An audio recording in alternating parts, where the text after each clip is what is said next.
During the awakening ceremony at Shihai First Academy, Principal Lu Yun's speech sent chills down their spine, while our protagonist Lin Moyu, who is also a Jigachad necromancer, calmly gazes at the array circle. When a student awakens the farmer class, he gets terrified of obtaining such a weak class. Next turn is Xia Shui, who has a crush on our boy Lin. However, when it's our boy Lin Moyu's turn, a thick red aura starts emitting from the array, shocking everyone at the high school. Even the principal and level 80 profession could not believe it. The sky was filled with 1,000,000 undead skeletal warriors. Our boy awakened the legendary class of necromancer, and let's continue.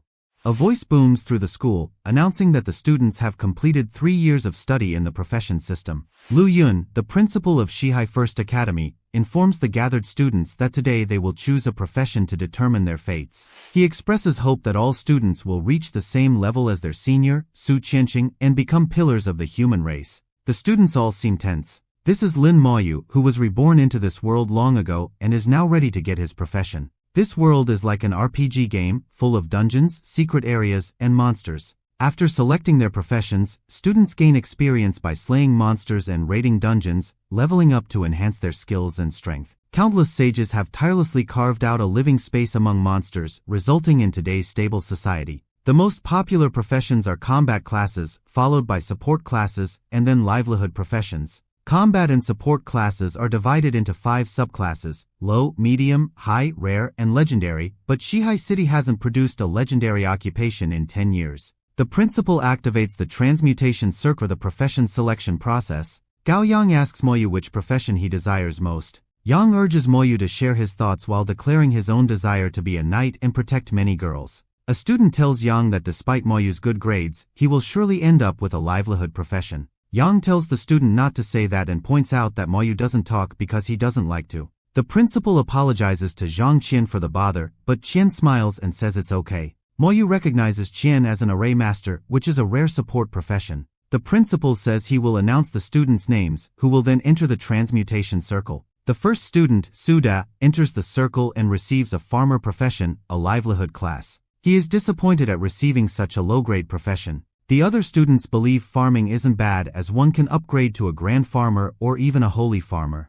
Another student is pleased to receive the chef profession, claiming his father is also from the same field. Qian looks disappointed and remarks that the students this year are all very average. Qian notes it's been too long since a rare profession was produced, and the principal adds there are only 1 or 2 in the city. Xia Shui's name is called, and she walks towards the circle, hoping to show Moyu who the real genius is. Moyu and Shui are considered the 2 geniuses of the academy, but Shui has always been on top of Moyu. Qian believes Shui has potential. The principal asks why, and Qian explains that Shui's mental strength is more than twice that of ordinary people, suggesting she may become a mage. The moment Shui steps into the circle, a disturbance occurs, and a vision appears, indicating she has received a rare profession. Shui becomes an elemental mage from the combat class, a rare profession. The other students are impressed and praise Shui for being a genius and getting such a good profession. Qian tells Shui she is very good and Shui bows thanking him. Shui sees her friends smiling and happy for her achievement. Shui gives a startled look as Moyu's name is called next.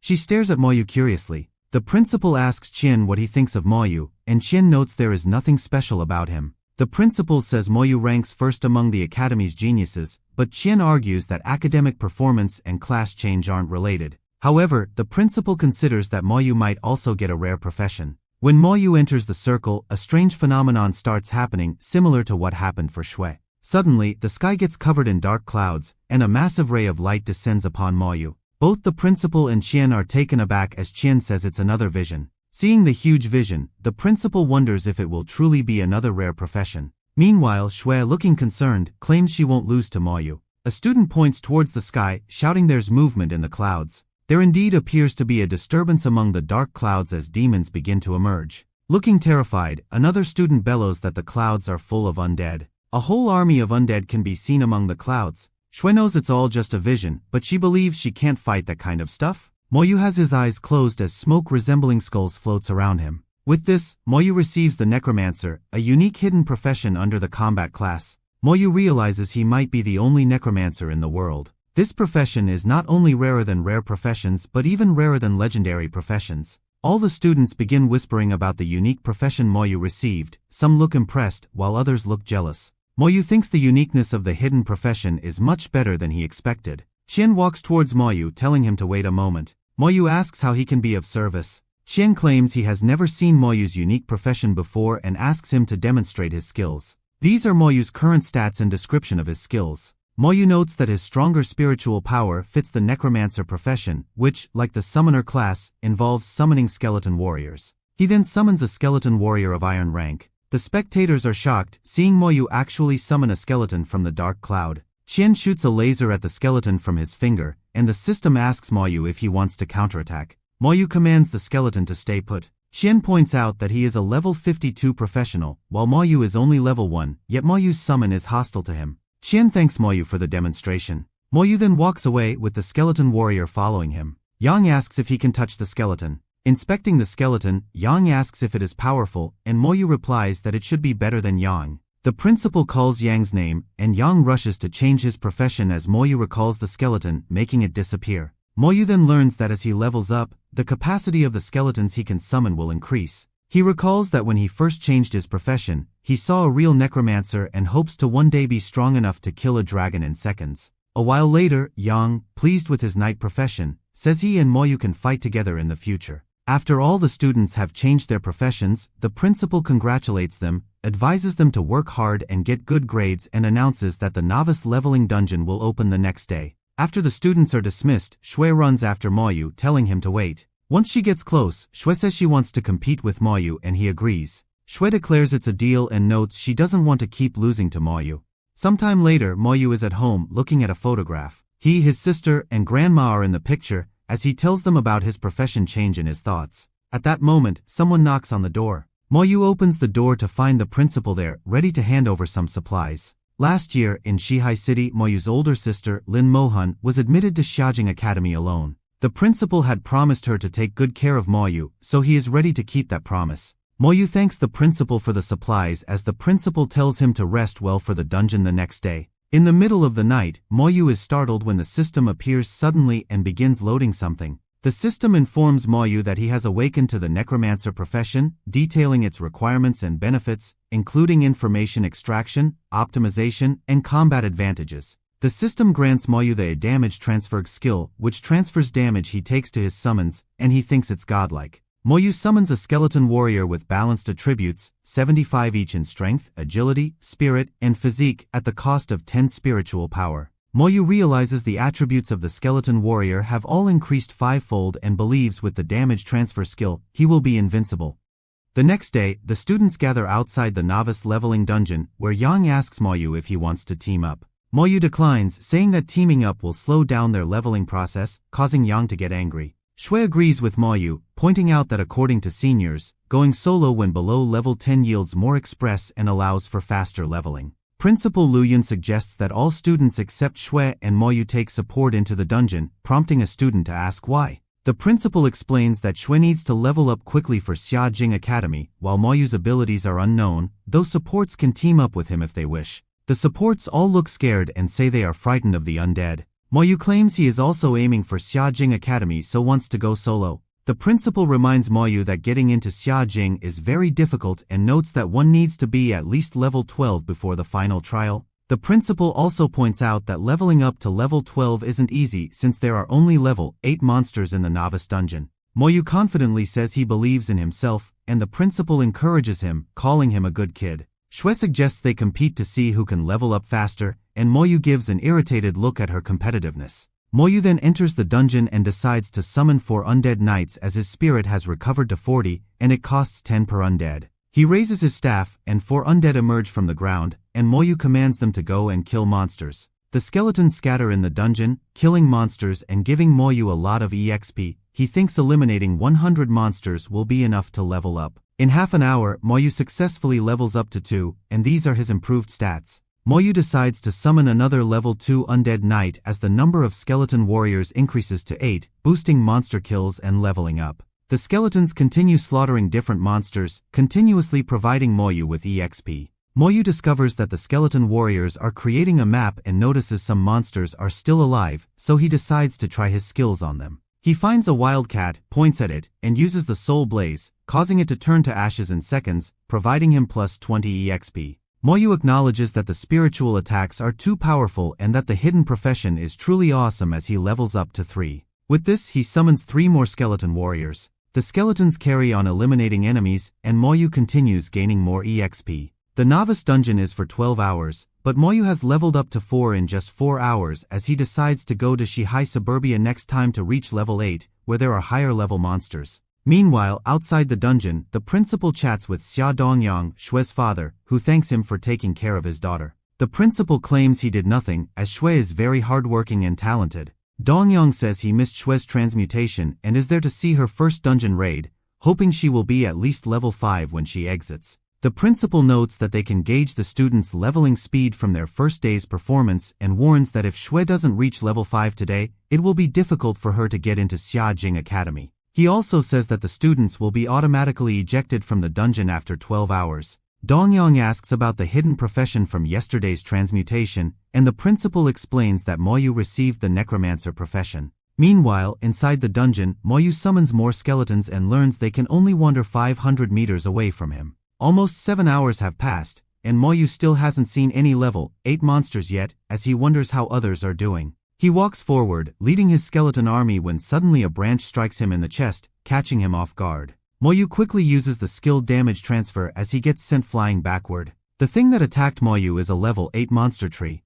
The archer apologizes for shooting at Moyu, wondering how he is still fine despite being hit. Moyu calmly tells the archer not to do it again. The archer gets startled as he sees the skeleton warrior standing beside Moyu. He then realizes Moyu must summon undead and gives an angry look, assuming Moyu is definitely not a good guy. The mage grabs the archer's arm and warns him not to mess with Moyu. So the 2 guys turn away and leave as Moyu calls after them to consider themselves lucky. It's nighttime and Moyu is resting on the edge of a cliff while the skeleton warriors continue slaying the monsters. He realizes leveling up from 10 is difficult due to the high EXP needed, and unsure if he can reach level 11 by tonight, he decides to stay and not head back home. As his goal is to get into Xia Jing Academy, Moyu is determined to put in more effort than others. Based on his current leveling speed, Moyu hopes to reach level 13 by the next day and assumes he can reach level 16 at max before the trial. He then wonders how his sister managed to level up so quickly and thinks he must have missed something. Moyu wonders if his sister teamed up with others to raid a nightmare difficulty dungeon for more EXP, realizing that's why she must have been wounded back then. He is certain his guess is correct and decides to take a look the next day. It's midnight and someone comes walking towards Moyu while he is resting. Sensing the person, Moyu opens his eyes, wondering if that person might be lost. It's the assassin from earlier who asks Moyu if he has any food. Moyu hands her a sweet potato, and the assassin removes her mask to eat it, revealing a pretty face. Seeing the girl eat the sweet potato so fast, Moyu thinks she must be starving. The girl starts to choke on the food, and Moyu takes out a water bottle. The girl takes a long swig of the water and thanks Moyu, asking what his name is. Moyu, who looks suspicious of the girl, stares at her in silence. The girl asks Moyu if he doesn't like talking and suggests they analyze skills with each other. So the 2 of them point at each other using the analytic skill. But the analysis fails as the girl smilingly asks Moyu if he didn't get anything. However, the girl is able to see all of Moyu's info as she says she has never heard of the necromancer occupation before. She then recalls seeing the skeleton standing next to Moyu and asks if it was his summon. Seeing Moyu not talk, the girl asks why he isn't talking and asks if he is muted. Moyu asks why, and the girl looks delighted realizing Moyu can talk. Moyu asks why again, and the girl shows him a badge, explaining it prevents anyone below level 10 from using analytic skills on her. She then removes the badge and tells Moyu to try the analytic skill on her again. So Moyu uses the analytic skill and learns the girl's name is Ningyi, and she is a level 19 shadow assassin. At that moment, both of them sense some enemies approaching them. Moyu learns that 3 guys are trying to surround him and Ningyi. Yi looks annoyed as she says that those guys have been following her for days just for a mid-rank skill scripture. Yi tells Moyu she will leave now when suddenly an arrow comes flying towards her from behind, which she barely dodges. Out of nowhere, a red circle surrounds Moyu and Yi with small marking arrows at their heads. Yi curses as she realizes the arrow hovering above her is a marking arrow. Moyu is surprised the archer has anti-invisibility skills, as the marking arrow makes enemies unable to enter invisibility, making them easy targets. The blonde guy walks forward, pointing out that Moyu and Yi have nowhere to run now. The archer is on a tree branch while the blonde and another guy stand before Moyu and Yi, calling them a perfect duo of an assassin and a malicious undead summoner. Yi tells the guys that Moyu has nothing to do with her and agrees to give them the skill scripture if they go away. The archer says that it's no use now as he reveals their intention is to kill Yi. Yi offers to buy some time and tells Moyu to run as Moyu asks what about her. Yi points out that she is a shadow assassin, so she has her ways to get out of this. But Moyu is not sure if Yi can escape since she's already marked and she can't use her invisibility skill. The archer bellows out to his companions that they should attack Yi and not waste time. The blonde guy raises his spear, which begins glowing, and grinning says he wants to kill Moyu along with Yi. He uses the illumination skill and summons a massive glowing round thing high above the sky, which lights up the whole forest. The blonde reveals that he used the illumination skill to chase away the darkness, so Yi can't try and escape with her assassin skills. Yi draws out her knife and decides to give it all she has. The three guys all prepare to launch an attack. Moyu and Yi are surrounded from all three sides. Moyu raises his hand and summons the skeleton warriors. The blonde gives a disgusted look seeing Moyu summoning undead. He hurls a powerful fireball at Moyu, aiming to blow him up into ashes. Yi swiftly locks her arms onto Moyu's from behind and shouts at him to run. But she is unable to move as she notices her leg has been tied with spiritual strings. The archer shoots 3 arrows with triple damage straight at the two of them. Yi sees the arrows coming at them and pushes Moyu away from harm's way. Now the fireball comes flying at Moyu while the arrows come at Yi. A skeleton warrior gets between Yi and the arrows while another skeleton takes the full blast of the fireball on itself, defending Moyu. The skeleton seems to have blocked the arrows with its sword. One skeleton slams its weapon onto the guy with the shield. The force of the attack sends that guy flying backward. The skeleton that took the full force of the fireball is unhurt. Seeing this, the blonde is shocked asking how is this possible. He is unable to understand how he couldn't kill Moyu despite being a level 21 mage. The other two guys are also bewildered, realizing their skills have no effect on Moyu's summons. Suddenly, a number of small white flames appear behind all three guys, startling them. From every side, dozens of undead begin appearing, surrounding the three guys in a circle. Yi is shocked, wondering why Moyu's level 10 summons are so strong that they resist the level 20 mage and archer's attacks. And also seeing such a large number of undead, Yi thinks it's too much. She then turns towards Moyu in admiration and sees his eyes are closed. When Moyu opens his eyes, they appear to be glowing. These are the stats of Moyu as he is at level 10 now along with his talents description. The blonde guy summons a barrier around himself as the skeleton warriors charge at him. But a skeleton easily pierces through the barrier with its sword. The barrier shatters, pushing the blonde back slightly with a force. The blonde swiftly raises his spear and summons a ring of flaming fire, lifting the skeleton's feet off the ground. He gives an evil laugh, shouting at the skeletons to have a taste of his power. However, his laugh ceases as he sees the skeletons jumping at him with their weapons raised. Before the blonde can even react, the skeletons cut through him. The archer is bewildered seeing his companion get instantly killed. The skeletons chase him as he flees but realizes he can't escape now. Meanwhile, the last guy summons a shield barrier that the skeleton can't pierce, surprising Moyu. Moyu reveals that this kind of defense by that guy who is level 20 can withstand the attacks of a level 40 mage. However, that guy starts sweating from fear, finding the skeletons terrifying and regretting coming here. Moyu instructs the skeletons to use skills to defeat the man. As instructed, one of the skeletons activates Berserk Strike, causing his sword to be set in flames. The skeleton then slams his sword down on the barrier, causing it to be destroyed. With the barrier gone, all the skeletons lunge at the guy, who is open-mouthed in terror. Moyu remembers his sister had told him to always do anything he sets his mind to do and not hesitate. He realizes that all three guys are now dead. Moyu knows that when a professional dies, the items in their storage will drop and decides to see what those three dropped. Upon inspection, he acquires a staff, a bow, a shield, and a sword. He looks at the loot and points out that those weapons are dropped in the dungeon of Carmen's Orc Legion, which is a level 20 dungeon. Moyu collects all the weapons and stores them in his system storage, deciding to sell them later. Moyu also receives a primary scroll worth 10,000 gold coins, wondering if he should sell it or use it, while Yi tells him to use it. Yi tells Moyu the scroll is a primary one and not worth much, suggesting he use it. Moyu asks how. Yi tells Moyu to say use while holding the scroll. Moyu does as asked, but nothing happens. Yi laughs and tells Moyu to say use louder, not so softly.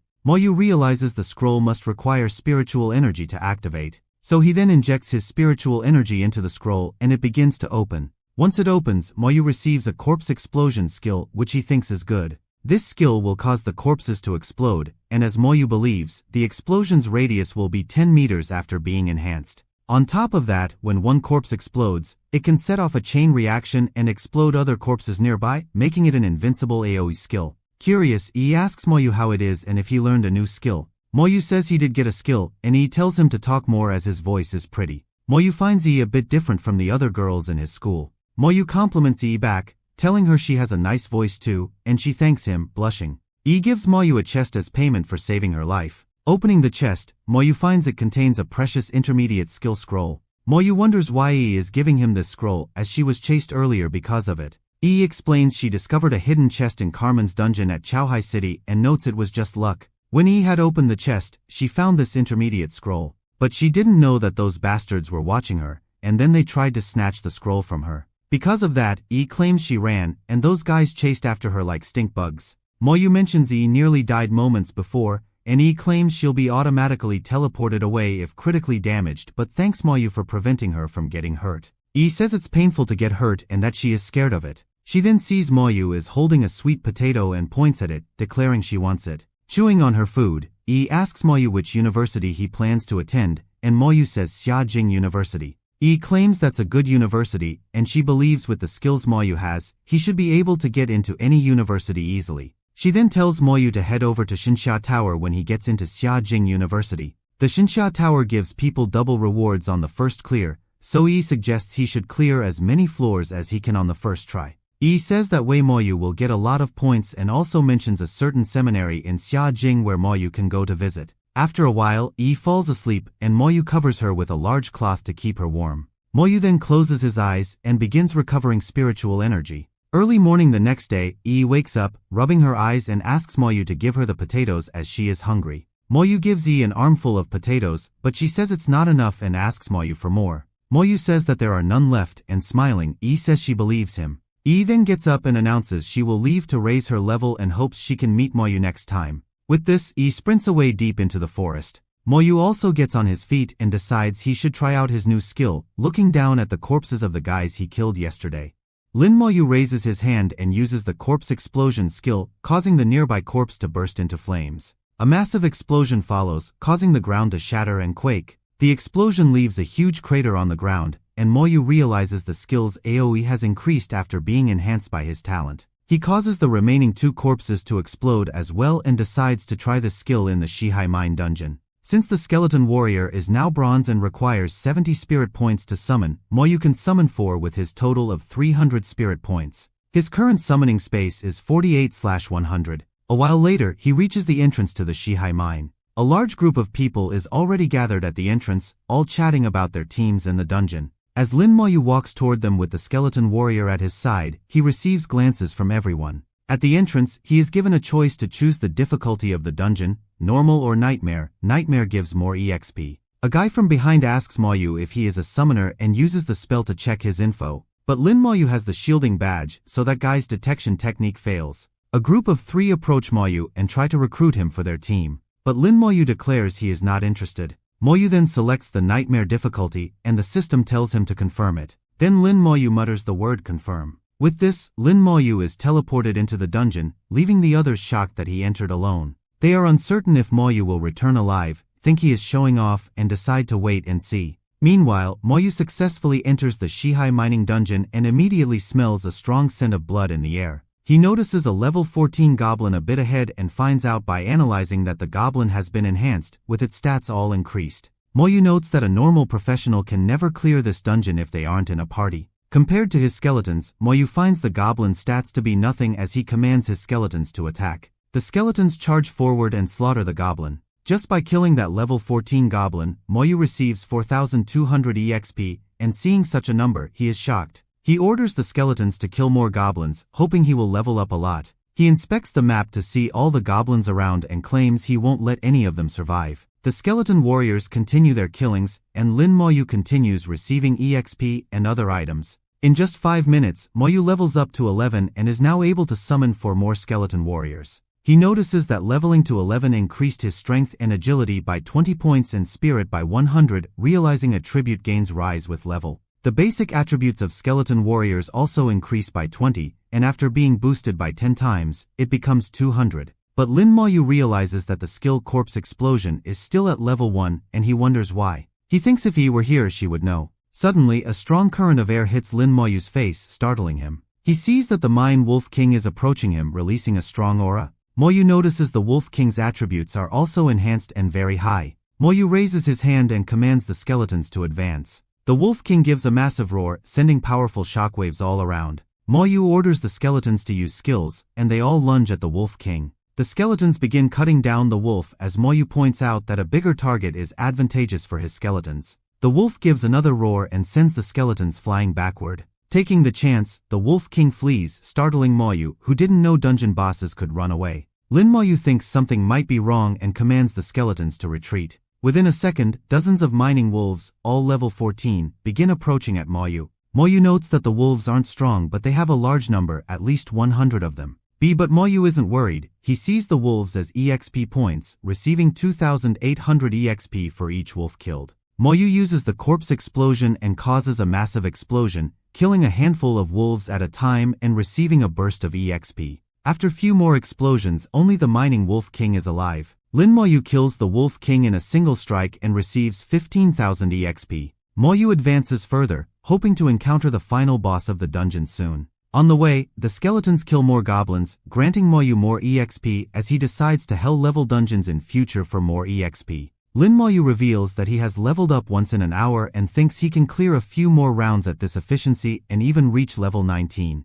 A while later, he encounters the level 16 Goblin King, and he is hopeful he can reach level 12 by killing it. Lin Moyu also realizes that this final boss's attributes are a lot higher than his skeletons. Suddenly, the Goblin King slams its sword onto Moyu, who quickly uses the damage transfer, sending the damage he took to nearby skeletons. This causes two nearby skeletons to shatter into pieces. Lin Moyu is shocked to see two skeletons die from a single attack of the Goblin King. He then realizes that his attributes and defense are too weak. This means Moyu is a weakness to himself and decides to increase his constitution in the future. The Goblin King, who is level 16, has way more strength and constitution compared to Moyu's bronze skeleton warriors. Lin Moyu agrees that a single skeleton can't match the Goblin King in terms of strength, but it doesn't matter as he has an army of them. The skeletons climb onto the Goblin King's body like ants, piercing every inch with their swords. Suddenly, the Goblin King takes a great leap, throwing the skeletons off its body. The Goblin King then slams its feet onto the ground with force, sending a powerful shockwave. The Goblin King uses fire breath, sprouting massive flames from its mouth, causing Moyu to command the skeletons to retreat. While the Goblin King continues breathing out fire, Moyu shoots Soul Flame at it. The Soul Flame hits the goblin in its face, causing it to cease breathing fire and groan in pain. Taking this chance, the skeletons raise their swords and, using skills, pierce the goblin's neck. With this, the Goblin King dies, providing Moyu with plus 40,000 EXP and other rewards, and Moyu reaches level 12. He puts on the wisdom robe he obtained, which helps cool down the mage's skills by 5%. Moyu looks at the Goblin King's core and estimates it can be sold for 10,000 gold coins, agreeing the dungeon rewards are pretty good. Now after leveling up and his spirit replenished, Moyu summons 4 skeleton warriors again. Deciding to retreat now, Moyu mutters return. Moyu teleports outside the dungeon, where others are bewildered to see him come out alive after clearing it alone. Moyu notes that the dungeon's cooldown is 12 hours and decides to use that time to meditate, recover his spirit power, and enter the dungeon again. So he rests against a tree and claims that from this dungeon experience he has figured out his biggest weaknesses. He found out that the corpse explosion skill, if used properly, is pretty good, and as for the soul flame, it can interrupt enemies' skills easily. After 12 hours of resting, Moyu is now able to summon 4 skeleton warriors again. On the way, Moyu sees a group of people sitting by a campfire and thinks they must be quite experienced. He then remembers Yi, who was quite careless. As Moyu approaches the dungeon, he hears a major commotion among the gathered people and wonders what's going on. It seems the Dynasty Guild is stopping others from entering the dungeon. A member of the Dynasty Guild says that their leader is completing a task inside the dungeon, so no one is allowed. He shoots a fireball at the dude asking to enter the dungeon. From the attack, that dude gets sent flying backward. That dude ends up dying and his team members are in shock. The Dynasty Guild members grin despite having killed someone and say it's no problem killing a useless man.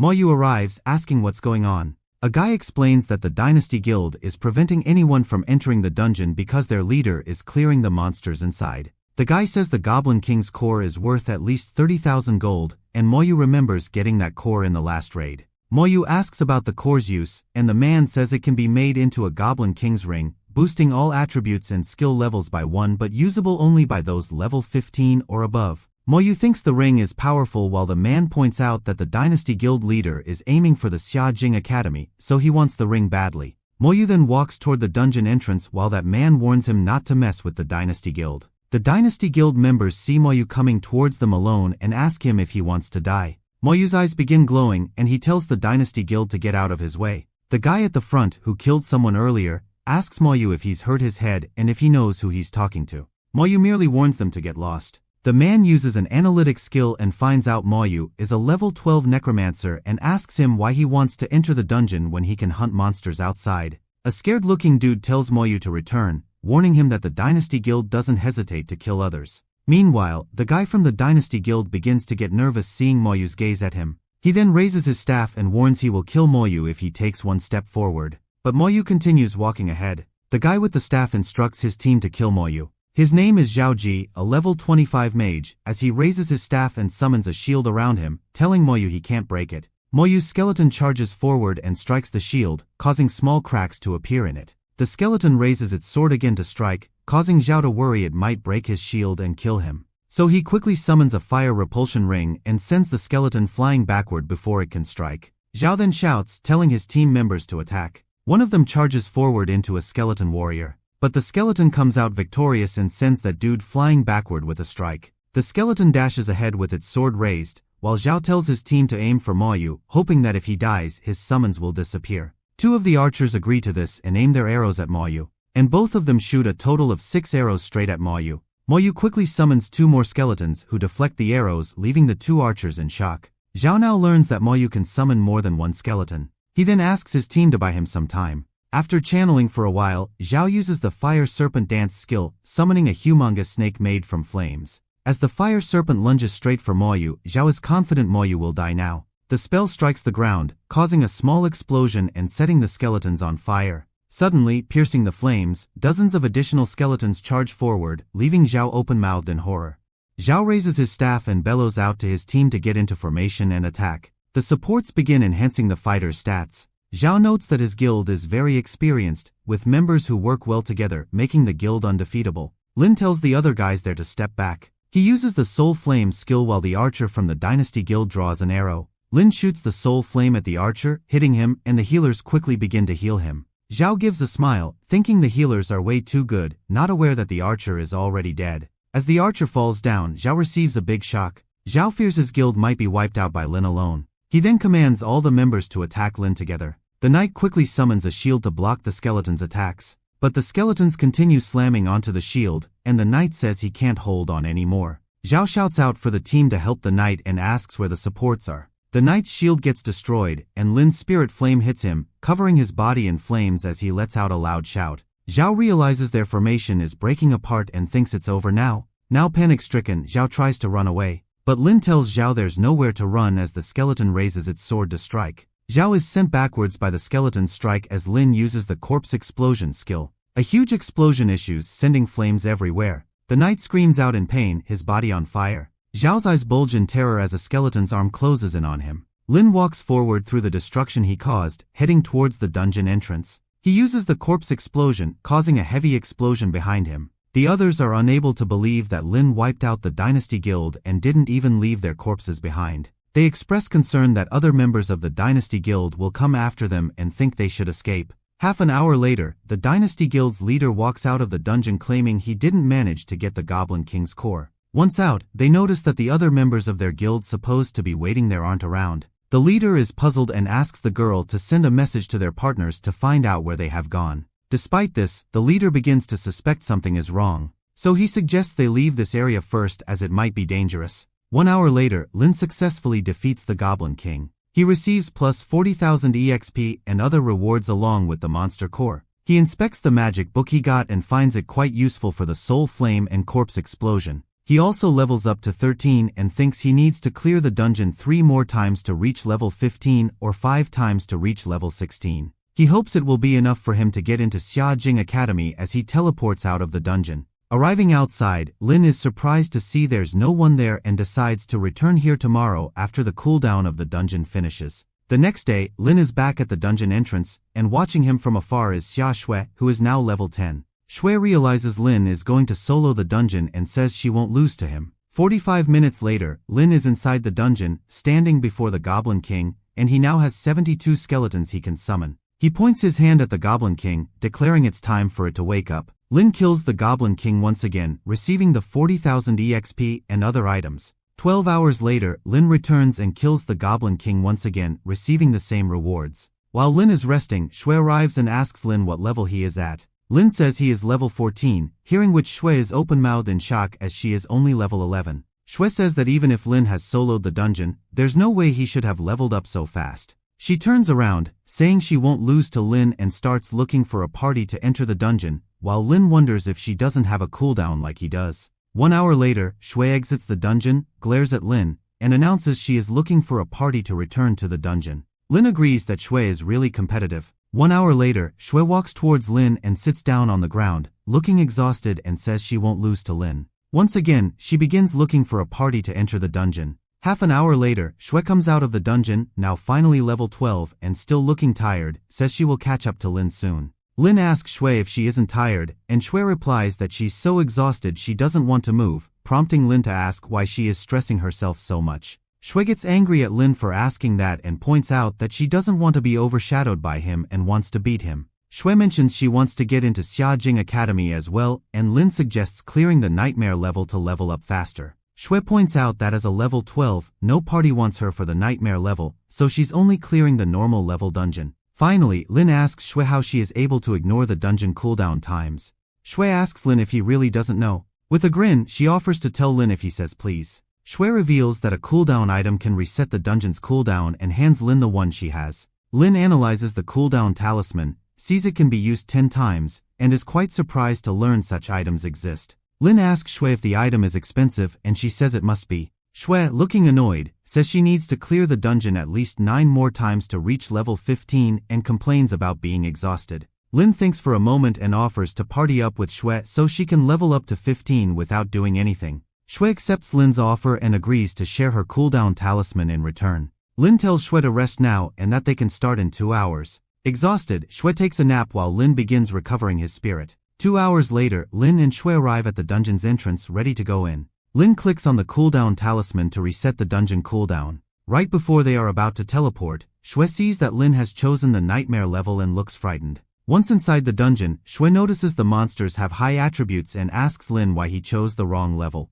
Lin tells Shui to stay close while she seems scared they might die. But Shui doesn't want to embarrass herself by running away, so she decides to follow Lin. Lin tells Shui to walk faster and asks if she is scared, which Shui denies. The skeletons begin attacking the goblins on their path, and Shui notices the monsters are doing no damage to them. Shui sprints after Lin, wondering what he is trying to do. A while later, Shui gives a frightened look as she sees the huge-sized wolf king ahead. Lin raises his hand and makes a dead body float upwards, and he uses the corpse explosion to save time, aiming to kill the goblins quickly. A huge explosion kills some goblins immediately, and Shui's experience increases by 30% instantly, surprising her. Even more explosions occur around the Wolf King.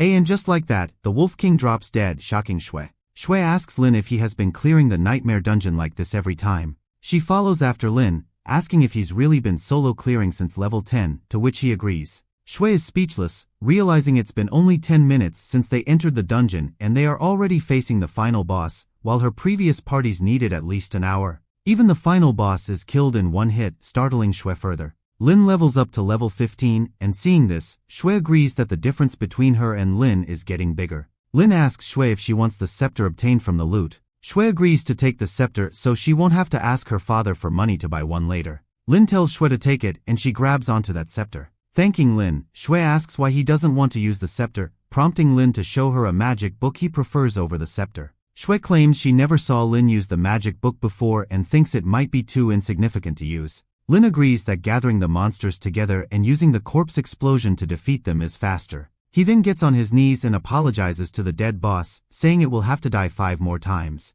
Shui asks Lin why he is talking to the dead boss, and Lin says he just feels like talking, whether it can understand or not. Shui wonders why Lin has to apologize to the boss for killing it, since the boss exists to be killed. She thinks Lin is a weird person but still finds he's a bit cute. Lin suggests they head out now and then continue again. Once out, Lin uses the cooldown talisman to reset the dungeon cooldown. In this way, the two of them clear the dungeon a second, third, fourth, and fifth time continuously. Shui, looking cheerful, points out that there are still 1.5 days before the big exam, so they can clear the dungeon 2 more times, hoping to reach level 15 by then. Shui then suggests Lin should aim to be the champion. She explains that being the champion yields many points useful for entering Xiajing Academy and also provides a chance to enter the Creation Seminary. The Creation Seminary is the best in the country, with Xiajing Academy filled with talented elites, while the Creation Seminary houses the pinnacle of talent and power. Shui is sure Lin might have a chance to be the second one to enter the Creation Seminary after his sister. Lin thinks of trying to enter the Creation Seminary, while at that moment, Shui notices someone named Gao Yang. She explains that Gao Yang is a level 11 knight but too bad of a knight that he can't tank any enemies. Lin agrees to let Gao Yang come with them. Meanwhile, somewhere in an office, a fat guy is scolding the Dynasty Guild's leader for restricting other people from entering the dungeon earlier. The fat guy, looking displeased, tells the guild leader to stay in the guild and not go anywhere for the time being. The guild leader asks what they should do about Zhao and the rest. The fat guy says he's already sent people to investigate and tells the leader to not bother, pointing out that someone who made half the guild disappear without a trace must be very powerful. Gao Yang turns around and is surprised to see Lin and Shui there. Yang teases Shui about being with Lin, and she angrily threatens him to stop. Yang apologizes, and Shui invites Lin to join their group after the dungeon's cooldown, promising to help him reach level 12 before the exam. Lin excitedly calls Yang and Shui his saviors, saying the academy he wants to attend only requires level 12 as well. Yang bows to Shui, promising to follow her every order, but she warns that they won't help him if he continues his childish behavior. When Yang jokes more, Shui angrily produces flames, scaring him into asking how long until their cooldowns reset. Shui answers it will be 10 hours. Yang decides to hunt other monsters during that time and walks away, wishing luck to Lin. Suddenly, a massive fireball hurls after Yang, who flees away screaming. Shui complains that Gao Yang is annoying and deserves it, while Lin explains that Gao Yang just likes to tease. 10 hours later, as the three prepare to enter the dungeon, Yang notices Lin has chosen Nightmare difficulty and asks about it, prompting Shui to snap at him not to ask questions. Seeing Yang's reaction, Shui recalls reacting the same way her first time when Lin chose Nightmare difficulty. Inside the dungeon, Yang sticks close to Shui, and when she asks why, he admits he is scared. Lin raises his hand and, using the corpse explosion, kills the Goblin King instantly. Seeing this, Yang is open-mouthed in shock as he bellows out how a boss can die so easily in the Nightmare difficulty. Yang gets on his knees, begging Lin to take him along on future dungeons, while Shui tells him to behave like a knight and act sensibly. Yang croaks that there's no point acting like a knight with Lin around. Annoyed, Lin tells Yang to let go of him, promising to take him along in future dungeon raids. Lin now just needs one more round in the dungeon before he hits level 16 right before the exam. Standing on top of the Great Wall surrounding the city are a group of teachers, all looking forward to seeing the students return. An ugly woman beside the principal says the exam is the next day, while another ugly woman with glasses mentions hearing about two school geniuses aiming for Xiajing Academy. The principal agrees and says Lin and Shui are planning to try for Xiajing Academy. At that moment, the ugly woman in glasses announces that someone has arrived. Sujin, a level 12 swordsman, makes his way towards the wall. Another student, Wan Ming, a level 13 Eagle archer, arrives shortly. The three teachers discuss the levels of the students that have arrived, noting that no one above level 14 has appeared yet. The principal wonders why Shui, Lin, and Yang haven't arrived yet, worried if something happened to them. A while later, Shui, Lin, and Yang arrive together. The principal seems relieved seeing the three of them and wonders what their levels must be. He notices that Yang is level 12 while Shui is level 15. Seeing Shui at level 15, the principal says Shui has an 80% chance of getting into Xiajing Academy. And analyzing Lin, they learn that he is level 16. They are open-mouthed in shock, realizing Lin is one level higher than Shui and must have cleared dungeons non-stop. They also notice Shui is carrying a scepter and Yang a shield, both of which can be obtained from the Goblin King. The principal instructs the students to get into the bus and they will be sent back to the school when everyone arrives there. And he instructs the students to rest well for the examination the next day. The next day, Lin arrives at the school with his spirit fully recovered and 100 skeletons, each with attributes at 2,500. Yang notices Lin and waves at him. The girls gathered there stare at Lin, smiling. Shui asks Lin if he is confident, and he says he is. Shui hopes they will meet at Xiajing Academy soon. The principal hands each student a teleportation stone, which will take them to the exam site once they break it. Arriving at the examination center, Lin notices there are over 10,000 people there. At that moment, the trial tower activates. A voice echoes out, letting the students know of the rules: no sound allowed, no questions allowed. A bulky guy is surprised they can't ask questions, while another wonders what to do if they don't understand something. Suddenly, the voice booms out, disqualifying those two students on the spot for asking questions. Seeing this, Yang covers his mouth to not produce a single sound. The voice speaks again, saying that the trial tower will give different trials to different professions. The battle-type professions will be given battle tests. Supports will be given various situations to overcome. After clearing the basic trial, the students will be given 3 levels to choose from: normal, nightmare, and hell. The different levels will give the students different results, and they will receive different points. The points will be the final results for the students, which they can use to enter various academies. The students are also allowed to use any equipment they want, but they can't store any items and their storage will be sealed. With this explanation, the students are asked to queue up and enter the tower. Lin realizes that the trial tower is like a dungeon and each student will be sent to different places based on their professions. The examiners, eyeing Lin, wonder if he's the new profession Shihai City reported, hoping he won't disappoint them, and decide to classify him as a rare mage, sending mage-type monsters 2 levels higher at him. A massive monster wielding a staff advances towards Lin. Lin tries to analyze the monster's attributes, but realizes the light around the monster is preventing him from doing that. As the countdown reaches 0, Lin raises his hand, ready to use the Soul Blaze skill, and his single attack successfully kills the monster. Inside the trial tower's monitor room, Ning Xianfeng, after hearing about the new profession, asks the monitoring team to show him. As Lin Moyu kills the monster in an instant, Xianfeng orders another test with legendary profession difficulty, prompting a man to ask if that won't be unfair. Xianfeng notes that it will be fine, and if Lin Moyu passes the second round, he'll offer an extra 1,000 marks. With this, a level 20 Wolf Beastman mage appears before Lin Moyu, which he has to defeat now. Like before, Lin Moyu raises his hand to use the Soul Blaze skill. The wolf mage dies instantly, and Xianfeng, smiling, says no further testing is needed and instructs to let Lin Moyu enter the second round of the exams. The voice announces that the first round of exams is over, with 5,220 out of 10,632 students passing, and the results are about to be announced. Xuenu Lin Moyu would be first, but is still surprised to see he cleared the round in just 0.15 seconds. An angry-looking guy bellows out that he isn't even in the top 3 and thinks there must be a mistake. Lin Moyu wonders if he went too far as the voice announces that the second round begins and examinees can choose their own difficulty. With 30 minutes to complete the exam and points varying by difficulty, Lin Moyu realizes the goal is to kill as many monsters as possible in that time. Wang Zihao, a level 16 rage warrior with a massive sword, chooses the hellish level, confident Lin Moyu can't beat him. Shui notes that elemental mages like her are not adept at close combat but claim they win with quantity. The observers agree Zihao should get good results as a rage warrior and praise Shui for choosing normal difficulty given her profession. Moreover, they are looking forward to seeing what difficulty Lin Moyu will choose. Lin Moyu notes that this round of exams will test students' combat ability and accepts that enduring for 30 minutes is no simple task for any student. But he is not like others, so he chooses the hellish difficulty. The examiners witnessing this praise the principal for having such excellent students and say he must have hit a jackpot. A level 13 Wolf Beastman appears before Lin Moyu. Lin Moyu sees that this monster is too weak, but understands it must be so that not all of the examinees get eliminated. And he summons 2 skeleton warriors that charge towards the monster. He claims that it's too easy as the skeleton kills the monster. Back in the observation room, Xianfeng is open-mouthed in shock seeing Lin Moyu's summons are so strong. Meanwhile, Zihao is giving it his all, and Shui is using the fireball to defeat the monsters. The spectators see that Lin Moyu is resting and enjoying a snack while the exam is going on. Xianfeng finds Lin Moyu quite interesting.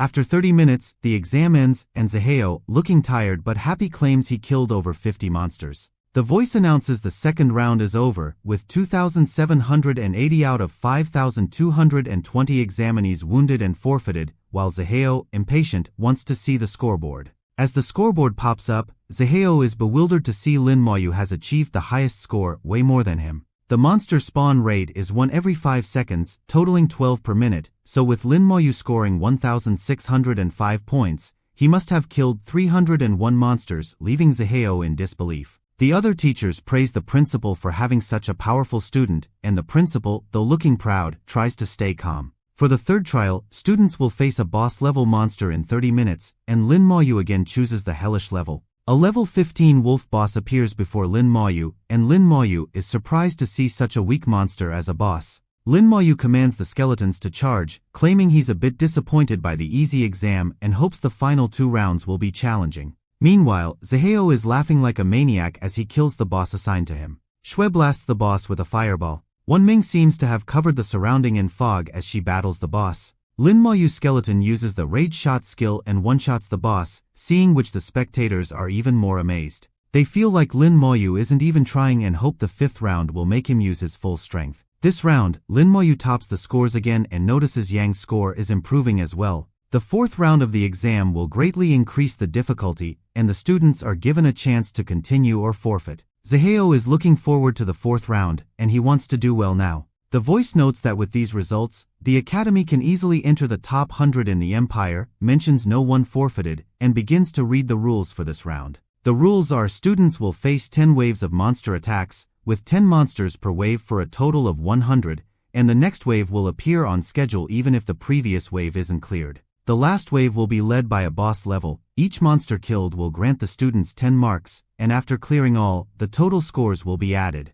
As the exam begins, the first wave of monsters appears. The examiners hold their breath, wondering how Lin Moyu will fare this time, as Xianfeng remarks that this round will also not be a challenge for him. Lin Moyu summons the skeleton warriors as the wave of monsters approaches him. Lin Moyu is confident that 3 skeletons should be more than enough for the monsters. He raises his hand and fires Soul Flame at one of the mage monsters. The flame hits the monster in its face, killing it instantly. The examiners are again open-mouthed in shock upon learning Lin Moyu can summon 3 skeletons at once. Meanwhile, Lin Moyu gives a yawn, finding the exam too boring. Even the examiners are bored seeing Lin Moyu win every round so easily. Shui uses Path of the Flames skill, sending a series of flames at the monster she is fighting. Zaheo, with a grin on his face, is kicking and punching to defeat the monsters. Spectators worry as they see the waves of monsters stacking, believing they will overwhelm the examinees. Yang gives a proud look, declaring Lin Moyu his brother and very strong, and recounts how Lin Moyu soloed a nightmare difficulty dungeon. After a while, only 5 students remain. The 4 others are fully focused, while Lin Moyu lazily enjoys a potato. Feng Xiu, a level 15 Saint Swordsman from the renowned Feng family, uses a strong spell and charges through the monsters. Zaheo enters a berserk state, increasing his strength and stats by 500% for 5 minutes, and begins easily smashing the monsters. Lin Moyu looks relieved that it's the last wave. Finally, the 4th round ends, and all 5 examinees pass as the results are about to be announced. Like before, Lin Moyu is first with 3,605 points. The masses of people witnessing the leaderboard are surprised to see only 5 people passed and wonder if anyone will even pass the 5th round. Looking tired but cheerful, Zaheo says everything went as expected and claims the 5th round will be the true deciding round. Shui hopes her reaching the top 5 will be enough for her to get into Xiajing Academy. Won Ming looks forward to getting into Xiajing Academy. The announcer warns that despite everyone's desire to enter Xiajing University, poor performance in the 5th round could mean not getting in.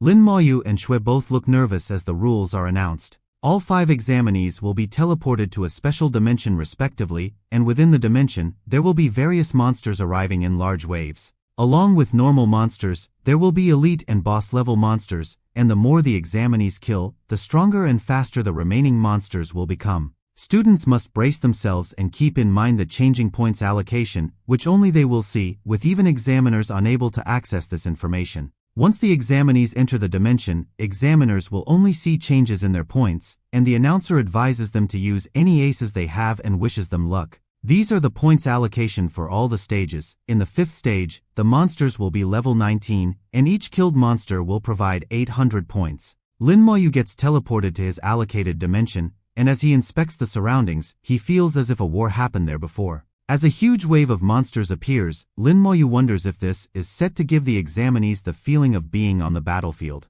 Level 15 lizardmen warriors come charging towards Lin Moyu as he realizes he is unable to see their attributes and skills. Lin Moyu also notes that the lizardmen have called for help from their companions. When a skeleton strikes a lizardman, the lizardman doesn't die instantly, and Lin Moyu thinks the lizardmen must have good physiques. Lin Moyu hopes 2 strikes should at least do the job. He then uses the corpse explosion, causing a small explosion. Meanwhile, the observers are shocked seeing Lin Moyu has already killed 10 monsters in a matter of seconds. Lin Moyu notes that the lizardmen have called for backup and decides to wait for their arrival to slaughter them. Lin Moyu is surprised to see that the corpses of the lizardmen disappear after just 10 seconds. So he decides to change the plan and summons more skeletons. He then commands the 9 skeletons to corner all the monsters into one place. The skeletons begin rounding up the monsters. With all the monsters in one spot, Lin Moyu raises his hand to use corpse explosion. A tremendous explosion erupts, sending roaring flames surging in every direction. The observers are all shocked as Lin Moyu's points suddenly surge by thousands.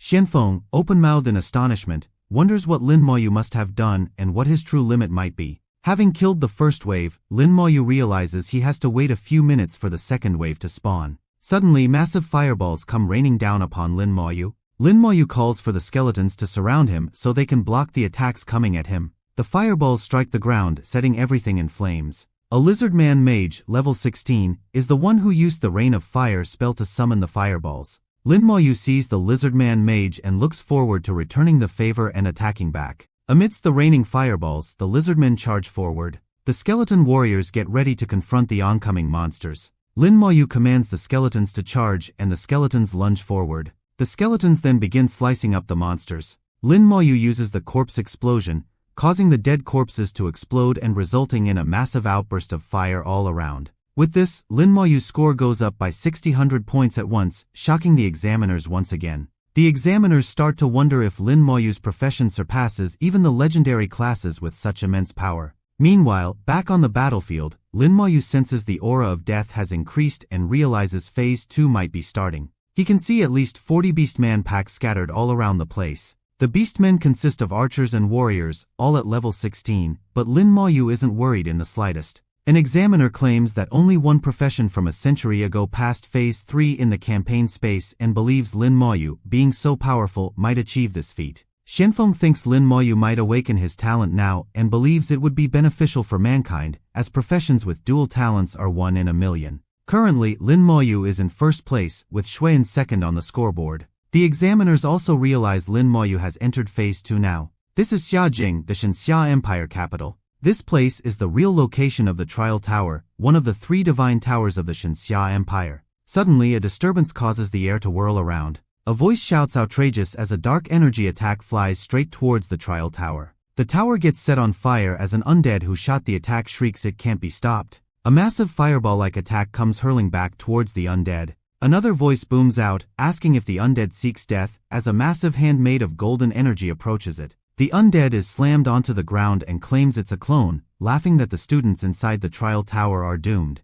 The hand grabs the undead and crushes it. 3 people hovering near the tower express surprise at an undead from the abyss targeting students in the campaign space with a sneak attack. The 3 claim that the abyssal being sneaked in and disrupted the space, causing abyssal power to pollute the tower's rules, which benefits them since the ground inside the tower is made from abyss soil. Bai Yuan, a top expert of the Xinxia Empire, asks how long it will take to fix the mess. The other replies 1 hour. Meanwhile, inside the tower, Lin Moyu is confused seeing all the monsters suddenly disappear. At that moment, Shui arrives, and Lin Moyu is shocked, wondering why he can see other examinees. Shui mentions she was fighting monsters that suddenly disappeared and asks Lin Moyu if he knows what happened, but he says he doesn't. Ziheo appears puzzled as he arrives, followed by other students who begin to teleport in as well. Suddenly, a holographic form of Bai appears in the sky. Xianfeng is surprised to see Bai appear in the campaign space. Bai explains that demons from the Abyss world have invaded the campaign space and are targeting the examinees, and it will take 1 hour to repair the rules and fix the situation. Shui is frightened hearing this, as Bai continues, telling the examinees to stick together and work together to protect each other. Bai also declares that people of Xinxia shall not be afraid to die fighting. Ziheo raises his sword and bellows out that they shall not fear to die fighting. All the other students start chanting that they won't be afraid to die fighting. Lin Moyu knows the weakest abyss monsters are level 70 and, seeing Bai's confidence, assumes the invading force isn't strong. The examiners are worried, believing the abyss aims to prevent geniuses from passing the 5th round and weaken the Xinxia Empire. Xianfeng tells the examiners to stop talking and instructs them to tell the people outside not to panic and believe in Bai. The students notice the abyss blood moon has appeared in the sky and all get ready to brace themselves. The knights stand at the front to defend their teammates as the abyss monster declares all of the students there will die. The abyss monster claims that 1 hour will be enough for it to slaughter all of them present there. With this, a level 19 Fury Beastman warrior appears, polluted by the abyss. The students are relieved, knowing the campaign space limits levels to 19, and believe they can fight back. However, they are startled to see countless enhanced elite monsters appear before them.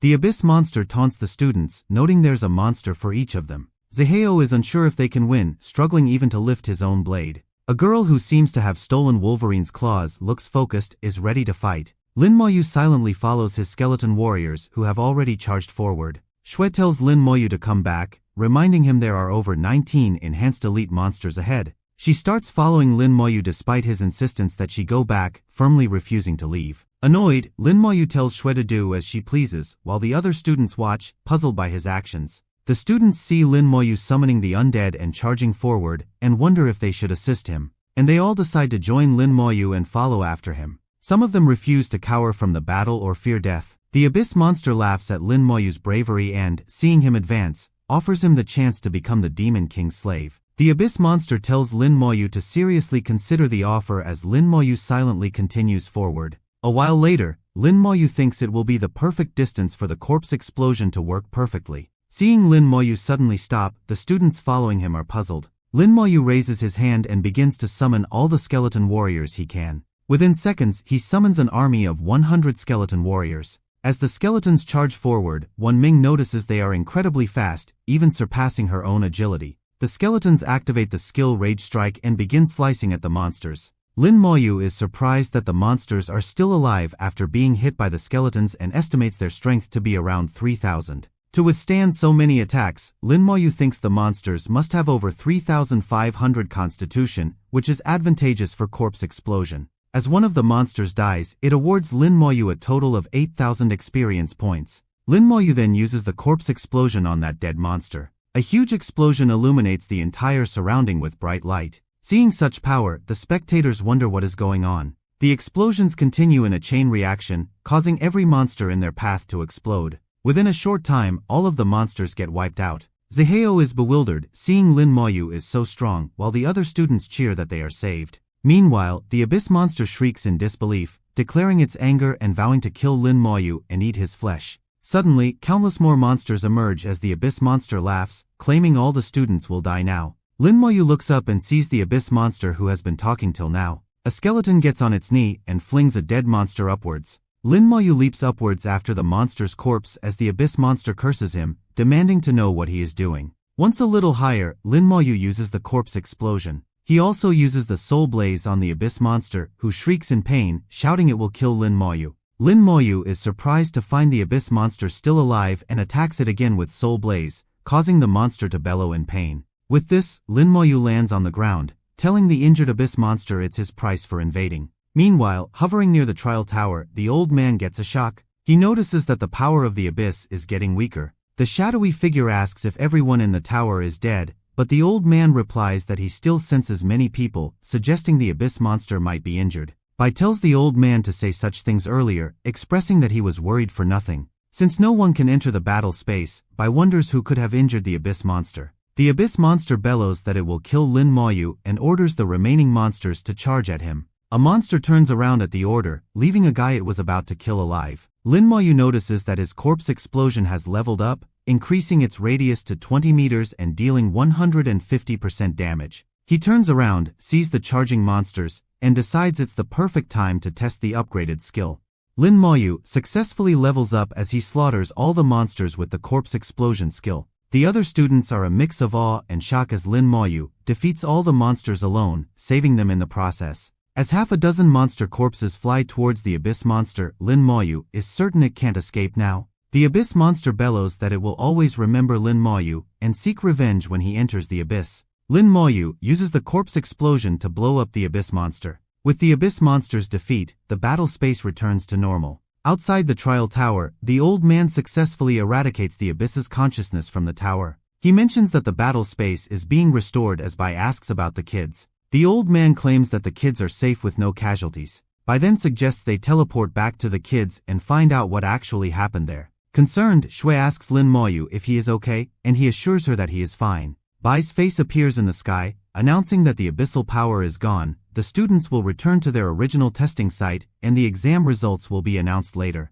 Shui notes that without Moyu, they wouldn't have managed to handle those monsters. As the students are teleported out, the announcer declares the exam over and instructs them to wait for the final score evaluation. Xianfeng reveals that the main combat exam results include points and evaluations, with the evaluations given directly by the Empire's high-ranking officials. Xianfeng wonders about the events inside the battle space and looks forward to seeing how Lin Moyu is evaluated. Upon inspection, Bai finds out what happened inside the space battle. Bai admits he didn't expect Lin Moyu to turn the tide alone and, noting Moyu's calm and decisive battle demeanor, believes he has the potential to become a top-tier expert. He points out that this year's evaluation is tough, as students who fled can't be relied on, but he's confident Moyu's evaluation will be excellent. The final evaluation is displayed for everyone to see, with Lin Moyu listed first. The principal cheers in excitement, seeing his student is the top scorer in the province. Shui congratulates Lin Moyu for topping the exam and Lin Moyu thanks her.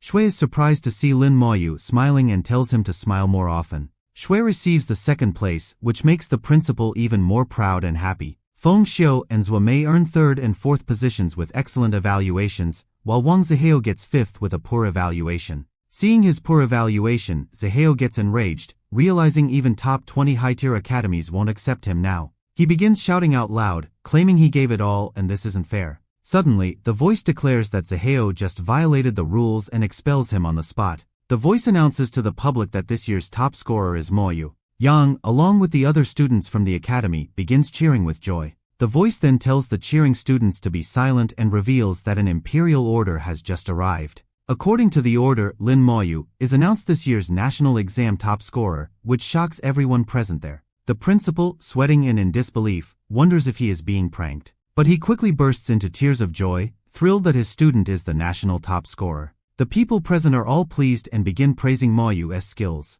Wan Ming and Feng Xin congratulate Lin Moyu and thank him for saving them. Lin Moyu shakes Feng Xiu's hand, downplaying his actions, while Feng Xiu hopes to meet him at Jing Academy and treat him to a meal. Lin Moyu simply replies, "Okay," prompting Shui to mention that Lin Moyu doesn't talk much and that they've exchanged only 10 sentences so far. But Lin Moyu corrects Shui, saying it's actually been 26 sentences. Shui looks embarrassed while the two snigger. Later that day, Lin Moyu is at his home and he is looking at the photo, as he tells his grandma he became the national top scorer. A knock at the door makes Lin Moyu turn around. Opening the door, Lin Moyu sees the principal and asks why he is there. Lin Moyu gets nervous as he feels the terrifying aura of someone standing next to the principal. Looking threatened, Lin Moyu quickly summons a skeleton warrior. Bai smiling praises Moyu's reaction speed. Recognizing Bai, Lin sincerely bows and greets him.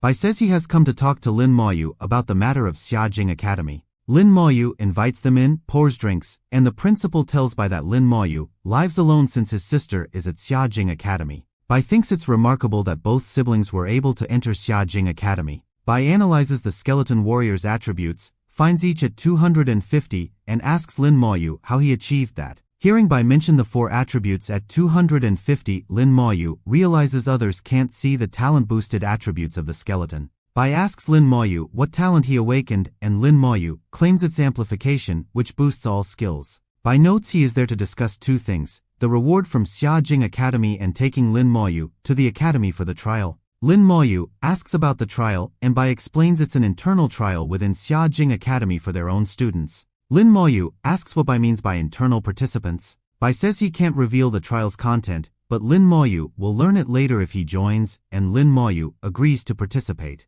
With a short laugh, Bai decides to hand over the rewards to Lin Moyu as the national topper. The first reward is 100,000 points in addition to his exam score, as within the academy, points are worth more than gold. The second reward is 1 primary scroll and 1 intermediate scroll. The third item is based on Lin Moyu's performance in the battle space, which is a qualification to enter the Divine Summoner Tower once. Lin Moyu says he understands. Bai stands up, tells Lin Moyu to tidy up, and offers to take him to Jing Academy. A while later, Lin Moyu and Bai prepare to teleport to the academy while the principal wishes Lin Moyu good luck. In less than a second, Lin Moyu and Bai materialize right outside Xiajing Academy. Bai reveals that the gate is not only an entrance but also a weapon, and anyone who tries to enter forcefully pays a huge price. Bai takes Lin Moyu to a residential area, tells him to rest there for the day, and says he will return to guide him tomorrow. A student wonders what Lin Moyu's identity might be, as Bai himself received him personally. That student smilingly asks Lin Moyu where he would like to stay. He explains that there are various accommodation options, such as 4-person, 2-person, and single-room dormitories, with significant price differences.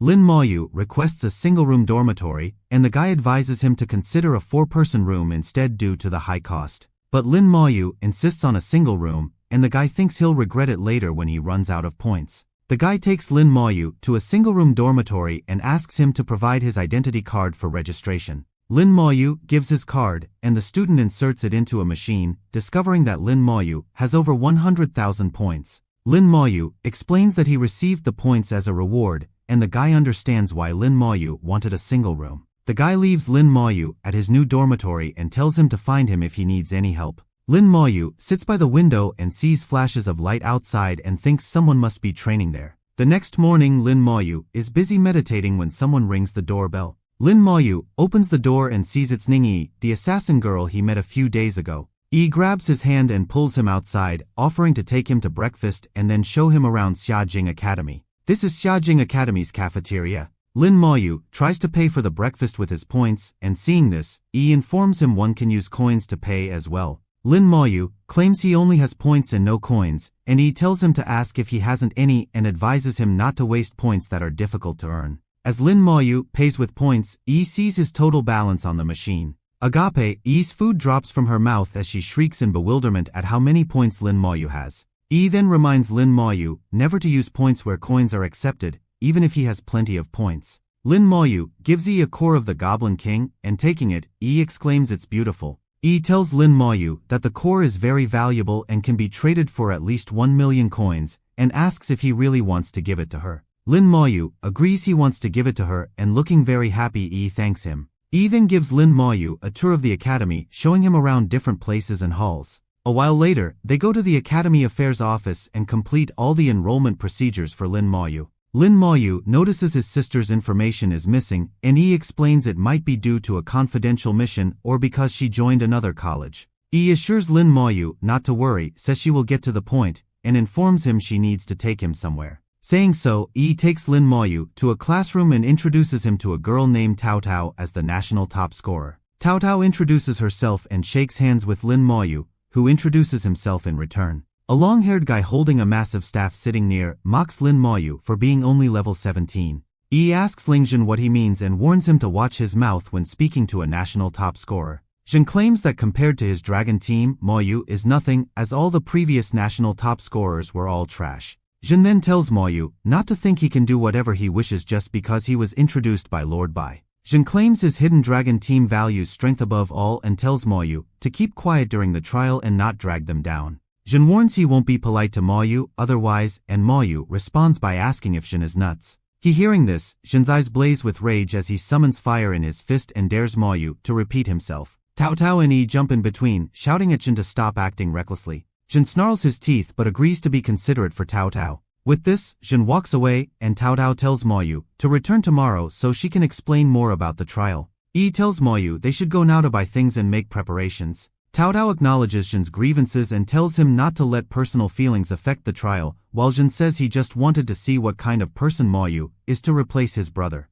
Tao Tao points out that since Moyu is the national top scorer, it means he must have done something extraordinary. Meanwhile, on the way, Yi tells Moyu not to quarrel with Jin and suggests they go and buy some potions and communication devices. Moyu asks Yi to help with the purchase, and she tells the shopkeeper they need 10 red and blue potions each and 1 communication device. Moyu puts the communication device on his wrist, and blushing, Yi says she can now bother him anytime she wants. With a smile, Yi suggests they should become friends first, and Moyu agrees. Yi walks Moyu to his room, waves goodbye, and says she will see him the next day. Inside his room, Moyu grabs onto the primary skill scroll and mutters, "Use." The scroll opens, and Moyu receives a new skill, Slow Curse, which reduces enemy speed by 50% for 10 minutes. He finds this skill to be amazing. With the new skill, Moyu's skills can now be categorized into summoning, attacking, and curse series. Moyu hopes to learn more powerful skills in the future. The next morning, Yi calls Moyu and tells him to wake up and come downstairs for breakfast. When the team is gathered, Tao Tao tells them not to wander aimlessly after they teleport, while Jin warns Moyu not to slow them down. Tao Tao gives an annoyed look at their quarrel, tells them to settle their conflicts later, and suggests they introduce themselves. This is Miao Yu, level 20, Elf Elder, and this is Duan Gao, level 20, Diviner. Jin lazily introduces himself as level 21 Warlock. Tao Tao introduces herself as a level 23 Elf Knight, and Moyu introduces himself, followed by Yi's introduction. Tao Tao mentions that in this trial, they all need to unite and not blame others or be rude. When all of them are ready, they begin to teleport. They all teleport outside the Divine Xia Tower, which Ma Yu sees as floating in the sky. The Divine Xia Tower's power begins teleporting them again. They arrive at Mermaid Island. There, Cao Cao instructs the team to touch the mission stone to learn more about their mission. Upon touching the stone, Ma Yu finds out that their mission is to enter the Mermaid's Tier dungeon, defeat the final boss, and obtain the Mermaid's Tier. The Mermaid's Tier dungeon is located at the center of Mermaid Island.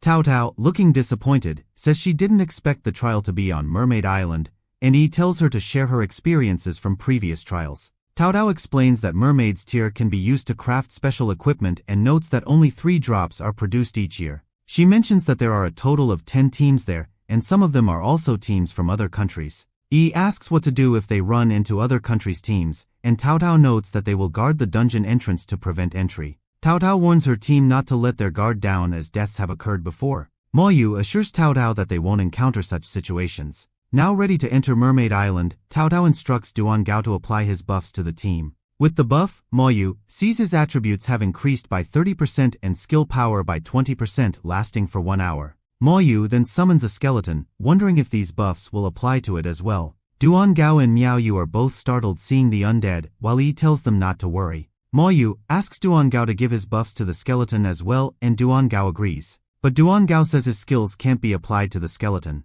Seeing the skeleton can't be buffed, Jin gives Ma Yu and the skeleton a long, dismissive stare. Jin turns to Lin, raises his staff threateningly, and asks if he wants to fight. Cao Cao gets between the two, snapping at Jin to fight later and focus on the trial first. Jin reveals that whenever he finds Lin's summon looking at him, he gets an eerie feeling like he will die. Suddenly, Cao Cao sprints forward, announcing that the trial has begun and instructing everyone to get to the island. Cao Cao reminds the others that their target is the Mermaid Dungeon and tells them to avoid fighting monsters on the way if they can. A while later, on their way, they reach a stream infested with a monster. Followed by a small ripple on the surface, the massive level 19 monster lunges out of the water, looking down at Cao Cao. The monster then lunges at Cao Cao, swallowing half her body in its mouth. At that moment, Yi jumps behind the monster while a massive fireball hurls toward it from the front. The fireball slams into the monster as he slits its throat from behind. With this monster dead, more begin appearing. Cao Cao informs the others of the approaching level 21 monsters and instructs Miao Yu to handle them while the group charges to the island's center. Miao Yu uses Windbind to summon a massive tornado and tells the team to hurry, assuring them she will take care of the monsters. 20 minutes later, the team encounters more monsters blocking their path. Looking worried, Cao Cao asks if they stand a chance against the monsters, while Miao Yu points out they are all level 22, higher than her level. Cao Cao knows charging straight ahead will get them surrounded, but clearing the path slowly will take at least an hour and make them fall behind significantly. Lin steps ahead and offers to deal with the monsters. Jin smirks and mocks Lin for being level 17, asking what he will do and tells him to keep hiding behind women. Ignoring Jin's comments, Cao Cao asks Lin what he plans to do, and Lin says he will distract the monsters with his skeleton warriors. Cao Cao thinks it might work and, smiling, tells Lin it's all up to him. As Lin instructs the skeleton to charge forward, Cao Cao is surprised to see its fast movements. Once the path is cleared, Cao Cao shouts at her team to hurry forward and they begin sprinting. When they reach far from that place, Lin recalls his skeleton and Cao Cao praises Lin for his actions. Jin asks why Lin didn't use this technique before, claiming they could have reached the mountain by now. Jin then tells Lin it's his summons doing the work and calls him trash. Suddenly, Miao Yu spots something and bellows at her team to run. Hundreds of monsters charge at them as if fleeing from something, and Cao Cao shouts for everyone to retreat. Cao Cao points out that the people from the country Y, the Shikigami summoners, are ambushing them. A Shikigami summoner shoots 2 small figures engulfed in flames forward. Those figures turn into 2 massive demonic creatures, one resembling a bull and the other a horse. Miao Yu asks why the summoners are doing this, and Cao Cao says it's to stop others from going up the mountain. The Shikigami warrior rides on the demonic beast and laughingly claims the mermaid dungeon belongs to his great country Y. People from other countries shout that it's despicable for the Shikigami summoner to use such tricks to win. Cao Cao asks Lin if he can use his summons to drive the monsters away, but Lin points out that his summons are useless against the hundreds of monsters. Nevertheless, Lin still sends one summoner forward to drive some of the monsters away, leaving 2/3 of them behind. Lin summons another skeleton and commands it to lure some of the remaining monsters away. Seeing the skeletons drive the monsters away, the people there seem impressed and praise Lin. Lin summons yet another skeleton and seeing it, the people begin thanking Lin for his help. 2 guys, pleased with Lin, offer to take him on the next dungeon raid, while Jin looks annoyed at seeing Lin receive the glory. The Shikigami warrior notices the people have caught up and is surprised they made it across such a large number of monsters. So he tells the archer stationed above to get ready to stop those people from advancing. A second later, lots of arrows come flying towards the people. Mages among them quickly summon protection shields to block off the arrows. Yi says that the chase has begun and expresses she isn't worried with Lin and his skeletons around her. After the first round of clashes finishes, the people begin discussing that the situation is dire and they are in need of a powerful mage. Jin tells Cao Dao that he wishes to join the other team. Miao Yu and Duan Gao tell Jin to think over what he is saying as Jin strongly points out that either he or Lin will leave the team. Disappointed, Yi tells Jin that he is really something. Jin is certain that Cao Dao will definitely keep him and kick out Lin. However, Cao Dao tells Jin he can leave the team if he wants. Jin is bewildered when Cao Dao declares that he can leave the team instead of Lin Maoyu. Jin points out that if he leaves the team, then Cao Dao and the others won't be able to get into the creation seminary. Cao Dao says that won't be the case and reminds Jin she is an 11th knight and can't fulfill his every demand. So Jin turns away and leaves the party, telling Cao Dao she might regret her decision. After Jin is gone, Lin Maoyu tells Cao Dao they should enter the dungeon now, but Cao Dao seems unsure. Yi also presses on and requests Cao Dao to enter the dungeon, but Cao Dao asks how they can do that. Miao Yu and Duan Gao also decide to follow Lin Maoyu into the dungeon. Cao Dao hopes they can retreat if things go bad, but is unable to understand why he trusts Lin Maoyu so much to follow him blindly. A while later, all of the teams arrive at the dungeon's entrance. The members from Y Country, seeing others there, warn them to get lost, telling them they aren't allowed near the dungeon. However, the other teams decide not to get pushed back down and get ready to fight Y Country if necessary. Smirking, Jin thinks these teams are looking to die messing with Y Country. The Y Country's summoners summon one of their demonic beasts, which lunges at the other teams. Cao Dao raises her shield to defend while Lin Maoyu raises his hand and summons his skeletons. In just a second, an army of skeletons appears. Seeing so many skeletons, Cao Dao and Duan Gao are shocked, while Miao Yu notices that the skeletons are blocking all the attacks. The Y Country's summoners are also open-mouthed in shock as they shout, asking how one person can summon that many at once. Seeing Lin Maoyu's team about to enter the dungeon, the Y Country's summoners lunge forward to stop them. Lin Maoyu chooses the nightmare difficulty, and before the Y Country's summoners can stop him, he disappears into thin air. Having failed to stop Lin Maoyu, the Y Country's summoners clench their teeth in fury. Meanwhile, Lin Maoyu and his team all get teleported inside the dungeon. Cao Dao looks at Lin Maoyu through the corner of her eye in doubt. Yi assures Cao Dao to relax, saying Lin Maoyu's skeletons are powerful, and Cao Dao smiles, promising to do her best to block the monsters. Miao Yu agrees to heal Cao Dao while Duan Gao claims he will give his blessings to the team. At that moment, Miao Yu and Duan Gao receive a shock as they get EXP points out of nowhere. It seems Lin Maoyu's skeleton has slain a monster in one shot, providing the EXP to everyone there. Lin Maoyu advances with his skeletons to look for more targets, while Cao Dao wonders how they managed to kill the nightmare-level monster in one shot. Grinning, Yi reminds Cao Dao that she did say Lin Maoyu's skeletons are powerful and tells the others to hurry along after Lin Maoyu. Duan Gao, still in shock, says he is still trying to digest the situation as Cao Dao tells him to just hurry up and follow. The skeletons use the Rage Strike skill and slaughter more monsters. Cao Dao claims that it's the first time she is so relaxed clearing a dungeon as before she would be on the front lines defending her teammates. Duan Gao notes that they are not needed while Miao Yu says there's nothing for them to do. After a while, the team reaches a dead end. Yi notices a monster and tells the team to look below. 100 feet below, the level 23 monster, Merfolk Queen Serpent, with very high attributes even more than Lin Maoyu's skeletons, is resting. Cao Dao offers to aggro the monster, but Lin Maoyu says there's no need. He commands his skeletons to jump down to engage the monster in a fight. The monster sees the incoming attack and uses the lash skill to dodge the attacks. Cao Dao points out that the monster is too agile and asks what they should do. Lin Maoyu assures her not to worry and uses the slow curse skill on the monster. This skill causes the monster's speed to slow down significantly. With its speed slowed down, the skeletons jump onto the monster's body. Cao Dao notes that Lin Maoyu has powerful summons and even curse-type skills and wonders what more he can do. The monster uses the Death Strangle and coils its body around a skeleton, crushing it. It then opens its mouth and shoots venom as Lin Maoyu points out that his skeletons are undead, so the venom won't affect them much. After an intense battle, the monster's body is a mess, with swords pierced everywhere on its body. Cao Dao is astounded as she realizes the monster has been defeated. Catastrophic Necromancer Chapter 19. Duan Gao is shaken at receiving so much EXP without having done anything. Cao Dao instructs the team to follow Lin Maoyu, and points out that the final boss will be the Queen of the Merepeople. As they make their way forward, Yi closes her nose, saying she smells a strong fishy odor. A while later, the team can see a massive palace etched between sharp rocks within the dungeon. Guarding the palace are a large number of merpeople guards. Cao Cao counts the guards to be 60 in total, all of them enhanced elite monsters. Lin Moyu thinks that the more monsters there are, the better it is. Without waiting any longer, Lin Moyu directs his skeletons at the guards, and Cao Cao warns Lin Moyu to be careful. The elite mare soldiers notice the skeletons coming at them. A fierce battle breaks out between the skeletons and the mare soldiers, with both sides ready to use their skills. Yi gives a concerned look as the other patrols rush to help the mare soldiers, and Lin Moyu raises his hand, telling her to cover her ears. Yi puts both her hands over her ears and closes her eyes. Cao Cao and the others are shocked as they begin receiving a large amount of EXP, wondering what just happened.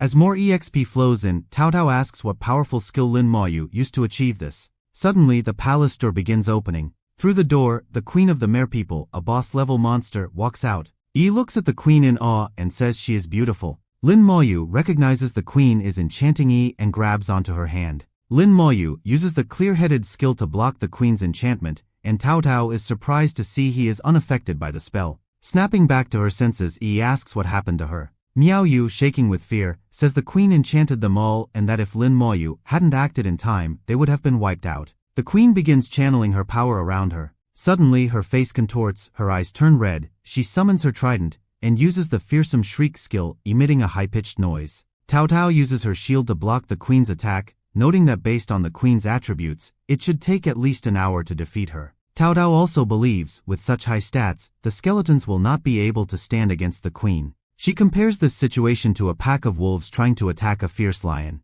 The queen raises her trident and throws it towards a skeleton. Hit by the trident, a skeleton gets destroyed instantly. Cao Cao instructs Duan Gao to buff them and prepare for battle, and he replies that he understands. However, Lin Moyu says it's not needed as he raises his hand, using the slowing curse. This curse hits the queen, slowing her movements. The queen attacks again and sends massive bellowing waves at the skeletons. The skeletons get caught up in the waves, causing 12 of them to get destroyed at once. Seeing this, Cao Cao begins sweating in fear and tells Lin Moyu to command the skeletons to retreat. However, instead of retreating, Lin Moyu summons all of the remaining 87 skeletons. The army of skeletons then advances toward the queen. Cao Cao and the others are open-mouthed in shock, seeing this many skeletons spawn at once. Yi admits that Lin Moyu has become stronger, exceeding all her expectations. As the skeletons approach her, the queen gets ready to counterattack. She uses the Tears of the Queen skill, creating a powerful, swirling blue energy attack that seems to tear through the skeletons with great force.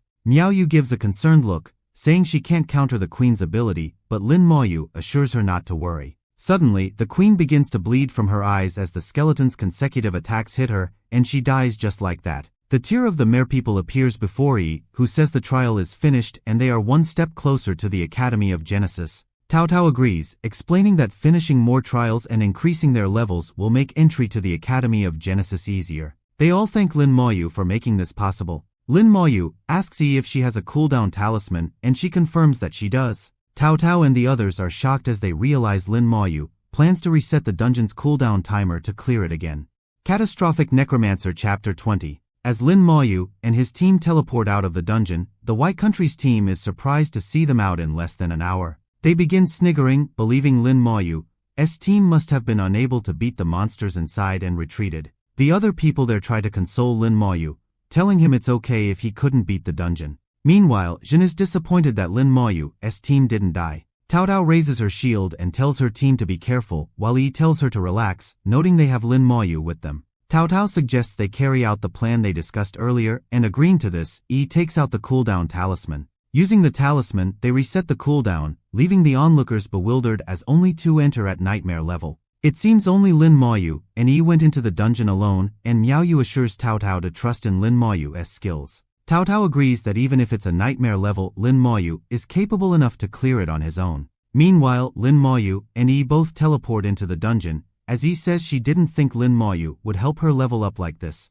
Yi explains that they can use the remaining cooldown of the talisman to clear the dungeon twice each. So she says they should clear the dungeon as fast as possible as Lin Moyu sends his skeletons forward to slay the monsters. Yi looks pleased as she receives loads of EXP. The two of them reach the serpent monster, which charges at them with its mouth wide open. Lin Moyu kills the serpent, and they reach the final boss in only 5 minutes. Yi says Lin Maoyu is a lot more amazing than she thought as Lin Maoyu suggests they head to the Queen's palace now. Once they reach the Queen's palace, Lin Maoyu sends the skeletons to attack the Queen's guards. The skeletons kill all of the guards very quickly. With the guards all gone, the Queen comes out of her palace. Yi gets behind Lin Maoyu so as not to get enchanted by the Queen like she did before. Yi points at the Queen and tells Lin Maoyu to go and destroy her. Lin Maoyu uses the slow curse on the Queen and then the corpse explosion on the dead guards' bodies. A massive explosion erupts, engulfing the Queen in fire as she gives a loud scream. With this, the Queen dies and Yi levels up.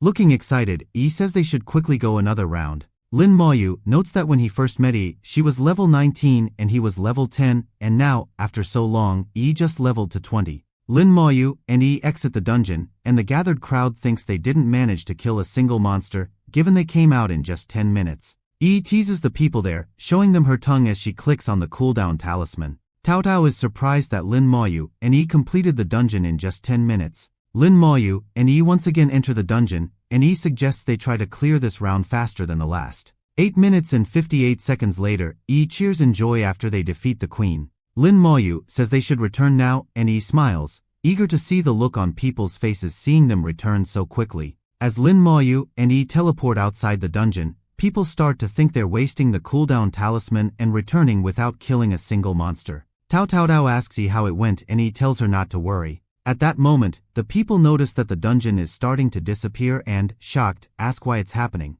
It's unusual for the dungeon to disappear unless 3 merfolk tears are taken, and people realize Lin Maoyu's team must have collected all 3 after entering the dungeon 3 times. Lin Maoyu suggests his team should leave now, but the Y Country's team charges forward to not let Lin Maoyu and his team escape with the merfolk tears. Most of the other teams side with the Y Country team, and since the dungeon has disappeared, they don't want Lin Maoyu's team to take all the tears. Suddenly, an eerie feeling fills the air as all the people get silent. A guy from the Y Country's team stares at Lin Maoyu and then summons 2 massive demonic beasts. Seeing the beasts, Cao Cao freezes in fear. Lin Maoyu raises his hand, uses Soul Blaze, and sends an attack straight at one of the demonic beasts. The demonic beast begins growling in pain as the Soul Blaze hits its body. Seeing this, the summoner from the Y Country's team snarls his teeth in rage and shouts at Lin Maoyu to die. With the divine summoning, the summoner summons 3 more divine demons. The summoner then commands the divine demons to go and crush Lin Maoyu. The summoner mocks Lin Maoyu's attack, saying they are feeble against his divine summons. Lin Maoyu summons his skeletons in return, which charge towards the giant axe summon. The summoner is shocked, seeing his divine summon get one-shot by Lin Maoyu's skeletons. Even Lin Maoyu is startled, as he can't believe the divine summon is that weak. The summoner receives a backlash from a skeleton and spits blood, unable to believe all his summons got wiped out so easily. Lin Maoyu's skeletons lunge forward while the summoner gets sent flying backward. Lin Maoyu raises his hand and commands the skeletons to advance. The summoner's eyes bulge and he screams in rage, shouting at his only remaining summon to run faster while riding on its shoulder. The people there note that Lin Maoyu's skeletons are really powerful, having managed to kill the divine summons so easily. The summoner thinks Lin Maoyu must have awakened his innate state, strengthening the Xinxia Empire, and decides to return and report this to his country. Lin Maoyu stands at the front, with his skeletons standing behind him. The remaining summoners from Y Country stare at Lin Maoyu's skeletons. One of them turns around in fear, says he won't fight back, and starts running away. Following this man, the others also run after him, not wanting to die. The good guys who weren't against Lin Maoyu all laugh, seeing the Y Country's team fleeing away. They begin to wonder who Lin Maoyu might be, and seeing him single-handedly kill the divine summons, they are very impressed. Only Jin looks pissed and grits his teeth in rage as he regrets leaving Lin Maoyu's team earlier. But he tells himself it's not his fault and blames Lin Maoyu, deciding to pay him back tenfold. Cao Cao announces that the trial is completed and they will head back. With this, the tower teleports the team back to the academy. Back in a classroom of their academy, Yi is resting on the desk, looking very tired, while Cao Cao thanks Lin Maoyu for making the trial easier. Yi tells Cao Cao not to be formal with Lin Maoyu, and says that although Lin Maoyu doesn't talk much, he's a good person. Cao Cao teases Yi for always speaking up for Lin Maoyu. The watch on Lin Maoyu's hand gives a beep, and Lin Maoyu finds out that Bai has sent him a message asking him to come to the academic affairs office. Lin Maoyu goes to the office as asked, and Bai says he watched the trial's recording and praises Lin Maoyu for doing well. Bai asks Lin Maoyu if he knows what the mermaid's tear is used for, and Lin Maoyu says he doesn't. Bai explains that the tear is an item that affects the success rate in awakening an innate talent during their second class transitioning at level 40. Bai says it's good Lin Moyu managed to obtain the mermaid's tears and agrees to grant Lin Moyu any reward he wants. Lin Moyu, who wasn't able to find his sister's info at the administrative office, decides to ask Bai about this. When Lin Moyu asks Bai for help in finding someone, Bai claims he knew Lin Moyu would ask and informs him that his sister joined the Chuangshan Academy at the beginning of the year, with her information being confidential. Hearing the Chuangshan Academy's name, Lin Moyu recalls Jing Tao's dream to attend and remembers that Yi and Shui had encouraged him to join if he had the chance. But Lin Moyu hadn't expected his sister to join the Chuangshan Academy and believes it must have been nearly half a year since she joined. Bai says he's bound by rules not to reveal information about Lin Moyu's sister and points out that Lin Moyu must join the academy to talk to her. Bai then sends Lin Moyu the requirements for joining the Chuangshan Academy. Bai also mentions that since he didn't reveal Lin Moyu's sister's information, Lin Moyu can ask for another reward. Lin Moyu asks for a cooldown amulet. Bai laughs, saying it's expected of Lin Moyu to want the item, but since it's very rare, Lin Moyu has to complete another task to obtain it. Lin Moyu agrees to do the task. Bai says that Lin Moyu has to be level 20 to take the task and suggests he go to the Academy's instance dungeon hall for fast leveling. With this, Bai hands over a teleportation stone to Lin Moyu, which will take him to the instance dungeon hall. Lin Moyu mutters teleport while holding onto the stone, seeing which Bai is surprised to see Lin Moyu want to grind his levels right away. Lin Moyu is transported to the instance hall of Xia Jing Academy and, looking around in awe, sees the place crowded with numerous dungeon entrances along every wall. Catastrophic Necromancer Chapter 22. Lin Moyu sees that he needs to be level 30 or above to enter the Creation Seminary, meaning his sister must have reached that level in just 3 to 4 months after enrolling at Xia Jing Academy. After reaching level 30, one will have to pass the level 30 dungeon in Hell difficulty and also get 1000 contribution points. A girl asks for Lin Moyu's attention from behind. Lin Moyu turns around to find a girl asking him if it's his first time there. She introduces herself as Shuhan and offers to introduce Lin Moyu to the dungeons there. Lin Moyu asks how many points that will cost, and Shuhan says 100 points will be enough. So Lin Moyu transfers her 100 points, and she happily thanks Lin Moyu. Shuhan begins explaining that there are 2 dungeons below level 20, 18 dungeons between levels 20 and 30, and 30 dungeons between levels 30 and 40. Shuhan also points out that there are 52 dungeons at levels 40 to 70, plus 2 large dungeons for more than 40 people each, and 1 dungeon for over 100 people. Shuhan adds that each dungeon has its respective clearing records, and setting a new record will result in more rewards. The place Lin Moyu and Shuhan are gathered is the Task and Team Recruitment Center, where one can complete tasks and earn points or recruit teammates. Explaining all this, Shuhan asks Lin Moyu if he has any questions, and Lin Moyu asks how he can get contribution points. Shuhan says that one can earn points by participating in trials organized by the Academy and completing their tasks. Lin Moyu needs 1000 contribution points to enter the Creation Seminary but sees that the highest reward for a task is just 10 points, with most tasks giving only 2 to 3 points. Shuhan claims that earning points is difficult because tasks are quickly completed by others as soon as they are issued. At that moment, Lin Moyu receives 50 contribution points. Hearing Lin Moyu receive so many points at once, the others around him believe he must be joking. Lin Moyu thanks Shuhan for the explanation, and Shuhan asks if he is looking for a party to enter a dungeon. Lin Moyu places his hand on a round crystal, selects the mutated forest dungeon, notes that no one has broken the record in 3 years, and declares he will be the one to do it. He chooses nightmare difficulty for the dungeon as well. Seeing Lin Moyu choose the mutated forest dungeon, the others find out Lin Moyu is someone below level 20. Lin Moyu is teleported to the mutated forest dungeon where he wonders how much EXP he will receive after clearing it. After killing the ordinary monsters, Lin Moyu doesn't get much EXP, so he decides to head straight to the boss to save time. After a while, Lin Moyu arrives at the boss's lair. The boss is a mutated dragon level 19 turtle with very high physique. Lin Moyu sends his skeletons at the boss. As the skeletons lunge at it, the boss activates super defense. Lin Moyu notices that the turtle's shell is tough, so his skeletons aren't doing much damage. He decides to use the Soul Blaze skill to finish off the boss quickly. Hit by the Soul Blaze, the boss gets shot a few feet into the air and then flipped around. The skeletons use the Rake Strike skill to attack the fleshy side of the boss. With this, the boss gets defeated. Lin Moyu notes that he received about 35% EXP altogether and believes he can reach level 18 after one more clear.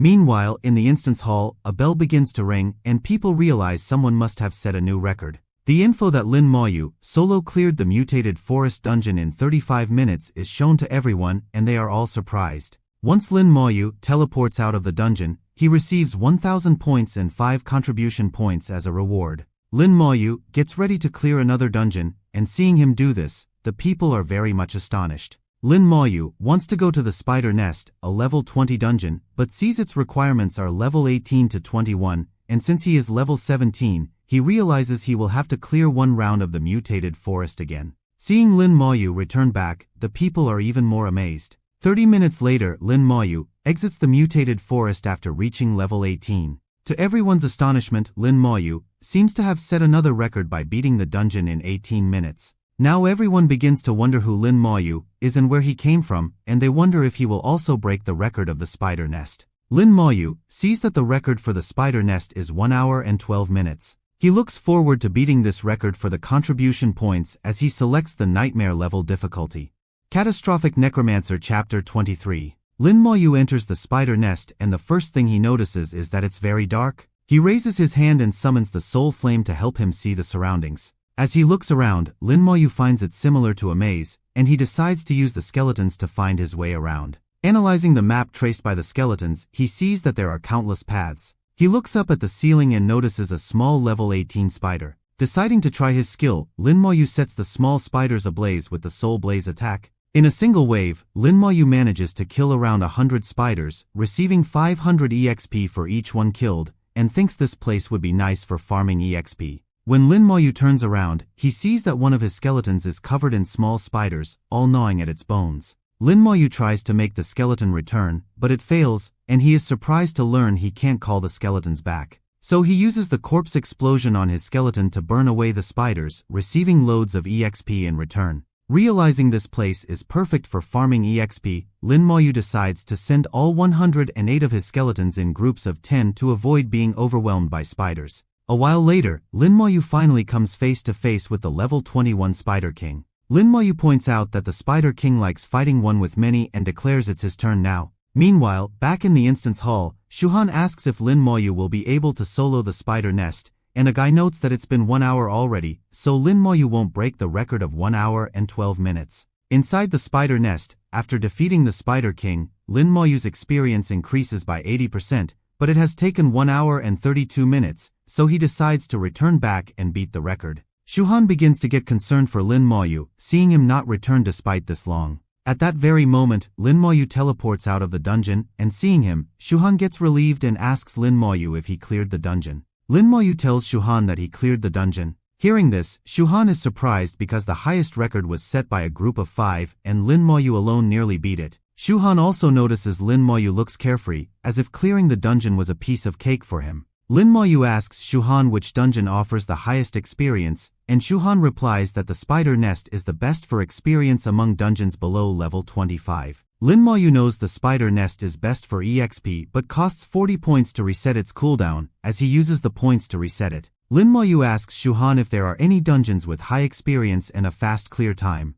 After thinking a bit, Shuhan points to a dungeon behind Lin Moyu and suggests he team up with others to go to the Tyrant Desert Large Dungeon. Shuhan explains that despite being a level 25 dungeon, level 20s can enter it because one can form a team of 40 people. Hearing it's a large dungeon, Lin Moyu wonders if he can solo it. Lin Moyu turns around, thanking Shuhan, and Shuhan realizes Lin Moyu is about to enter the spider nest again. Lin Moyu points out that he wants all the EXP he can get from the spider nest. Meanwhile, in the observation room, Bai and other important people are watching Lin Moyu's trial earlier. Meng Anwen, the old man, expresses surprise at one person solo taking all 3 merfolk tiers, while Hongshan points out the reactions of the White Country people. Meng Anwen tries to ask about Lin Moyu's talent, but Bai says he doesn't know how many times Lin Moyu's talent has enhanced. Anwen claims that Lin Moyu is a very good child, and Bai agrees, noting that Lin Moyu's future is very promising. Bai reveals that Anwen still favors Lin Moyu's sister and is positive he might take in Lin Moyu as well.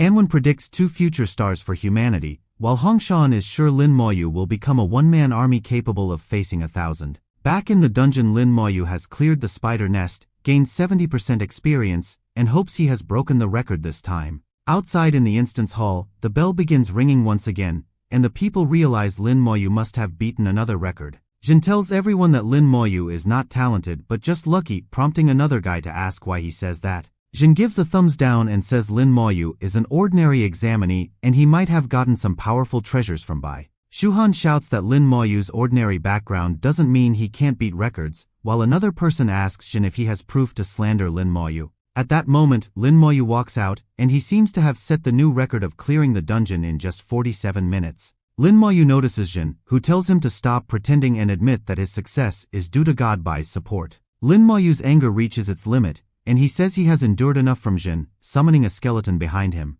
Scared but trying to act tough, Jin declares he isn't scared of Lin Moyu. Lin Moyu calms down, turns away from Jin, and decides that fighting him would waste time as he aims to reach level 20 today. Catastrophic Necromancer Chapter 24. Lin Moyu enters the spider nest again, certain he will level up after clearing this round. With the Spider King's death, Lin Moyu reaches level 20, and all his stats increase. His summoning skill also levels up and his skeletons upgrade to silver grade. Lin Moyu summons the upgraded skeleton and realizes it takes 500 spirit to summon one. Analyzing the skeleton, Lin Moyu finds its overall stats equivalent to a dungeon boss with its level increased as well. Lin Moyu then decides to change his equipment, selling off the silver grade equipment to buy some skill scrolls. Exiting the dungeon, Lin Moyu receives admiration from people marveling at him leveling up and setting a new record. Lin Moyu heads to a trader, putting all his equipment on the table and asking the trader to sell them and buy beginner level scrolls. The trader agrees and asks Lin Moyu why he is selling all these items instead of using them. Lin Moyu explains that he needs equipment, but not these silver grade ones, as they are not as good as his talents. The trader mentions they also have good equipment that can be bought with points, and Lin Moyu asks to see them. The trader takes Lin Moyu to a large room full of equipment and tells him to look around while he sells Lin Moyu's silver grade equipment. Lin Moyu inspects a spirit longsword costing 3,000 points and finds out it's part of the spirit set. Lin Moyu agrees that the equipment is good, but the prices are very high, making it unaffordable for new students. Lin Moyu examines some spirit robes and spirit rings, finding that using these sets can increase spirit by 800, but he doesn't find it that good. At that moment, Lin Moyu hears some men talking about a broken weapon costing 50,000 points nearby. Lin Moyu is surprised to hear it's that expensive and thinks only a handful of people in the academy might be able to afford it. The weapon is the Donatus sickle, part of the Death Spirit set. Lin Moyu learns that the sickle can summon a hero general, and he notes that his skeletons need a new leader. He grabs the sickle and points out that, despite lacking attributes and seeming useless, it can absorb abyss demon souls for upgrading. Lin Moyu decides to buy the Donatus sickle. Lin Moyu tells the trader he wants the sickle, prompting the trader to ask if he is sure, as it's expensive. When the trader inserts the card into the machine, he is shocked to see Lin Moyu has 130,000 total points. As Lin Moyu walks away with the sickle, the trader claims he never imagined someone would buy it, as it had been in the center for way too long. Lin Moyu returns to his room, drops all the scrolls on the table, hoping to get at least some new skills from them, and begins opening them. The first skill he receives is Skeleton Armor, which provides armor to skeletons, and Lin Moyu thinks it's a good skill as it can also protect him. Lin Moyu raises his hand and produces swirling blue energy around him. The energy transforms into a skeleton-like spinal cord of a monster. Lin Moyu reaches out to grab another scroll and opens it. He then raises his hand and summons a dark iron grade skeleton mage, whose spirit is very high, just like his. Lin Moyu notes that now his skeletons can attack from a distance as well. The next morning, Lin Moyu wakes up to find all his spirit fully recovered and decides to ask God Bai for the task. Lin Moyu goes to Bai and tells him he is level 20 and asks about the task. Bai is shocked that Lin Moyu has reached level 20 in just one day, believing Lin Moyu's speed is faster than his own. Bai tells Lin Moyu that the task is simple. Lin Moyu needs to help him get something. Bai explains that there is a large dungeon called Tyrant Desert in the dungeon hall, and Lin Moyu's task is to retrieve the Tyrant Heart from inside. Bai promises to help Lin Moyu get a beginner cooldown talisman if he successfully brings back the Tyrant Heart within 3 days. Bai points out that the cooldown of some top-level dungeons can even reach a month, so the cooldown talisman is useful. Bai also promises to teach Lin Moyu how to upgrade a beginner cooldown talisman to an advanced one if he completes the task. Lin Moyu promises to bring the Tyrant Heart as Bai explains he is giving him 3 days due to the school's opening ceremony. Once Lin Moyu leaves, Anwen peers through a door and asks Bai if he is satisfied with Lin Moyu. Bai responds that he is more than satisfied. Anwon believes Lin Moyu's personality will lead him to solo the dungeon and reminds Bai of when he entered the dungeon at level 30 and returned empty-handed.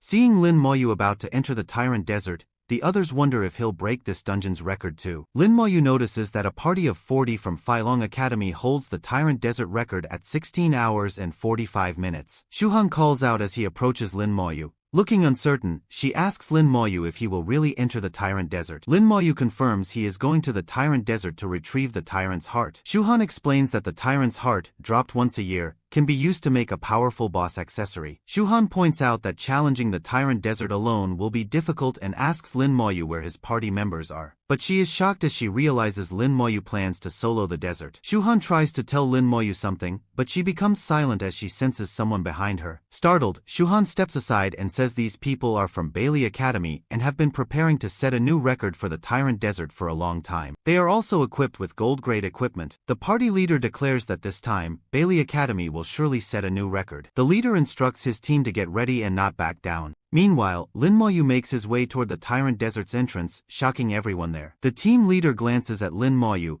asking if he really plans to clear the Tyrant Desert alone, which is a large dungeon. The leader thinks Lin Moyu is being suicidal and tells his team to get ready to teleport. Arriving in the Tyrant Desert dungeon, Lin Moyu notices the sun overhead, making navigation difficult, and understands why the record time to clear is 16 hours. So he sends his skeletons in every direction to map the place himself. Lin Moyu notes that entering the dungeon costs 5,000 points, refreshing the cooldown costs 2,000 points, and he only has 8,000 points. Suddenly, Lin Moyu notices a monster labeled on the map. The monster is a strong elite with level 25, and all its attributes are as impressive as expected for a large dungeon. Lin Moyu believes this dungeon's ordinary monster could challenge the level 24 merfolk leader and is relieved his skeletons are silver grade. The skeletons defeat the level 25 monster for 300,000 EXP, and Lin Moyu calls the dungeon an EXP treasure land. Lin Moyu summons the skeleton armor to cover his body to be safe from any hidden danger. He and his skeletons advance and, after 2 hours, find an oasis. Lin Moyu suspects there might be many monsters gathered at the oasis. When the skeletons go near the oasis, a level 25 large scorpion suddenly charges at them. The skeleton uses the Rage Strike spell and kills the scorpion with a single attack. Lin Moyu notices some fruits hanging off the large trees and wonders if they are consumable. So he sends a skeleton to go and fetch those fruits for him. A skeleton brings back a fruit, and Lin Moyu wonders what kind of effect it might have. Analyzing the fruit, Lin Moyu realizes it can recover spirit if consumed. When Lin Moyu takes a bite of the fruit, and his spirit recovers quickly. As many scorpions charge at the skeletons, Lin Moyu thinks the oasis will provide an unlimited supply of spirit due to the abundance of fruits. Grinning, he summons skeleton mages, deciding this place will be best to practice and level up his skills. Earlier, Lin Moyu was worried about how he could level up his skeleton mages but isn't anymore. With endless spirit refills, Lin Moyu can continuously summon skeleton mages and level them to 20 to become silver grade. With this, Lin Moyu continues the grind. 3 hours later, Lin Moyu is relieved when the skeleton mage finally reaches level 20. He summons the leveled up skeleton mages and analyzes their attributes. Lin Moyu has 3 different skilled skeleton mages, fire type, thunder type, and wind type. Lin Moyu notes that the scorpions enjoyed killing his skeletons earlier and declares it's their turn to die now. The skeleton mages are ready to start their slaughter.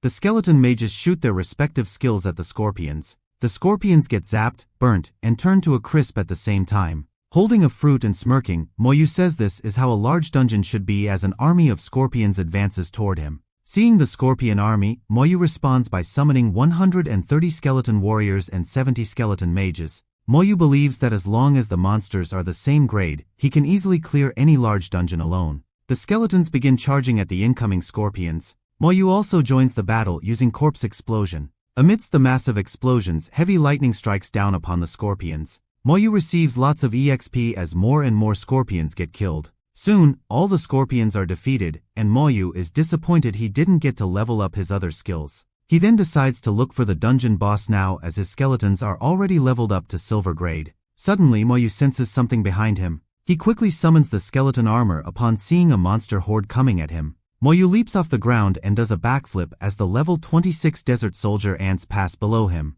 Landing, Moyu wonders where the ants are headed. So he decides to follow the ants. Sometime later, Moyu arrives at what he thinks is the soldier ant's nest. There he notices flying ants, recognizing them as the queen ant's personal troops, and wonders if the boss is the queen ant. The flying ant attacks Moyu, hitting his skeleton armor very hard. Moyu calls the flying ant a bully as he raises his hand and summons his skeletons. A skeleton mage produces a tornado which catches the flying ant and crushes it. Now, the whole army of flying ants comes flying at Moyu and his skeletons. Moyu summons all his skeletons, which start killing the flying ants and providing him with more EXP. Moyu commands the skeleton warriors to look for the queen ant, saying he and the mages will handle the flying ants. The mages rain down destructive spells upon the ants, killing them instantly. Some moments later, Moyu notices the skeletons have located the ant queen and decides to head over there. Arriving where the ant queen is, Moyu sees that she is level 29 while her personal ant army is level 27. Disappointed by the queen's weakness, Moyu says it's boring and directs his skeletons to charge. The ant queen uses the storm strike spell, sending a powerful attack at Moyu. Moyu shields his face as the sand begins whirling around him, thankful he has the skeleton armor to protect his body. Moyu then commands the mages to stall the queen's army and the warriors to go for the kill. The mages start burning the queen's army with fire and lightning while the warriors lunge at the queen. Moyu receives lots of EXP as the guards begin dying. The queen uses the sonic wave attack and burns the skeleton warriors to a crisp as they approach her. The queen uses the curl spell to defend herself and summon ants, sending shockwaves around her. Seeing the queen using a defensive skill, Moyu says it's a waste of his time. Suddenly, Moyu turns around to see an army of ants charging at him. Smirking, Moyu raises his hand to use the corpse explosion skill. A mighty explosion occurs around the queen, sending massive waves of sand flying all around. With this, the queen dies, providing Moyu 800,000 EXP and other items. Moyu examines the desert queen ant egg, which he hopes to sell for a lot of gold coins. He notes his experience has increased to 78% and thinks it's a good place to farm EXP, but decides to search for the tyrant's heart instead.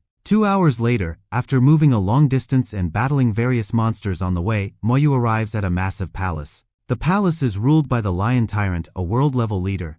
Looking over at the palace, Moyu thinks he is at the right place. On the walls, Moyu notices level 29 archer guards with higher attributes than the ants. The level 28 lion warriors notice Moyu and begin advancing toward him in formation. Moyu brings out the sickle and summons the hero general. The hero general appears out of the ground with a skill of military influence. Moyu then summons the skeleton warriors. Doing so, Moyu orders the hero general to follow his will, lead his soldiers, and defeat the enemy. The hero general uses its influence and makes the skeleton warriors get into a fighting formation. The archer on the wall gives a loud roar, and 100 arrows come flying toward the skeletons. The skeleton mages shoot their spells at the oncoming arrows to counter them. The mages' spells hit the arrows and nullify them. The spells then rain down upon the archers, causing a small outburst and sending sand and dust everywhere. Moyu is grateful for his skeletons as they and the lion warriors stand ready to clash. The skeleton warriors use Rage Strike and begin attacking the lion warriors. Moyu instructs half the mages to concentrate on destroying the wall.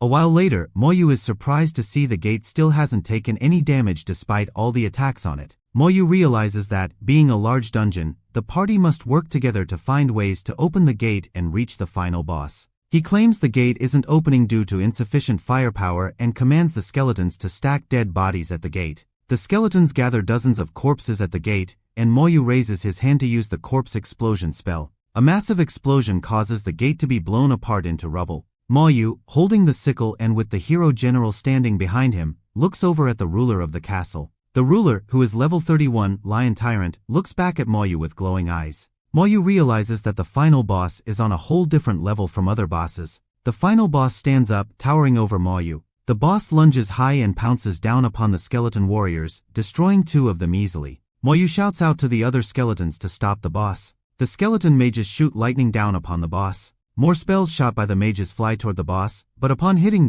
they do not cause much damage. The boss uses the revolving storm spell, performing a powerful spinning attack, sending the skeletons flying in every direction. 24 of the skeletons die instantly from the attack, and Moyu exclaims that the boss's attack is too strong. Moyu raises his hand at the boss and uses the slowing spell on it. The boss opens its mouth and gives a powerful roar, which kills 14 more skeletons. The roar pushes Moyu backward, slamming him into a wall and also destroying his skeleton armor. Despite the slow spell on it, the boss leaps toward Moyu, raising 2 massive axes in its hands. Moyu reacts swiftly, raising his hand and using Soul Blaze on the boss. Moyu's attack knocks the boss to the ground, and he instructs all the skeletons to attack. The skeleton mages raise their staffs and send spells at the boss. However, the boss gets on its feet and kills 4 more skeletons with a swing of its axe. Moyu attacks the boss with Soul Blaze and says he would have died if his skeleton mages weren't silver grade. The battle goes on for 20 more minutes and finally the boss falls, receiving consecutive spell attacks from the mages. As the boss dies, Moyu says he approves of it, receiving 2 million EXP and other items as a reward. With the EXP from killing the Tyrant Lion, Moyu levels up. He claims he forgot he was level 20 before and now he's leveled to 21. Moyu notices his skeleton mages have leveled up too and wonders if they will continue to level up with him as he fully masters his skills in the future. So he decides to quickly level up his skills, knowing it will get tougher at higher levels, and plans to fight the Lion Tyrant again. In the instance hall, people are surprised when the bell rings 6 times, signaling a new record has been set in a large dungeon. Bai Lixing from Bailey Academy thinks his team must have set the record, while someone else suggests it might be Moyu. Lixing questions who Moyu is, which academy he is from, and says how dare Moyu compete with Bailey Academy. The man begins explaining who Moyu is. Lixing howls with laughter hearing Moyu went in alone and says the dungeon is set for 40 people. Someone else mentions that even if Moyu is alone, he has already set a new record for 2 dungeons before. Lixing dismisses it, saying records in low-level dungeons are trivial and that clearing the large dungeon won't be easy for level 20 Moyu. At that moment, the announcement that the Tyrant's heart has spawned grabs everyone's attention and leaves them in shock. Lixing smiles, saying his academy not only set a new record but also got the Tyrant's heart. A new record announcement reveals Moyu cleared the Tyrant Desert in 14 hours and 11 minutes. The people from Bailey Academy, along with Lixing, are open-mouthed in shock seeing this. That very moment, Moyu teleports out of the dungeon and everyone turns to look at him in admiration. Lixing clenches his teeth angrily at Moyu who looks confused. But Moyu ignores Lixing and walks away, declaring he is busy. The people begin laughing, saying Bailey Academy got embarrassed by a single person, blaming Bailey for being too cocky at first. People discuss how Moyu leveled up to 21 during the dungeon, having entered at level 20, and are even more impressed by his achievement. Bai, while in his room, receives a call from Moyu. Moyu informs Bai he has obtained the Tyrant's heart. Bai, looking sleepy, mishears Moyu and says he will help Moyu find a team if he isn't able to. But a second later, Bai, looking shocked, asks Moyu what he just said, and Moyu repeats that he has obtained the Tyrant's heart. Bai is speechless as he remembers he had just given Moyu that task hours ago. Bai asks Moyu where he is, and Moyu replies that he's at the entrance of the dormitory. Moyu receives a notification that he has set a new record for the Tyrant Desert, earning 5,000 points and 30 contribution score. Suddenly Moyu gets startled as he senses a disturbance in the surrounding. Bai teleports behind Moyu and tells him the old man sitting at the table ahead is Meng. Moyu bows down and greets Meng, who tells Moyu to take a seat. Once they are seated, Bai asks Moyu to take out the Tyrant's heart. Moyu pulls out the heart from his pocket, and Meng confirms it's the true Tyrant's heart, while Bai asks Moyu if he soloed the dungeon. Moyu confirms he soloed it and took 14 hours to clear it when Bai asks about the time. Both Meng and Bai look at each other, visibly shocked. Meng then reminds Bai to keep his word. Bai hands over Moyu the cooldown talisman as promised, and he asks if Moyu is in a rush to enter the creation seminary, which Moyu confirms, noting he needs a lot of contribution scores to do so. Moyu asks if he can use the cooldown talisman at the Yuan battlefield, and Bai confirms, then asks about Moyu's progress with the tasks. Moyu admits he's having no problems. Bai then tells Moyu to go and rest and Moyu thanks Bai. Once Moyu leaves, Meng asks if it's too early for Moyu to go to the creation seminary, but Bai assures Meng that Moyu is strong enough. Meng then points out that Bai didn't tell Moyu about the humanity's greatest enemy being at the creation seminary. Moyu gets into bed, deciding to rest well and head to the Tyrant Desert the next day to level up his skills. Meanwhile, back at Instance Hall, the team from Bailey Academy returns from the dungeon. The people gathered there begin sniggering, seeing the happy looks on the Bailey Academy's people. The Bailey team cheers, claiming they cleared the dungeon in 15 hours and set a new record. The people break into giggles seeing the Bailey team's confidence. One of the members from the Bailey team points out that they still haven't received the Tyrant's heart. The team leader looks at the notice board and gets bewildered as he sees Lin Moyu's new record. He then realizes it's the same level 21 person they saw enter the dungeon alone earlier. And he bellows in anger, exclaiming it's impossible for a level 21 person to clear the dungeon so quickly. The people begin whispering and mocking Bailey Academy for being beaten by a single person as the team turns to leave. The next morning, Lin Moyu wakes up and notices his spirit is fully healed. A while later, he goes to the Instance Hall, hoping to find the Oasis fruits in the Tyrant Dungeon and max out his slow curse and skeleton armor. A guy approaches Lin Moyu and asks if he is Lin Moyu. The guy informs Lin Moyu that the headmaster of Bailey Academy wants to meet him and tells him to follow. But Lin Moyu ignores the guy and continues on his way, which angers him. Bai turns his head and tells the guy to tell the headmaster to come to him if he wishes to meet. Lin Moyu then goes to the Tyrant Desert's entrance and finds out resetting and entering it again will cost him 2,500 points. The people there all notice Lin Moyu and wonder if he is planning to enter the same dungeon again. Some of the guys request Shuhan to ask Lin Moyu to take them along and agree to pay points for it. Seeing them all request so sincerely, Shuhan agrees to help them. Meanwhile, the guy who asked Lin Moyu to meet the headmaster reports to Bai Lixing that Lin Moyu refused to follow him. Lixing says Lin Moyu might think he's special for clearing the Tyrant Desert and decides to teach him a lesson if they meet again. Shuhan, with hands joined, requests Lin Moyu to take the others along,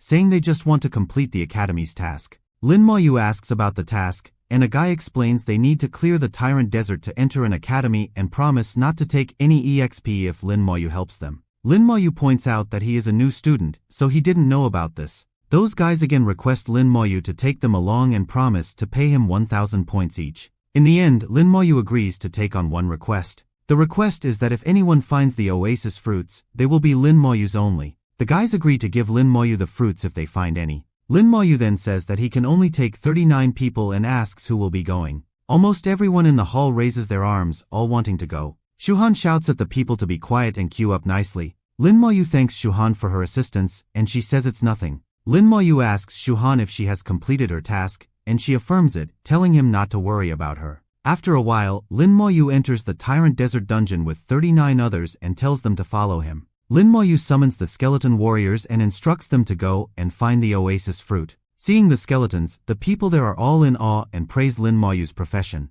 When the skeletons one-shot level 25 desert ghost trees, the people get even more surprised at the skeleton's strength. Lin Moyu notices the EXP is too low with 39 people and decides he'll need to solo clear the dungeon a few more times later. Lin Moyu summons all of his skeleton warriors and mages when he comes across an army of scorpions. He looks at the trees and sees no fruits hanging there and considers he got lucky the last time. So, Lin Moyu decides to kill the boss quickly and enter the dungeon again. And he raises his hand to use the corpse explosion and speed things up. As many monsters die, the people there get a lot of EXP and exclaim with surprise how strong Lin Moyu's skill is. Lin Moyu turns to the people and tells them to wait there while he goes and clears the ant nest, and they all agree to it. The others, shocked, note that it's been only 4 hours and Lin Moyu has already progressed this far. About 20 minutes later, a guy suggests they try to defeat a monster, assuming they must be weak since Lin Moyu handles them easily. Another guy thinks they should try, confident they can at least kill one monster as professionals. 2 minutes later, those guys realize they accidentally lured in 2 monsters and begin preparing to battle. Form up with knights at the front with shields and mages at the back as the scorpions charge. A scorpion strikes a knight's shield with great force. The knight gets pushed back, and another guy calls for support to heal the injured knight. Things start to go wrong, and people begin to worry, their faces filled with fear. The physique of the scorpions is really high, so it isn't taking enough damage. Someone's attack explodes on the scorpion's head as the fighters and knights lunge in for a melee attack. 5 minutes later, the scorpion finally dies, granting EXP to everyone, who look exhausted and are resting. At the ant nest, Moyu receives the EXP and realizes those guys killed a scorpion, noting they can't stay idle. The knight bellows out to others to stop resting and reminds them there's another scorpion to defeat as well. Some of them complain that they are too tired to fight and hope they should have listened to Moyu and stayed still. The scorpion comes charging at those people. Out of nowhere, Moyu's skeleton lunges at the scorpion and cuts it in half with a single strike. Seeing the scorpion get one shot, the people there are shocked and realize how powerful a skeleton is. A girl begins crying, grateful that Moyu left one skeleton behind to protect them. At that moment, Moyu seems to have killed all the level 26 desert ants, giving everyone a burst of EXP, and they exclaim in surprise. They believe Moyu must have reached the Ant Queen, claiming she is very strong, can heal herself, and is nearly impossible to kill if not damaged enough. Moyu is standing before the Ant Queen, with his hand raised as he uses the corpse explosion. People back at the oasis are open-mouthed in shock as they receive EXP after the Ant Queen's death, exclaiming it's too fast. A while later, Moyu returns and tells the people they will now be heading to the tyrant's castle. Arriving at the castle, they see thousands of monsters and think Moyu could reach level 30 in half a month if he continues solo clearing the dungeon. As before, the skeletons stack the monsters' corpses at the gate, and Moyu uses corpse explosion to blow it apart. Seeing such tactics to attack the castle, the people are all astonished. The lion tyrant sends powerful shockwaves, and people, getting frightened, decide to back off a little. Moyu looks up at the lion tyrant and claims he is in a hurry. People watch from afar as Moyu's skeletons charge at the lion and feel like Moyu is fighting a normal monster, not a world-level boss. Within a short time, Moyu defeats the lion tyrant, providing 50,000 EXP to all. All the people begin crying with joy as they have now finally cleared the dungeon. They all thank Moyu with cheerful faces while they begin teleporting out of the dungeon. Once Moyu exits the dungeon, the sycophant informs Bai Lixing, who then orders him to follow Moyu and find out how he cleared the dungeon alone.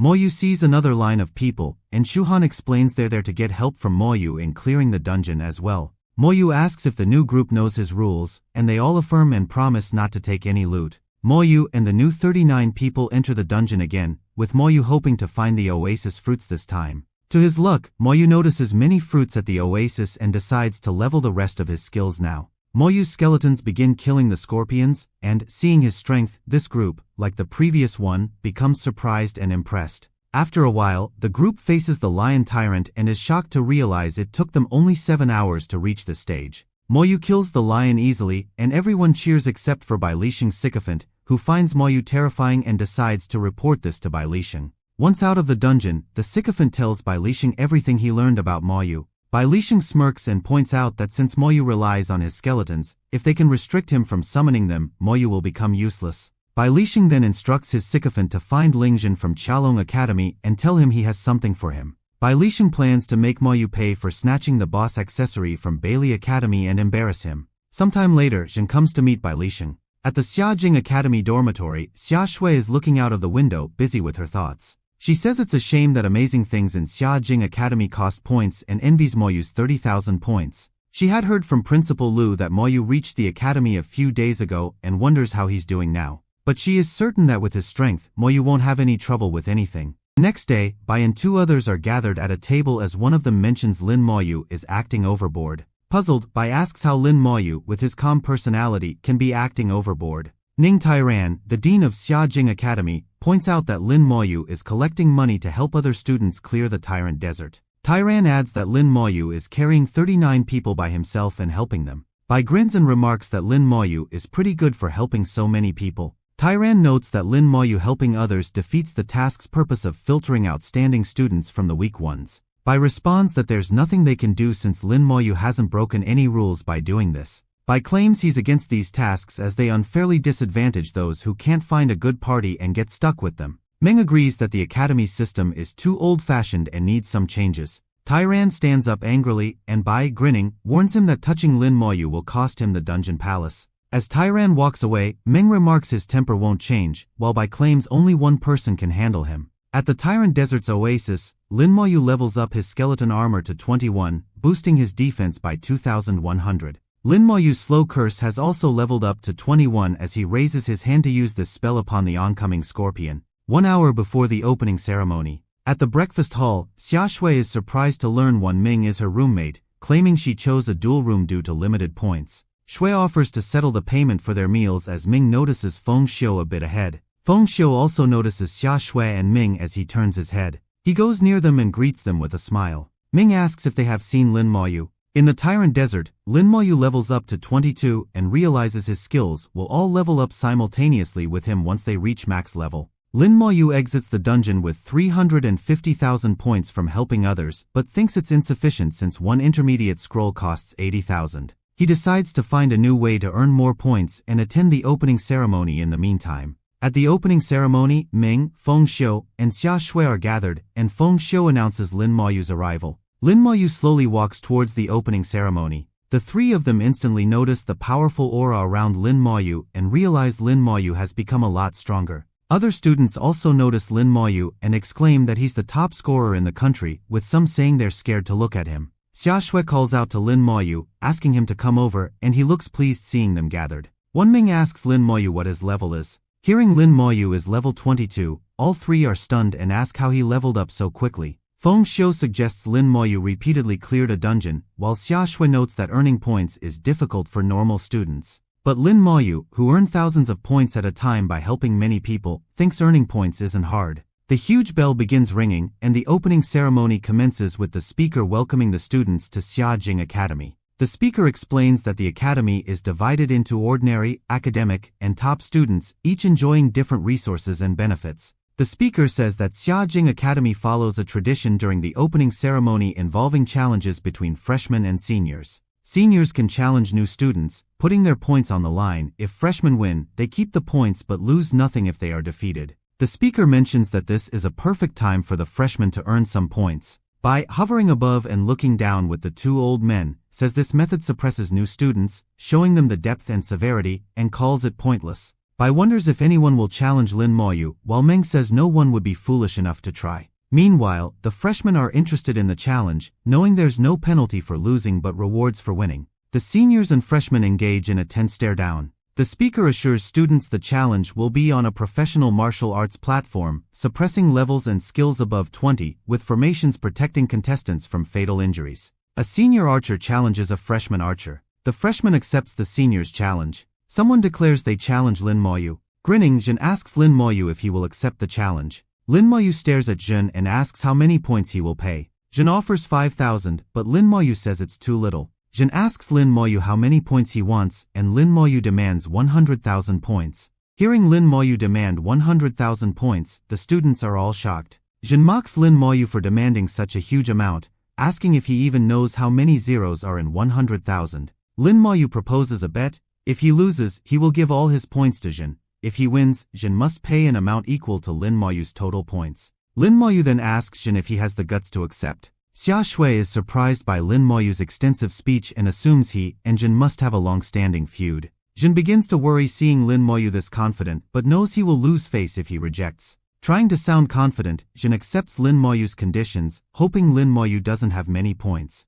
Bai comments that Jin will die the fastest during the battle, while Ming believes Lin Moyu must have at least 300,000 points. Lin Moyu and Jin get onto the platform, facing each other and ready to spar. Some of the students recognize Lin Moyu as the one who set back-to-back records in the dungeons and look forward to the interesting match. Jin claims that it's all just talk about Lin Moyu being the top scorer and calls him a pile of trash. Lin Moyu tells Jin that his level is lower than his. Ignoring Lin Moyu, Jin claims that he has had excellent qualifications since young and trained well, unlike Lin Moyu, who is an ordinary person. Lin Moyu repeats that Jin's level is lower than his. Jin bellows out that it doesn't matter if Lin Moyu's profession is strong. On the battlefield, experience is more important. Once again, Lin Moyu reminds Jin his level is lower. This time, Jin gets enraged and curses Lin Moyu, charging at him while speaking ill of his parents. Lin Moyu stands still, remembering his sister and grandmother. A look of terror fills Jin's face as he notices Lin Moyu's intense gaze, feeling intimidated. Jin halts his charge and points out that Lin Moyu only has summoning and corpse explosion skills, questioning what he will do if there are no corpses. Lin Moyu raises his hand and summons a skeleton warrior, reminding Jin that he would be dead by now if they weren't inside the academy. The skeleton lunges at Jin, its sword raised. Jin withdraws a crystal and crushes it in his hand. The skeleton suddenly begins disintegrating into sand. Lin Moyu realizes his skill has been sealed and he can't summon any skeletons now. Jin begins laughing and explains he just used a summon seal talisman, raising his staff and calling Lin Moyu useless without corpses around. Jin summons torrents of fire and says he will give Lin Moyu a true experience of battle. Lin Moyu stares in silence, not making a move. Watching from above, Tyran says Jin is playing dirty, while Meng notes that the rare talisman Jin used suggests someone else might be targeting Lin Moyu. As the torrents of fire come swooshing towards Lin Moyu, he summons the skeleton armor to guard himself. The fire intensifies and surrounds Lin Moyu, as Jin gives a bellowing laugh, praising his powerful skill and asking Lin Moyu how it feels to be burned. But Lin Moyu is unhurt, having the skeleton armor defending him. Jin shouts that it's impossible and asks why his skill isn't working against Lin Moyu. Jin then curses Lin Moyu to go to hell and sends more fire at him. Lin Moyu's skeleton armor counters Jin's spell and nullifies it. Lin Moyu asks if Jin is done, then raises his hand and uses the Soul Blaze skill. Lin Moyu's curse hits Jin, causing him to scream out in intense pain. Jin starts bleeding from his mouth and eyes. A healer quickly springs into action and begins healing Jin. The spectating students are all in shock, puzzled at what just happened. Lin Moyu walks forward towards Jin, who shouts at Lin Moyu to not come closer. Jin agrees to pay the amount of points that Lin Moyu has, as promised. A teacher announces Lin Moyu has won the battle and declares that Jin has to pay 358,000 points to Lin Moyu as per the rules. Jin is bewildered upon hearing that Lin Moyu has so many points. Jin protests that Lin Moyu can't have that many points and insists it must be a mistake. The teacher asks Jin if he is calling him a liar. Jin shakes his head, saying he didn't mean that, as the teacher orders Jin to hand over his points to Lin Moyu. Jin claims that he doesn't have that many points. The teacher notes that Jin's 128,000 points will transfer to Lin Maoyu, and the remaining balance must be paid within 6 months or the academy will seek compensation from Jin's parents. With this, an additional 128,000 points get added to Lin Maoyu's balance. Astonished, Xia Shui asks Lin Maoyu how he got so strong and if she can join him in dungeons, and Lin Maoyu agrees. Bai calls Lin Maoyu, telling him to get ready to leave for Yuan battlefield in an hour. So Lin Maoyu walks away to prepare to leave. Feng Xiu explains that the Yuan battlefield is the front line where humans and the Abyss have fought for thousands of years, featuring many dungeons and secret realms. Lin Maoyu heads to the trading center to sell some of his items. After selling the equipment, Lin Maoyu makes 2 million gold coins and walks out of the store.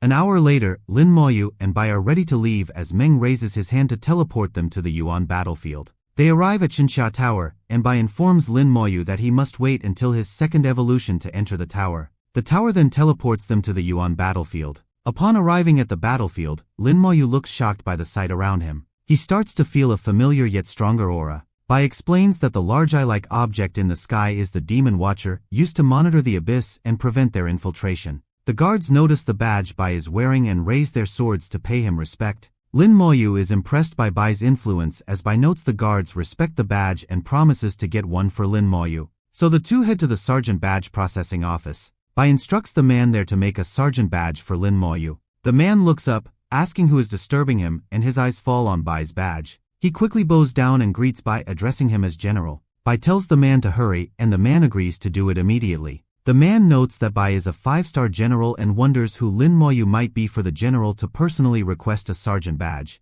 Shortly after, Lin Maoyu receives his sergeant badge, and Bai advises him to wear it rather than store it, as it tracks abyssal monster kills. Bai explains that the white badge is the lowest rank, followed by black sergeant, silver captain, gold major, and then purple general. The stars on the badge represent military achievements, with more stars indicating greater accomplishments, and reaching 10 stars allows for promotion. Bai's rank is among the fewer than 10 5-star divine generals in the entire Xinxia Empire. Explaining all this, Bai tells Lin Maoyu to follow him to the next place. They arrive at the Hall of Heroes. Bai points out that this place is where they worship their ancestors. The heroes are those who died on the battlefield. Bai then begins chanting a prayer and pleads with the imperial sages to bless his junior, Lin Maoyu. The Tower of Destruction, one of Xinxia's 3 divine towers, begins glowing bright golden. A holy light descends upon Lin Maoyu as Bai announces that the Tower of Destruction has granted Lin Maoyu its spiritual imprint. Bai explains that this way, Lin Maoyu can be resurrected with a second life if he dies on the Yuan battlefield.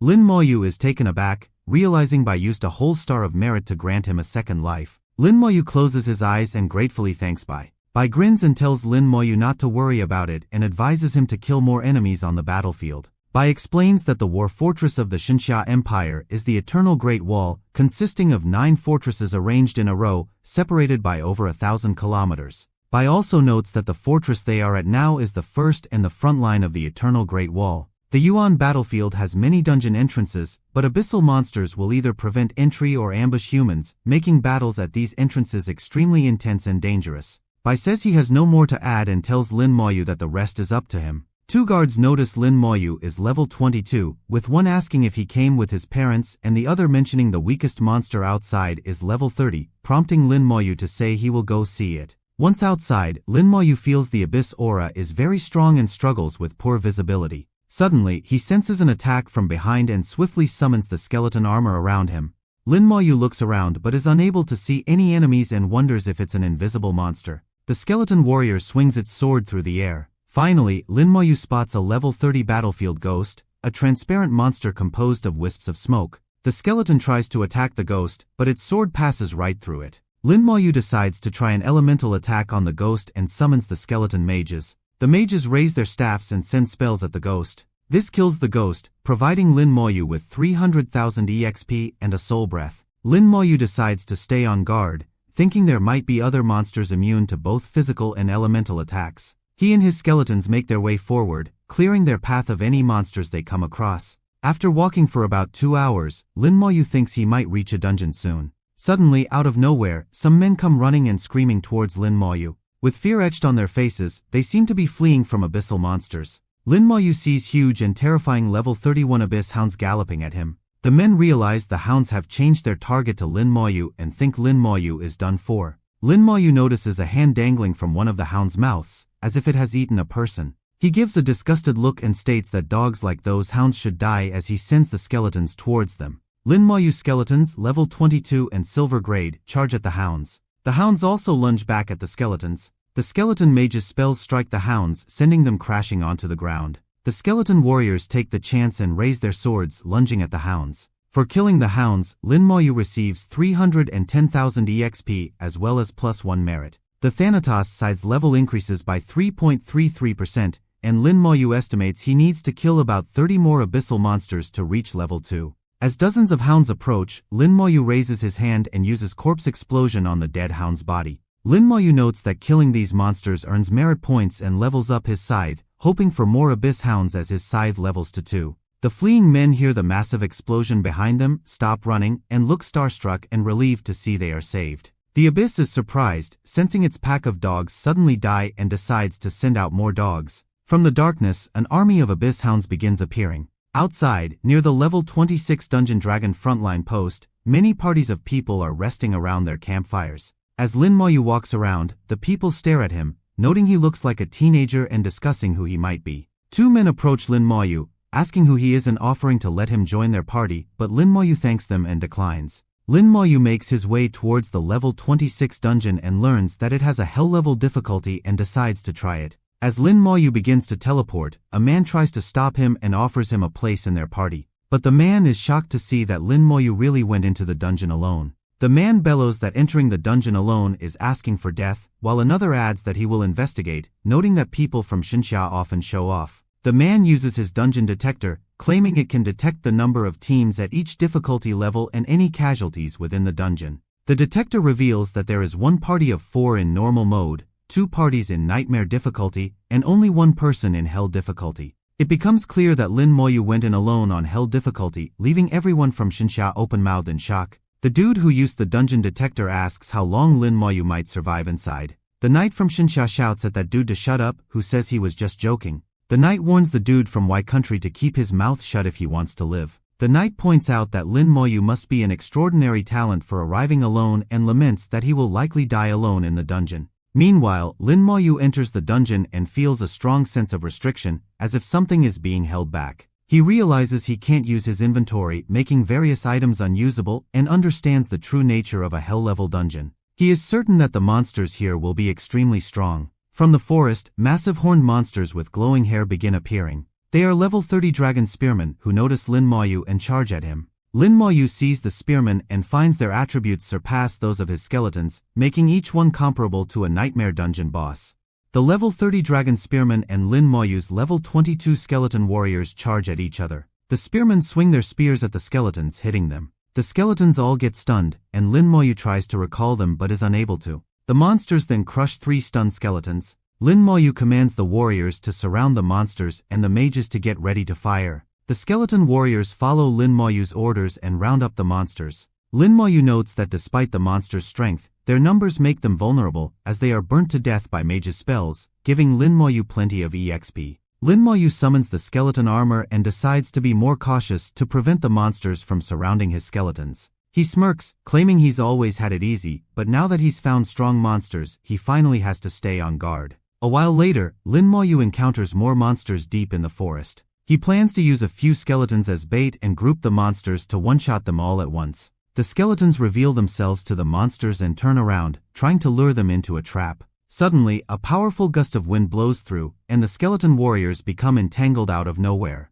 Lin Mayu realizes his skeletons have been caught up in wind shackles, a mage's skill. Lin Mayu notices that some of the monsters are using spells and is surprised to find that these monsters are surprisingly intelligent. 2 skeleton warriors get destroyed, but Lin Mayu isn't worried as he has many of them. He then summons more skeletons and sends them charging towards the monsters. 5 more skeleton warriors get destroyed as Lin Mayu's skeleton mages begin using fire spells. 4 of the dragon spearmen get burnt to a crisp, providing Lin Mayu a burst of EXP. The level 31 dragon mage raises its hand and shoots a spell towards the skeleton mages. Lin Mayu senses the dragon mages and shoots the soul blaze at them. Hit by Lin Mayu's attack, 3 of the dragon mages die instantly. Lin Mayu obtains a dragon horn, one of the 4 materials that Bai wanted. Lin Mayu decides to clear the dungeon a few more times to gather all the materials as he summons the injured skeletons back into the summoning space. More dragon spearmen charge at Lin Maoyu, who decides to use corpse explosion to avoid running out of skeleton warriors.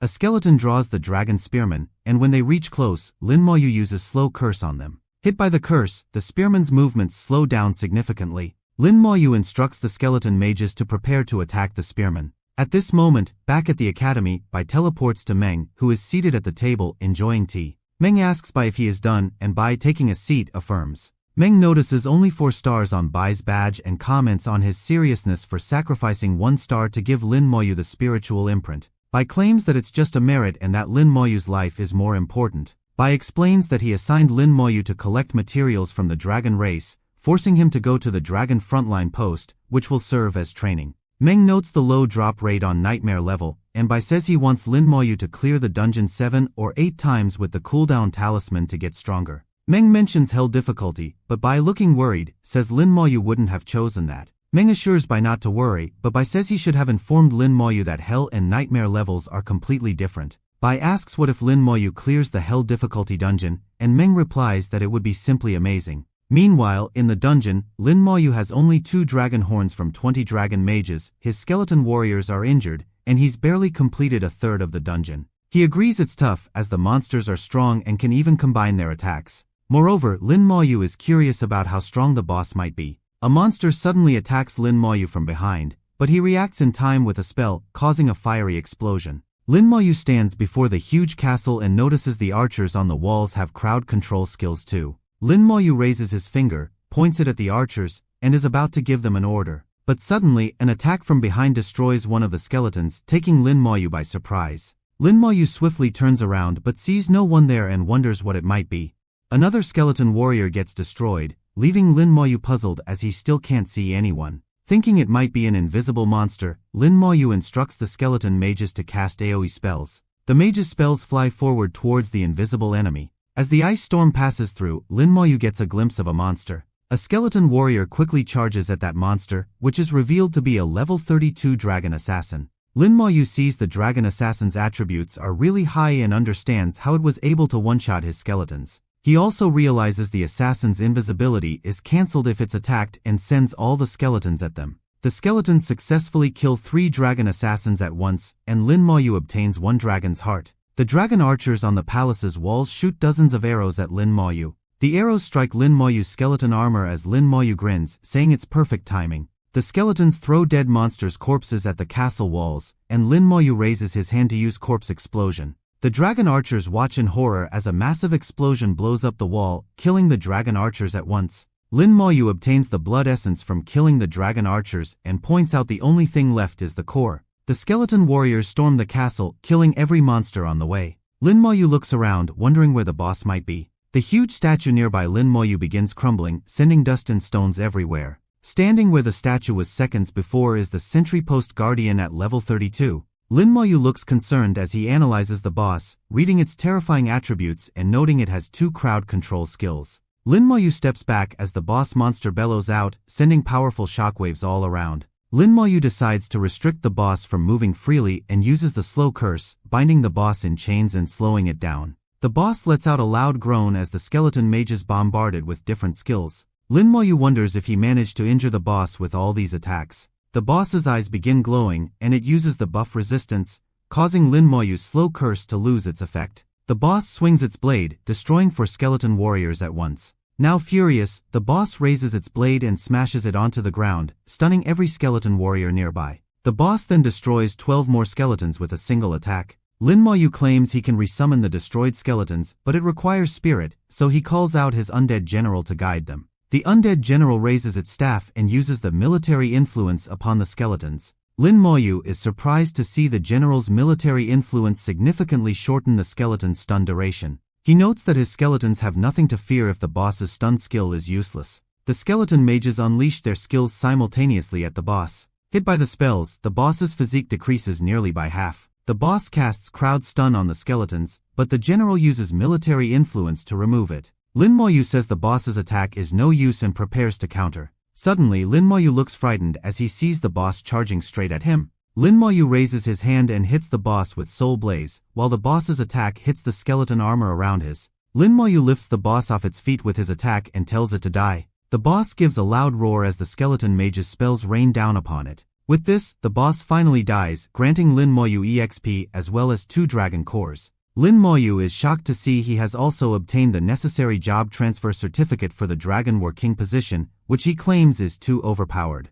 Lin Moyu finally levels up to 23 after the boss's death. He decides to look at his upgraded attributes and summons his stats. After analyzing his stats, Lin Moyu summons the stats of his Skeleton Warrior and Skeleton Mage, both at level 23. Lin Moyu acknowledges the challenge of hell difficulty but appreciates the EXP and equipment, so he decides to use the cooldown talisman and clear the dungeon again. He then teleports out of the dungeon. Once outside, Lin Moyu surveys the area, finding only dead bodies and a strong stench of blood. He quickly summons the skeleton armor, wondering what happened there. Suddenly, 3 abyss hounds lunge at Lin Moyu. The hounds bite on Lin Moyu's skeleton armor as dozens more hounds appear in the distance. Lin Moyu summons the skeletons, directing them to attack the hounds with their skills. He also withdraws his scythe. The skeleton mages summon fire, shooting it at the hounds. The knight from earlier shouts at Lin Moyu, telling him to come join them. The knight says his party will block the hounds and instructs Lin Moyu to use the teleportation stone to get out of there. Lin Moyu asks what happened, and the knight explains that the hounds arrived in great numbers and surrounded them.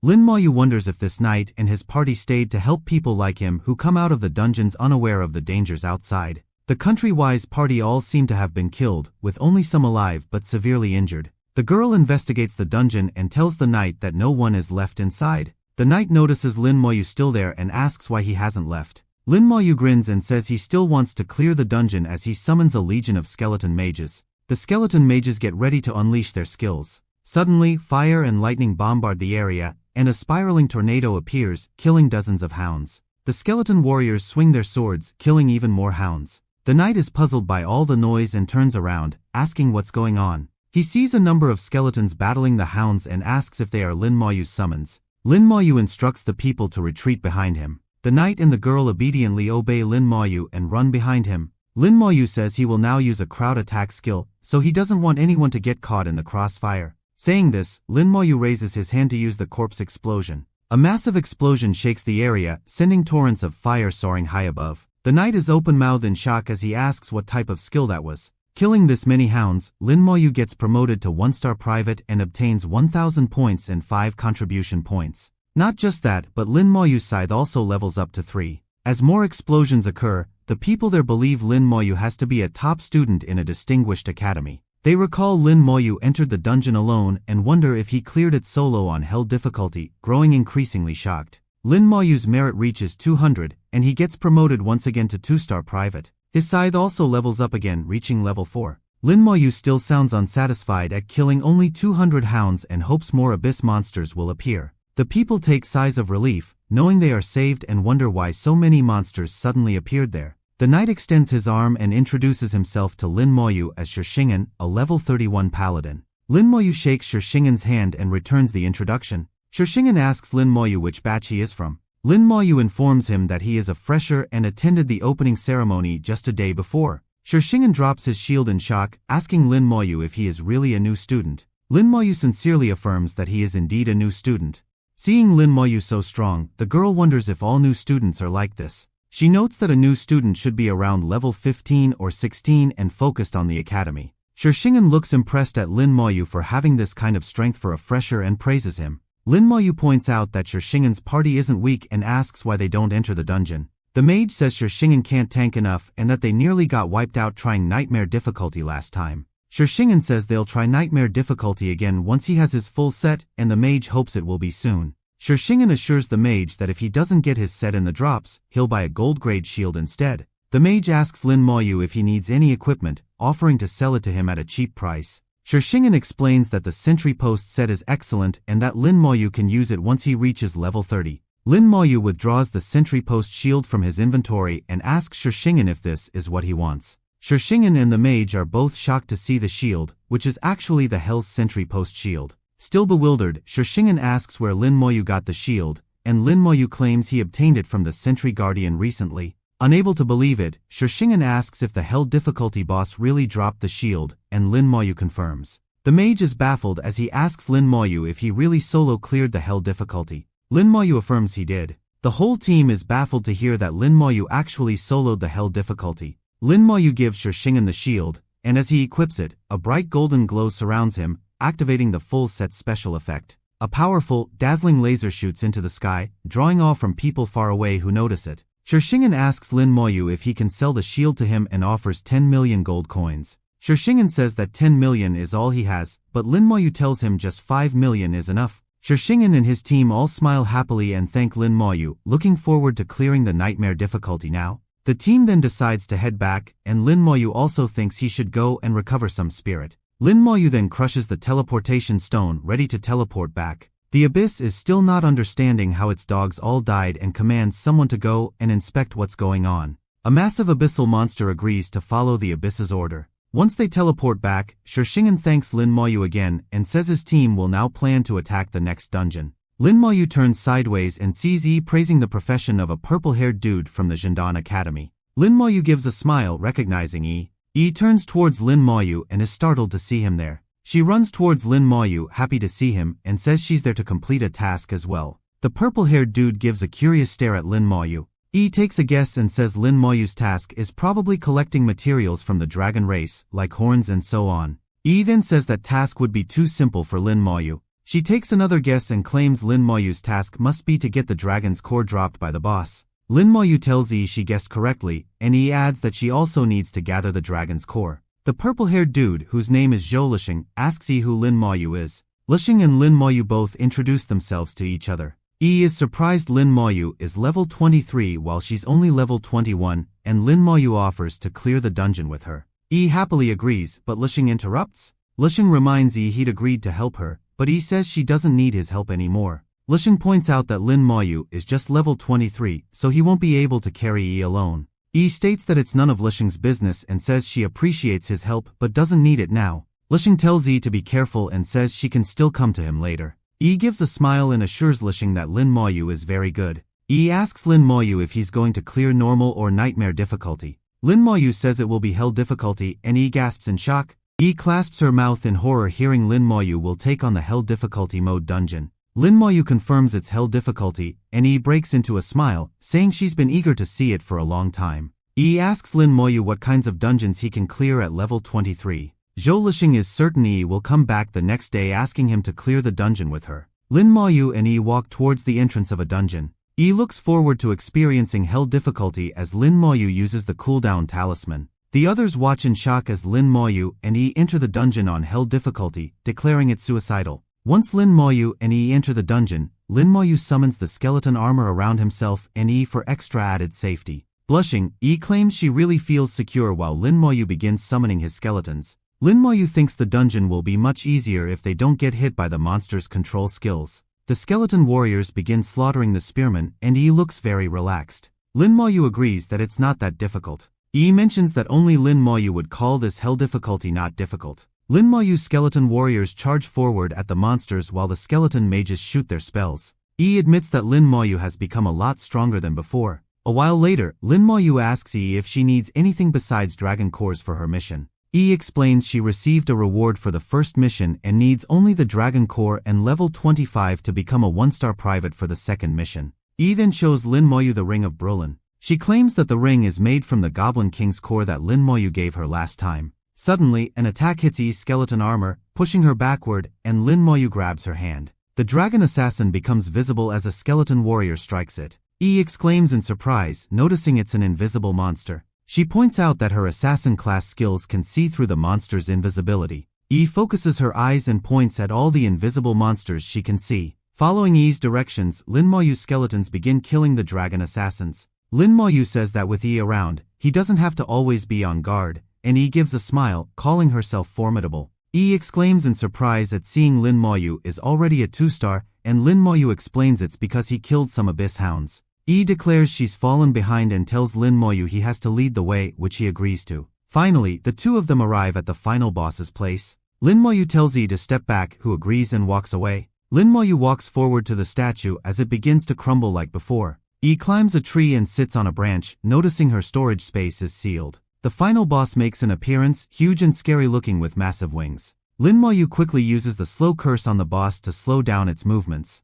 The boss uses the resistance enhancement and removes the curse placed on it. The boss slams down powerfully on the ground, sending powerful shockwaves all around. The tree Yi is sitting on gives a lurch, causing the potato Lin Moyu gave her to fall from her hands. Lin Moyu raises his hand and, pointing it at the boss, shoots soul flame at it. Lin Moyu then summons the undead general, who controls the skeleton warriors and gets them into a war formation. The boss once again slams hard on the ground, sending stones and dust flying everywhere. Lin Moyu quickly recalls all the skeletons back to the summoning space. He reveals he recalled the skeletons back to avoid the boss's burst attack. After a while, Lin Moyu summons the skeletons back. The skeleton warriors lunge at the boss while the mages unleash their skills, finally killing it. With the boss dead, Yi levels up and exclaims in shock after she receives a class change certificate as well. Very happy, Yi jumps at Lin Moyu from behind, hugging him while cheering that she obtained a class change certificate. Yi mentions that in Hell level, only one class change certificate drops at a time. Lin Moyu tells Yi he has something for her.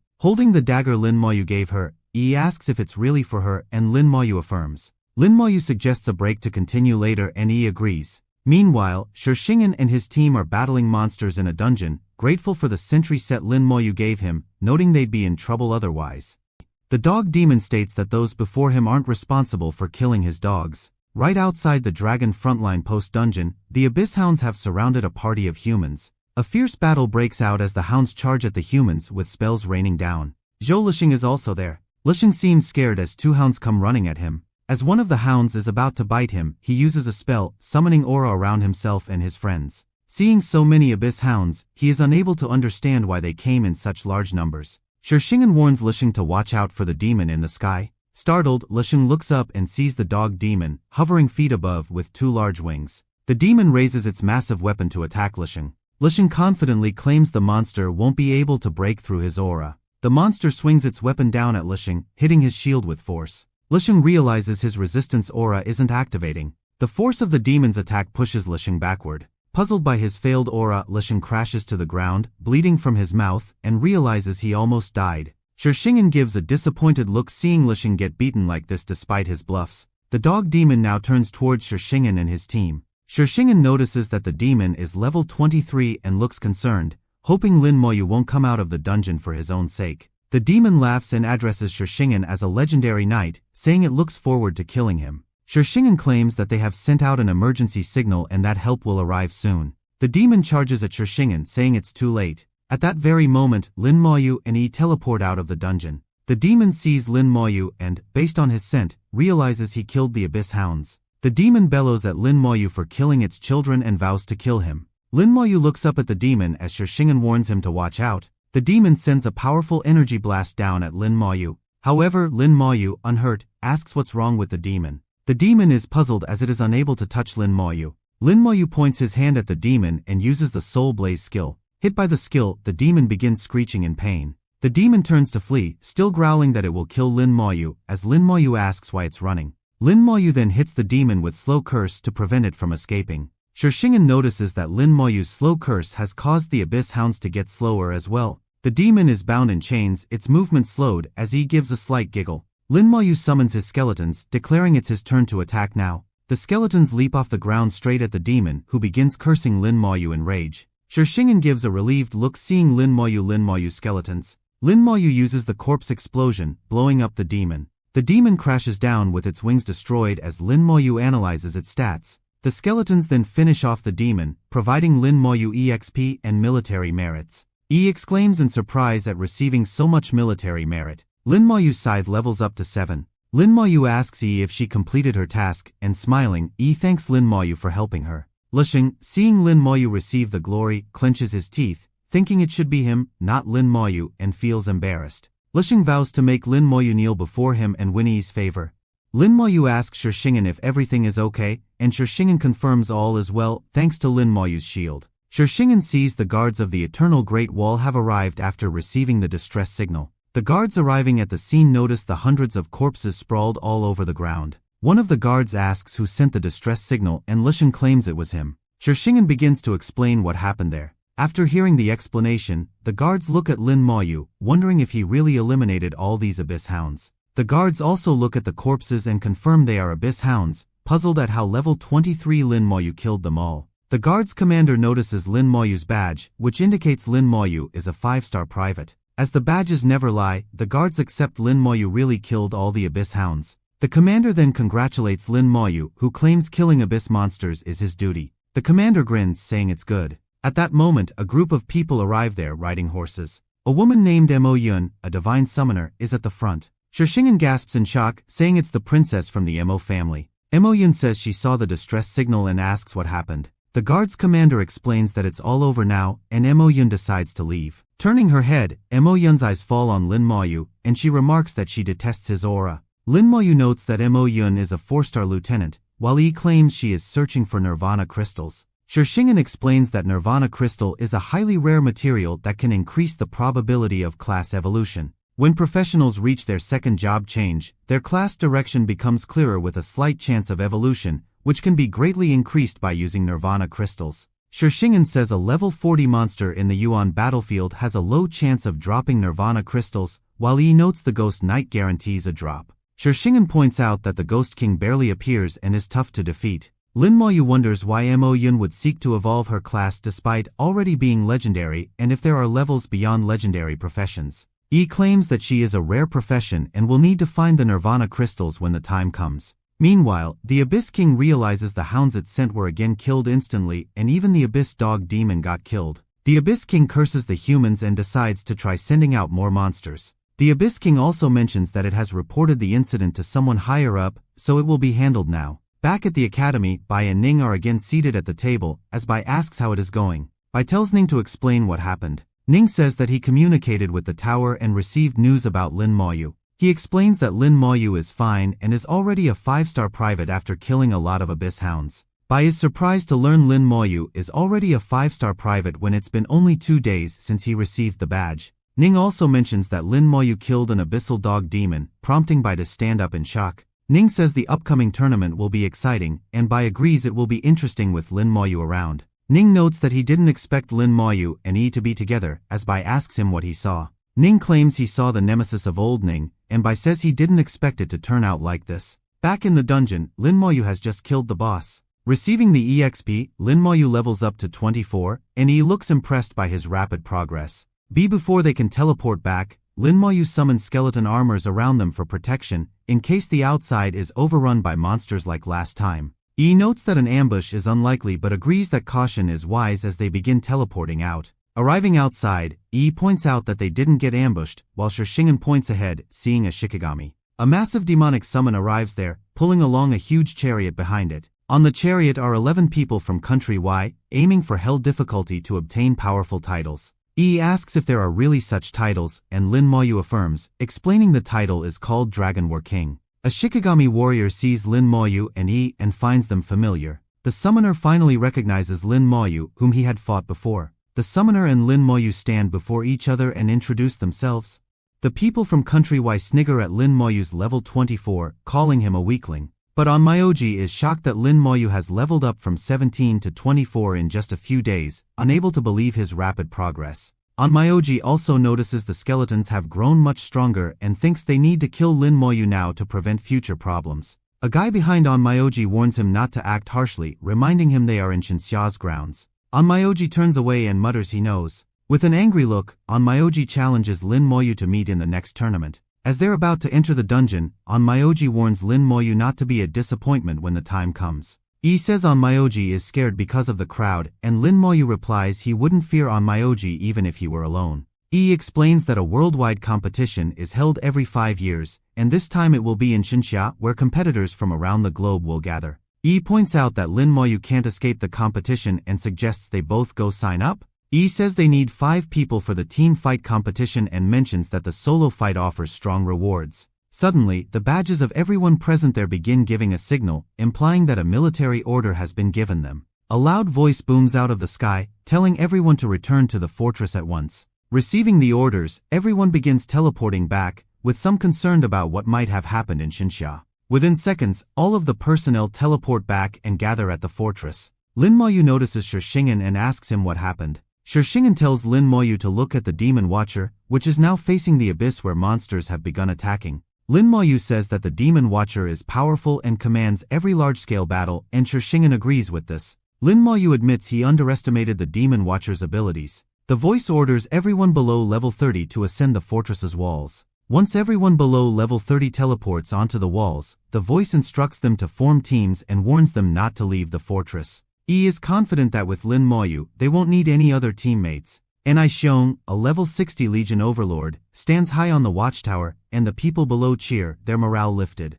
The Demon Watcher commands Enai Xiong to heed its command and form a legion. Enai Xiong bellows that the legion is now part of the army coalition, stressing that achievements will be shared equally and deserters will be punished after the war. With this, he pierces his sword onto the ground, and a bright aura appears around him. Suddenly, all the people below receive an overall blessing of plus 50%. A guy exclaims that he can feel his strength multiplied by 5 times. Lin Moyu is disappointed that this blessing is being overshadowed by his talent, so his skeletons aren't getting the effects. Yi instructs Lin Moyu to look ahead. Mo Yun is riding her horse along the massive chains a few feet above the ground. Looking ahead, she sees a huge army of monsters approaching the wall. A mage notices the monsters, warns everyone, and uses morale boost on herself, increasing her attack and defense power by 30%. Mo Yun charges her skill and shoots a powerful laser at the approaching monsters, causing a small explosion that kills dozens at once. The dog demon praises Mo Yun's skill as amazing, then charges at her, shouting for her to die. Mo Yun's unicorn horse slams against the demon's chest and pushes her back with force. A fierce battle commences down on the battlefield, with skills and arrows raining down, slaughtering the abyss hounds. Tens of Lin Moyu skeletons jump down the wall, charging at the monsters. People exclaim in surprise that Lin Moyu's skeleton warriors and mages are incredibly powerful, giving them an advantage against the monsters. As the skeleton warriors begin slaughtering the hounds, the people are now positive they can win. The dog demon, holding a man by his neck, sees the skeletons and curses in anger. The demon then lets go of the man who begins falling down, and seeing this, the others fear the abyss hounds will eat him. Lin Moyu analyzes the battle from the wall, notes the absence of anyone level 40 and above, and is certain there will be many casualties. Yi gives a concerned look. Lin Moyu asks the commander for permission to leave the fortress and participate in the battle. The commander approves Lin Moyu's request.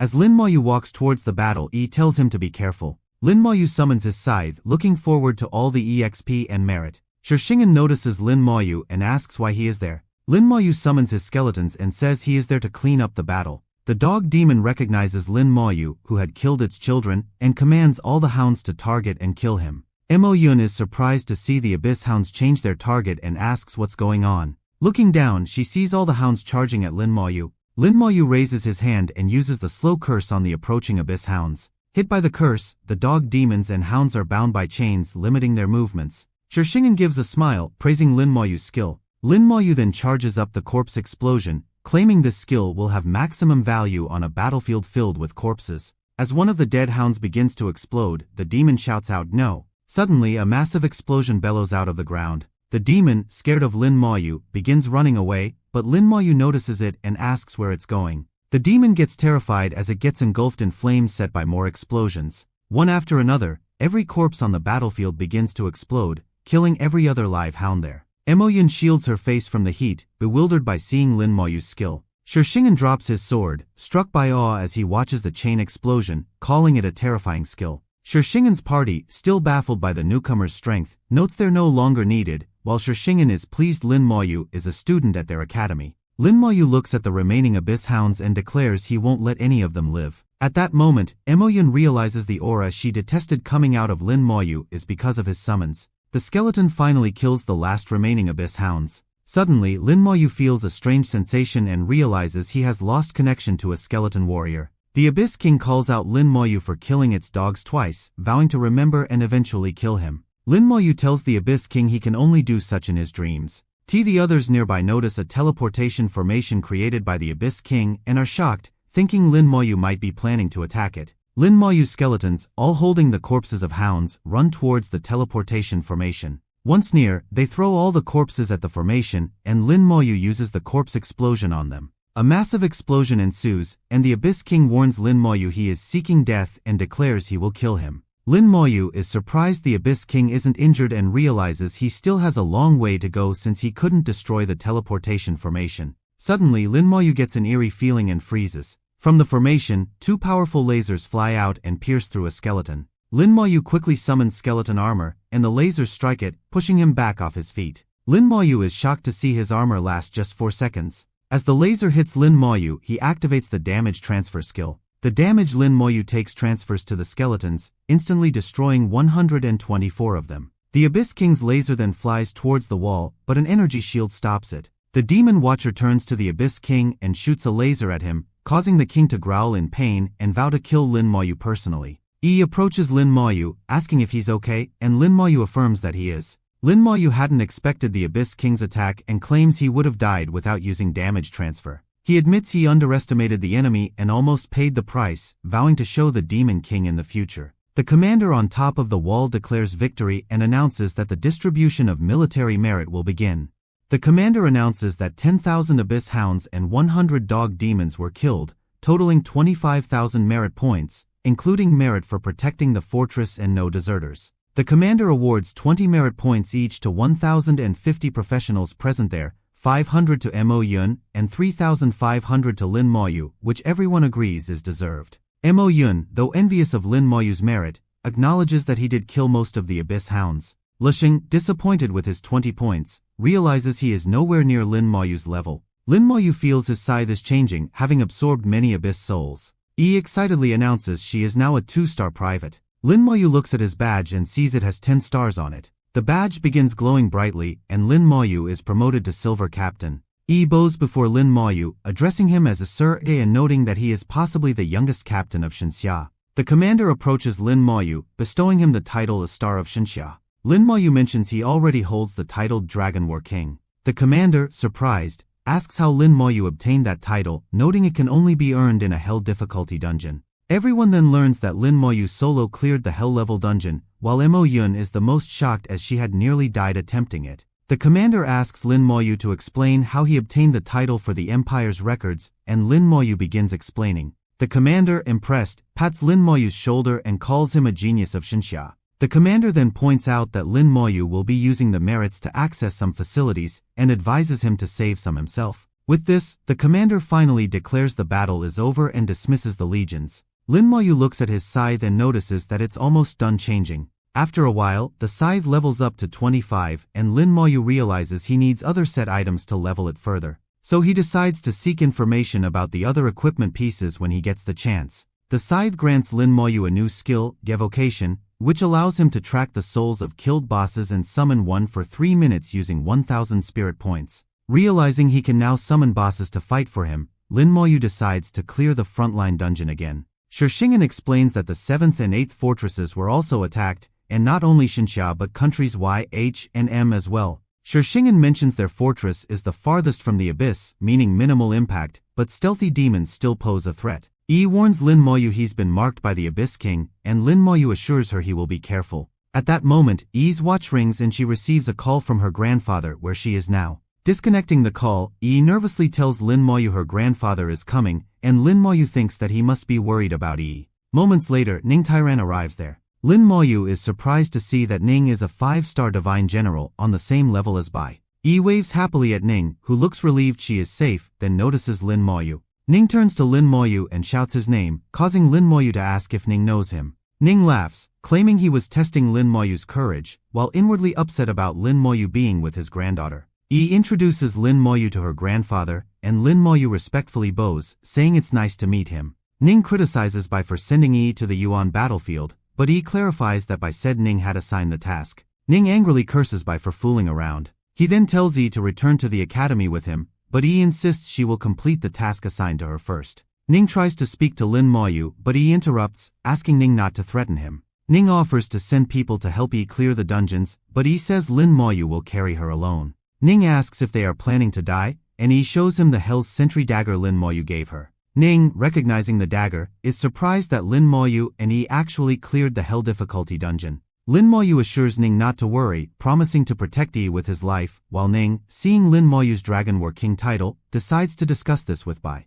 Yi tells her grandfather he can leave, mentioning she and Lin Moyu will return when the competition starts, and Ning decides to trust Lin Moyu this time. Meanwhile, Lin Moyu is surprised to learn that Yi's grandfather is the principal of Xiajing Academy. Lin Moyu then heads to the officer's resting room and explores the different military facilities. He presses a button to check the exchange of military merit. After a moment, items appear for purchase with merit points, and Lin Moyu buys 2 dungeon escape talismans for emergencies. Lin Moyu observes that military merit functions like points at Xiajing Academy but notes that using all military merits could result in losing one's rank. A while later, Lin Moyu hands Yi a dungeon escape talisman and she thanks him. At that moment, Emoyun arrives there, calling out to Yi, and walks towards her. She is surprised as she sees Lin Moyu is there as well. Yi addresses Emoyun as sister and asks what she wants. Emoyun throws something to Yi, saying it's the destination teleportation stone. Yi examines the stones and learns that they can transport someone to a designated destination. Emoyun mentions that she has been searching for the battlefield Ghost King and says she will ask for Yi's help once she finds it. As she walks away, Emoyun explains that the Ghost King will drop 3 to 6 Nirvana crystals and promises some to Yi for her help. Once Emoyun leaves, Yi turns to Lin Moyu and says that her sister has probably indirectly chosen him as the helper. Yi points out that since Lin Moyu solo cleared the Hell difficulty, defeating the Ghost King should be no problem for him. Lin Moyu checks his talisman and notes it has 8 cooldowns remaining, while Yi mentions hers has 9 left. They both decide to rest today and continue clearing the dungeon tomorrow. The next day, Yi arrives at the dungeon where a guy teases her, saying she is pretty. Another guy warns the previous one to shut up, pointing out that Lin Moyu, who is walking beside Yi, is a beast. Yi tells Lin Moyu that everyone is looking at him and mentions that his performance yesterday has made him famous. Lin Moyu suggests they ignore the onlookers and head into the dungeon right away. After some time in the dungeon, Lin Moyu levels up to 25, his skeleton's attributes increase, and he notes that he reached the boss in less than 4 hours this time. Lin Moyu sends his skeletons charging at the boss, hoping to test his new skills on it. Within a minute Lin Moyu defeats the boss. And seeing his scythe, Lin Moyu stores the boss's soul in it. Yi exclaims in surprise while holding another hell difficulty dagger. She asks if she can take the dagger too, claiming she has a use for it, and Lin Moyu agrees. Lin Moyu then summons his skeleton armor around both of them, and Yi cheerfully suggests they keep going. They teleport outside the dungeon and notice a group of strangers has gathered there. A man points at Lin Moyu, demanding that he clear the road. But seeing Lin Moyu's not move, the man gets surprised. He then bellows that Lin Moyu is blocking the red carpet meant for a royal and orders him to move. Suddenly, a sword swings down upon the man's extended hand, sending him falling backwards. Lin Moyu's skeleton, who swung the sword, gives the man a death stare. Yi tells Lin Moyu to be careful and suspects these men might be from ancient Rome's Holy See. A voice from inside a golden carriage commands the forces to stop and they obey. A leg steps out of the carriage, followed by a royal-looking person in armor crafted by a professional blacksmith and adorned with jewelry made by alchemists. The royal notices Yi and appears mesmerized by her beauty. He tells his squire to stop being rude and back off. The royal then bows to Lin Moyu and Yi, apologizing on behalf of his underling. He introduces himself as Rutgers from ancient Rome's Holy See, a level 31 Vulcan warrior. Nearby onlookers are impressed by Rutgers's profession, claiming that ancient Rome's Holy See is religious and seems to have inherited the power of the gods. However, some people dismiss Rutgers's Vulcan warrior profession as a foolish class with nothing more than a fire attribute. Rutgers extends his hand to Yi, calling her beautiful and inviting her to get to know him better. But Lin Moyu steps in and tells Rutgers that he need not worry about Yi.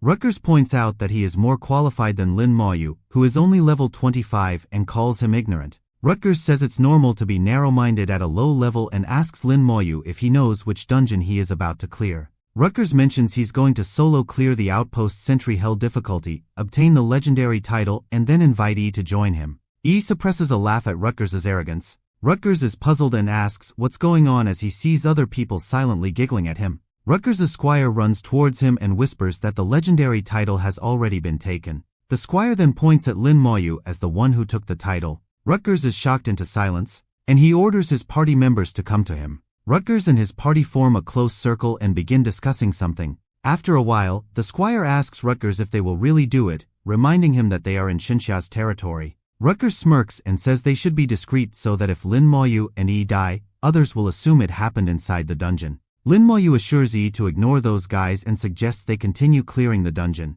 As Lin Moyu and Yi teleport inside the dungeon, Rutgers uses a dungeon tracking scroll to keep track of them. Rutgers and his party also enter the dungeon after Lin Moyu and Yi. Inside the dungeon, Rutgers and his party appear right in front of Lin Moyu and Yi. Holding the scroll, Rutgers says Lin Moyu must have never expected them to find him. Rutgers claims he needs to kill Lin Moyu to retrieve the title for himself as he uses a teleportation sealing scroll. Yi exclaims in shock that their escape talismans are not working anymore. Rutgers asks Lin Moyu if he is scared and despairing now, noting it's the price for angering him. Rutgers tells Yi not to worry, promising he won't kill her easily but instead make her a wonderful toy. Lin Moyu begins to laugh, prompting Rutgers to angrily ask why he is laughing. Lin Moyu summons his scythe and mentions that since he can't teleport out, it means Rutgers also can't teleport out. And Lin Moyu begins summoning his skeletons, puzzling Rutgers and his guards. With his skeletons behind him, Lin Moyu tells Rutgers to know his enemies clearly and points out that his ignorance has led him to his death.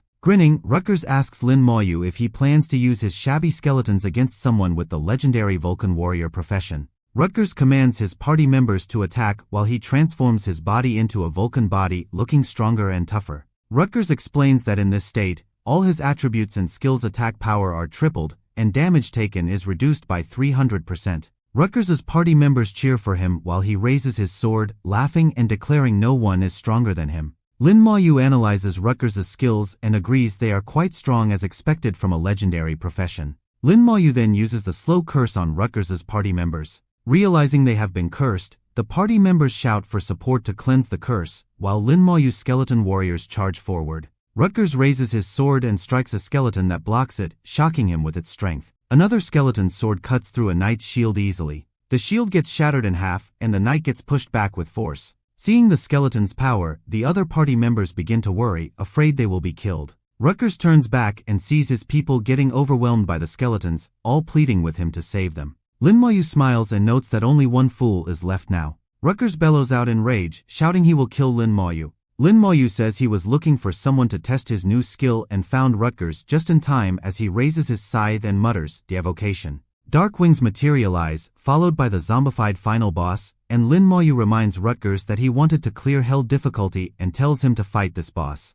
Rutgers is shocked seeing the Dragon Guardian and asks Lin Moyu how he is able to summon such a boss. The Dragon Guardian raises its sharp claws and swings them at Rutgers. Rutgers uses his own sword to block the Guardian's attack, but the powerful force sends Rutgers flying backward, crashing into the wall. Rutgers realizes his Vulcan body is destroyed in one hit and asks if that's the power of a boss in hell difficulty. The Guardian once again raises its clawed hand, ready to kill Rutgers. Sweating from fear, Rutgers croaks that Lin Moyu can't kill him, the holy son of God. Lin Moyu gazes dangerously at Rutgers, who continues shouting that Lin Moyu can't kill him. The Dragon Guardian then attacks Rutgers, killing him. Yi picks up a piece of Rutgers's body armor and says he knew how to beg for his life in the face of death. And she asks Lin Moyu if he is afraid, as Rutgers was from the Vatican City of ancient Rome, but Lin Moyu says he isn't. Yi smiles and claims she will always stay by Lin Moyu's side no matter what. Yi asks what they will do with Rutgers's equipment set, and Lin Moyu suggests keeping it for now and continuing to clear the dungeon.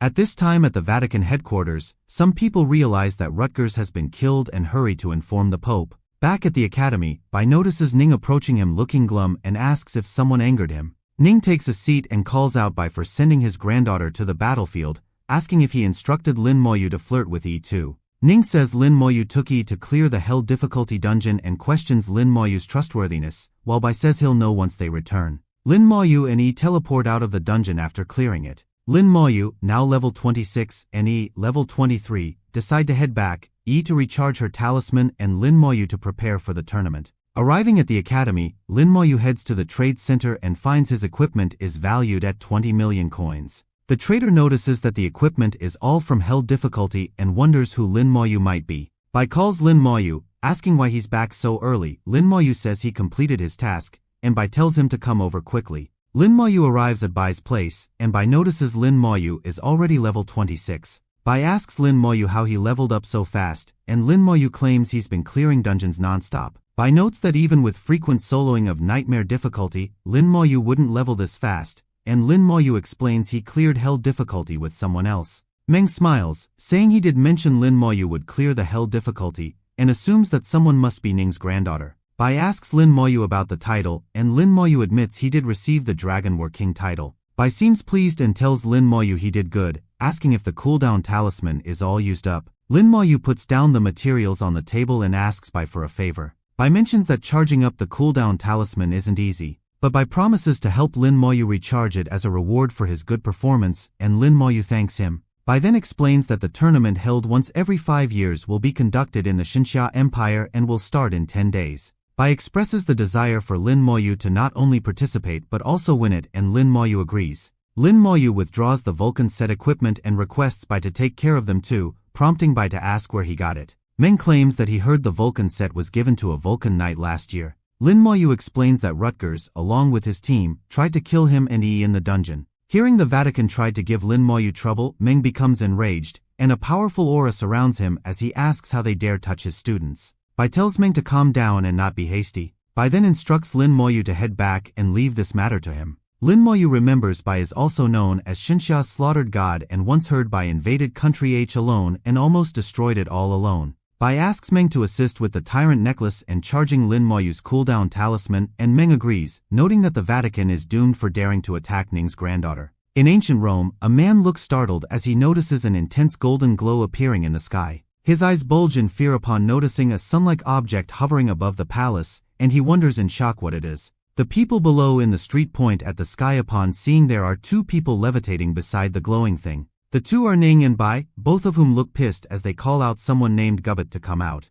Fire rages around Ning as she asks where the Pope is. The people below shout out that the Pope, along with the elders, have arrived and hope nothing else will happen. Gubai, the Pope of the Vatican, bellows out in anger, demanding to know who dares to mess with the Vatican. Ning appears before the Pope, who recoils in fright, recognizing him instantly. The Pope is even more shocked when he sees Bai, fearing the destruction of Vatican City. Forcing a smile, the Pope asks why they are there and offers compensation if the Vatican has offended them. The people, seeing the Pope look this scared, begin worrying if they will all get killed now. Meng orders the Pope to go and bring Rutgers out to him. The Pope commands his disciples to fetch Rutgers immediately. The Pope then cautiously asks Meng what Rutgers did to offend them. Meng and Bai clarify that Rutgers didn't offend either of them directly. Meng points out that it was his granddaughter whom Rutgers offended. The Pope is struck with fear, knowing that offending Meng's granddaughter is the worst mistake anyone could make. The Pope's followers arrive with Rutgers who, upon seeing the glowing object in the sky, asks if it's the descent of Vulcan.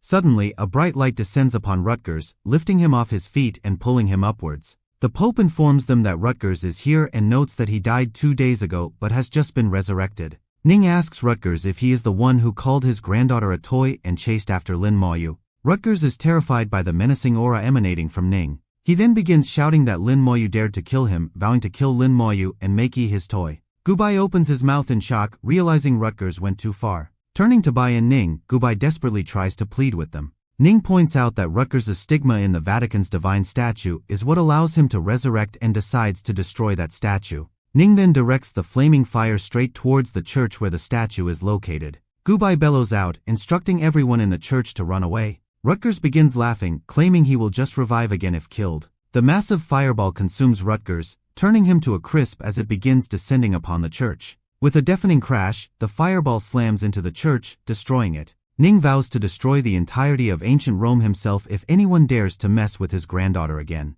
The Pope sighs in relief that they are still alive, recalling what happened to Country H when Bai killed thousands there. The Pope then curses Rutgers for his actions, which caused the statue to be destroyed and the Vatican to suffer great damage. Bai and Ning teleport back to their place. Bai asks Ning when did he become so short-tempered, and Ning reminds Bai that he isn't any different. Bai remarks that as one gets older, they should accumulate virtue and commit fewer killings. Meng tosses the cooldown talisman back to Bai, claiming he's recharged it. Ning takes out his cooldown talisman and asks Meng to recharge it as well. Meng remarks that they could have just handed them over earlier and Ning laughs, saying they forgot. A few days later, hot air balloons fly through the sky, pulling along banners about the upcoming tournament. Lin Moyu checks his watch and notices it's time to sign up for the tournament. The tournament is divided into 3 sections: team, solo, and challenge competitions. Each grouping consists of 10 levels, and the group Lin Moyu is in is the level 20 to 29 group. The championship offers generous rewards in competitions below level 40, including rare scrolls, magic potions, and 50 million gold coins for category champions. The champion for the solo competition can receive a beginner magical potion that increases all basic attributes by 200 points. Lin Moyu notes that the rules and rewards of the challenge competition haven't been announced yet and hopes the rewards will be good. Lin Moyu is currently level 26, and these are his attributes. These are the attributes of his Thanatos scythe. The skeleton warriors, as well as the skeleton mages, are also level 26. Lin Moyu's 3 friends approach him, and Xia Shui asks if he will sign up for the tournament, to which Lin Moyu nods in affirmation. Xia Shui says they wanted Lin Moyu on the team, but couldn't since he was already level 22, and Wan Ming asks his current level. When Lin Moyu reveals he's level 26, the three of them freeze in shock, their eyes widening in disbelief. Xia Shui clasps her mouth in shock at Lin Moyu's rapid level up, while Wenming comments that guys shouldn't level up so fast, prompting Feng Xiu to ask what she means. Feng Xiu teases Wenming, saying she should know exactly what she means. At that moment, Yi arrives, waving at Lin Moyu. Xia Shui turns her head, curious about who Yi is. Yi introduces herself as Lin Moyu's friend. Xia Shui asks Yi if she's really level 25, and Yi nervously admits it's all because Lin Moyu carried her. Xia Shui agrees that it makes sense. She, Wenming, and Feng Xiu all introduce themselves to Yi. Wenming notes that being too exceptional also brings trouble, which Feng Xiu agrees with. Xia Shui and the others decide to find their teammates, with Xia Shui waving goodbye to Lin Moyu. Lin Moyu tells Xia Shui she can contact him if she wants to clear the Tyrant Desert. Yi points out that Lin Moyu is very close to Xia Shui, and Lin Moyu explains they are high school friends. Yi calls Lin Moyu dense, saying she'd chase all the pretty girls if she were him, leaving Lin Moyu puzzled. Tao Tao, Duan Gao, and Miao Yu all arrive, waving at Lin Moyu. Tao Tao says they're here for the tournament, and Yi asks if they've found a party yet. Tao Tao admits they haven't, as others don't like their low levels and aren't willing to team up with them. Lin Moyu then suggests that all 5 of them should team up together. Tao Tao reveals she heard Lin Moyu solo carried 39 people in the Tyrant Dungeon, and she's certain they'll get first place if they team with him. Tao Tao agrees to team up, but on the condition that if they get first place, they will only accept the contribution points awarded by the Academy. Miao Yu supports this condition, saying they don't want anything else. Lin Moyu agrees to this condition. After finishing the tournament registration, Yi thanks Lin Moyu, who says it's nothing. Bai Lixing and his sycophant arrive to register, with Lixing declaring he'll win the championship and his sycophant agreeing, praising his strength. The sycophant pushes people out of the way to make way for Lixing. Lixing notices Yi with a man standing beside her. Recognizing the man as Lin Moyu, Lixing becomes furious. He then steps in front of Lin Moyu and Yi, telling them to stop. Yi sees it's Lixing and calls him an annoying asshole. Lixing demands to know why Yi is walking with Lin Moyu. He notices Yi has her arm around Lin Moyu's arm and gives a jealous look. Yi declares that it's none of Lixing's business that she's with Lin Moyu. Lixing roars in anger, claiming it's his business, and reveals that Yi is his fiancé. Yi, now pissed, shouts back that he proposed, she refused, and that doesn't make her his fiancé. Yi accuses Lixing of spreading lies and tells him to find a healer to fix his brain. Lin Moyu is surprised to see Yi this angry. Yi glances at Lin Moyu, reassuring herself that he won't care about someone like Lixing. Lixing clenches his teeth in anger, declaring it's not over and vowing not to let anyone take Yi from him. Lixing then turns to Lin Moyu, shouting at him for repeatedly opposing him and now even snatching away his woman. Lixing's face twists in rage as he mentions that he hasn't even made Lin Moyu pay for his previous actions. Lin Moyu calmly calls Lixing a stupid clown. Lixing's rage intensifies, and he curses Lin Moyu, vowing to kill him sooner or later. Yi draws her dagger and warns Lixing that he's asking for death. Lin Moyu thinks that if he doesn't kill Lixing now, Lixing will continue to harass Yi. At that moment, a voice asks Lixing who he wants to kill, causing Lixing to look horrified. A terrifying aura fills the surroundings as Lixing opens his mouth in shock, realizing someone has arrived behind him. Hovering off the ground and looking down, Bai asks Lixing if he wants to kill Lin Moyu. Lixing turns upwards in fear and exclaims upon seeing Bai. Bai demands that Lixing answer whom he threatened to kill. Lixing loses his balance and falls back, pleading that he didn't say anything like that. Bai tells Lixing to get lost and warns him never to threaten anyone again. Lixing and his sycophant don't waste a second and flee. Bai descends and lands before Lin Moyu and Yi. Bai asks Lin Moyu if he planned to attack Lixing, and Lin Moyu explains he had to act because Lixing was threatening to kill him. Bai asks if Lin Moyu isn't afraid of Lixing's grandfather, the level 81 headmaster of Bailey Academy. Lin Moyu says he is aware and plans to return to the Yuan battlefield to level up so he can defeat anyone. Bai pats Lin Moyu on the back with a smile, saying Lin Moyu is just like he was when he was younger. Bai then reminds Lin Moyu that fairness and fear are both achieved through one's own strength. Bai notes he's given Lin Moyu the method to raise his level, offers to send help once he gathers materials, and advises him to complete his new task quickly. Bai turns to Tao Tao and the others, complimenting them as well. Tao Tao tells Lin Moyu and Yi to gather and meet at the same place when the tournament starts. Yi asks Lin Moyu about his task, and he reveals it's to kill abyss demons at the 3rd fortress and increase his rank to at least a 2-star lieutenant. Yi remarks that it sounds too simple, but Lin Moyu adds that he also has to retrieve elemental crystals from an elemental dungeon. Yi recalls that the area outside the 3rd fortress is also known as the Elemental Plain. She explains that a large-scale battle once took place there, where nearly 100 elemental mages cast over 1,000 forbidden spells. Because of this, when the war ended, the land became elementalized, and many creatures emerged there. Yi says she hasn't seen any elemental creatures and wonders what they will look like, and Lin Moyu suggests they go and find out. The two of them head to the Academy teleportation platform and teleport away. Within a second, they arrive at the third fortress's teleportation platform. Lin Moyu grabs hold of Yi, who looks like she will pass out, as she admits she's still not used to long-distance teleportation. Lin Moyu learns about elemental cores dropped by elemental monsters but notes that he doesn't need them. The two of them advance, eager to see the elemental monsters.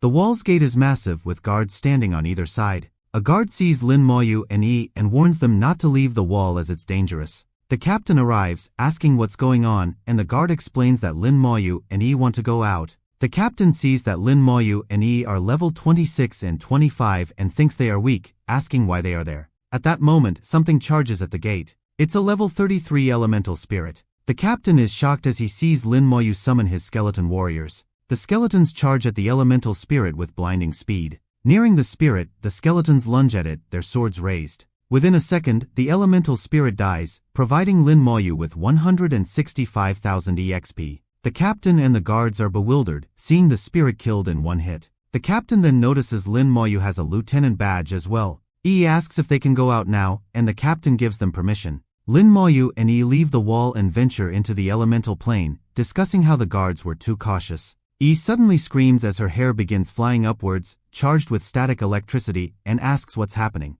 Seeing Lin Moyu laugh, Yi shouts at him, noting that there's nothing funny. Suddenly, a massive electric charge begins building right above Yi. A huge explosion shakes the ground, sending dust and stones everywhere. Lin Moyu and Yi look up, both defended by their skeleton armor, and notice a wind elemental spirit. The level 34 wind elemental spirit shoots air blades at Lin Moyu and Yi. Lin Moyu raises his hand, summoning the skeleton mages, and says the elemental spirit is bullying his skeleton warriors because they can't fly. The skeleton mages unleash their spells at the elemental spirit. Hit by the spells, the elemental spirit dissolves into small wisps of smoke and disappears. Lin Moyu realizes that the elemental spirit leaves no corpse, so he can't use the corpse explosion on them anymore. Suddenly, the ground begins shaking hard, and Lin Moyu says the elementals must be becoming disorderly. Yi notices a large group of people running toward them. The people look terrified and seem to be running for their lives. Chasing after them is an army of elemental spirits, and Yi asks if those people intruded into the spirit's lair. Lin Moyu explains that when an elemental dungeon randomly appears, it triggers an elemental riot, causing a large number of elemental spirits to spawn. A man running past Lin Moyu asks what he's waiting for and suggests he start running too. Lin Moyu summons the skeleton warriors. Raising his hand, he commands the skeletons to charge forward and kill the spirits. The skeleton warriors lunge at the incoming spirits and begin slaughtering them, providing Lin Moyu a burst of EXP. Suddenly, Yi begins to feel dizzy as a disturbance in the air occurs. Lin Moyu notes his high spirit attribute lessens the effect on him and thinks this might be a call from the elemental queen. He then raises his hand and uses the slow curse. Hit by the curse, the elemental spirit's movements slow down. The people stop, sweating from exhaustion and relieved they didn't die, as one of them points behind and shouts for the others to look. Far away, they notice the skeletons destroying the elemental spirits and exclaim that the skeletons are too powerful. Yi is relieved as the disturbance finally stops. Lin Moyu points out that the elemental crystal can only be dropped by the elemental queen and decides to find her. After walking a bit further, they notice something strange ahead, and Yi exclaims that it's pretty. Arriving nearby, they realize it's the entrance to a secret realm, and Yi suggests they should go in. With this, Lin Moyu and Yi begin teleporting inside it. Once inside, Lin Moyu explains that secret realms are different from dungeons as secret realms are independent spaces where one can encounter other people. Yi notices an ice palace ahead, and Lin Moyu sends the skeletons to scout the area. Yi looks impressed, learning that the skeletons have pathfinding skills too. After a minute, Lin Moyu says the skeletons found an exit and both head towards it. On the way, they encounter a massive monster seated on a huge throne. It's the water elemental general at level 37, with agility 0, as it shoots ice crystals ahead. Lin Moyu and Yi leap aside to dodge the incoming attack, and Lin Moyu claims the elemental general has merged with the ice palace, so it can't move. Lin Moyu swiftly raises his hand and summons the skeleton warriors, who attack the elemental general, piercing its body with their swords. The general uses ice whirlwind and sends a large number of ice arrows at the skeletons. The ice arrows pierce a skeleton, crushing it. Lin Moyu hides behind a rock and commands all the skeletons to return to his summoning space. The countless ice arrows whirl past Lin Moyu and Yi, both safe, hidden behind massive rocks.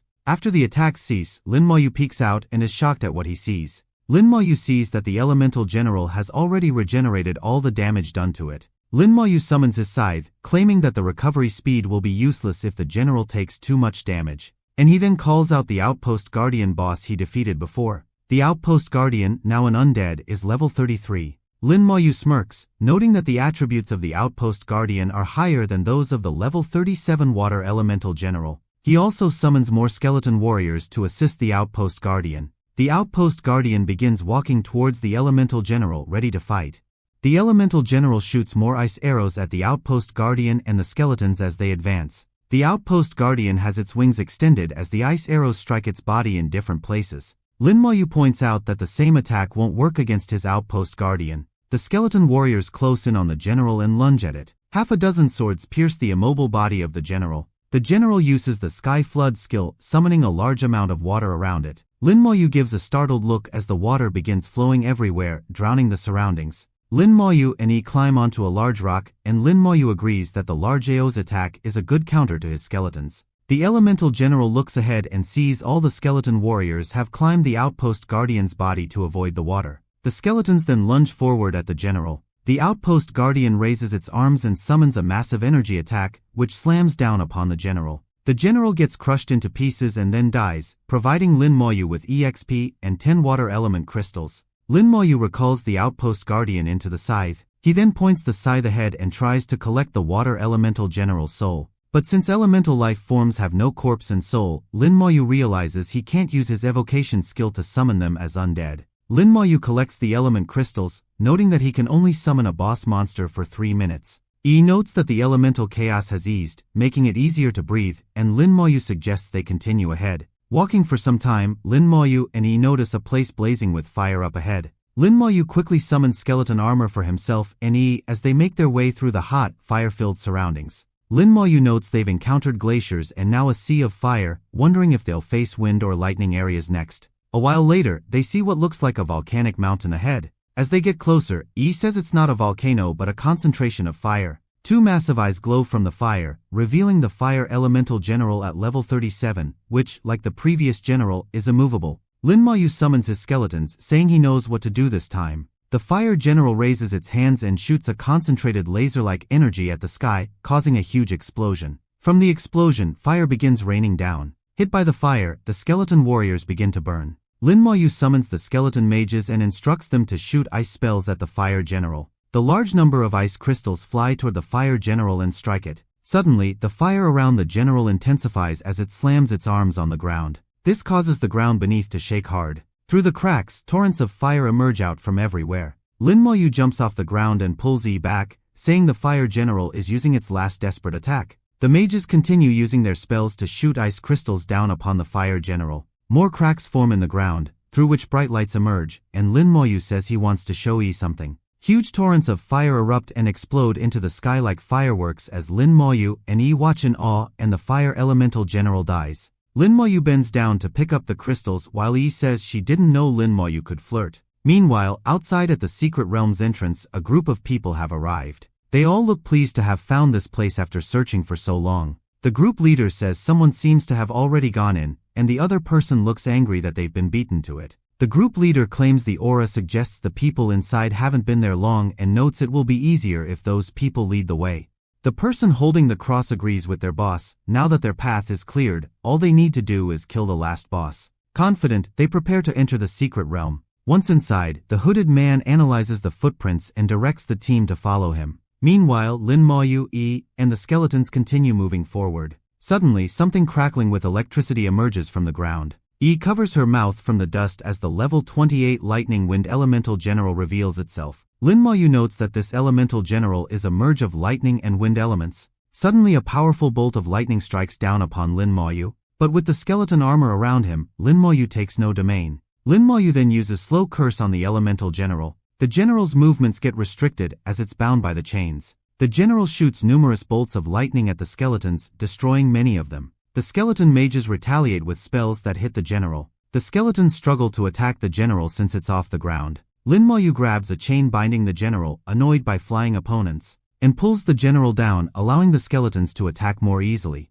With combined attacks from the skeleton warriors and mages, the elemental general dies. Lin Maoyu tells Yi they should search for the elemental queen. He says that these elemental bosses will reappear once again. Lin Maoyu and Yi continue moving forward. Hovering above the sky is a massive castle built on a mound of earth. Inside the castle, the elemental queen, also the secret realm's ruler, is resting. The skeletons charge at the queen, but Lin Maoyu realizes she is resistant to both physical and elemental attacks. The queen uses elemental starburst, causing an explosion that kills 3 skeletons instantly. Lin Maoyu notices his skeletons are weakened from the previous battles. The queen creates glowing energy balls and shoots 3 powerful lasers at the skeletons. This attack vaporizes 5 skeletons, killing them. Seeing his skeletons destroyed, Lin Maoyu acknowledges that the queen is strong. A bright glow of elemental energy appears, illuminating the surroundings. The queen summons the elemental energy towards her and, extending her arms forward, uses elemental starburst once again. A swirling form of energy appears, pulling the skeletons toward its center.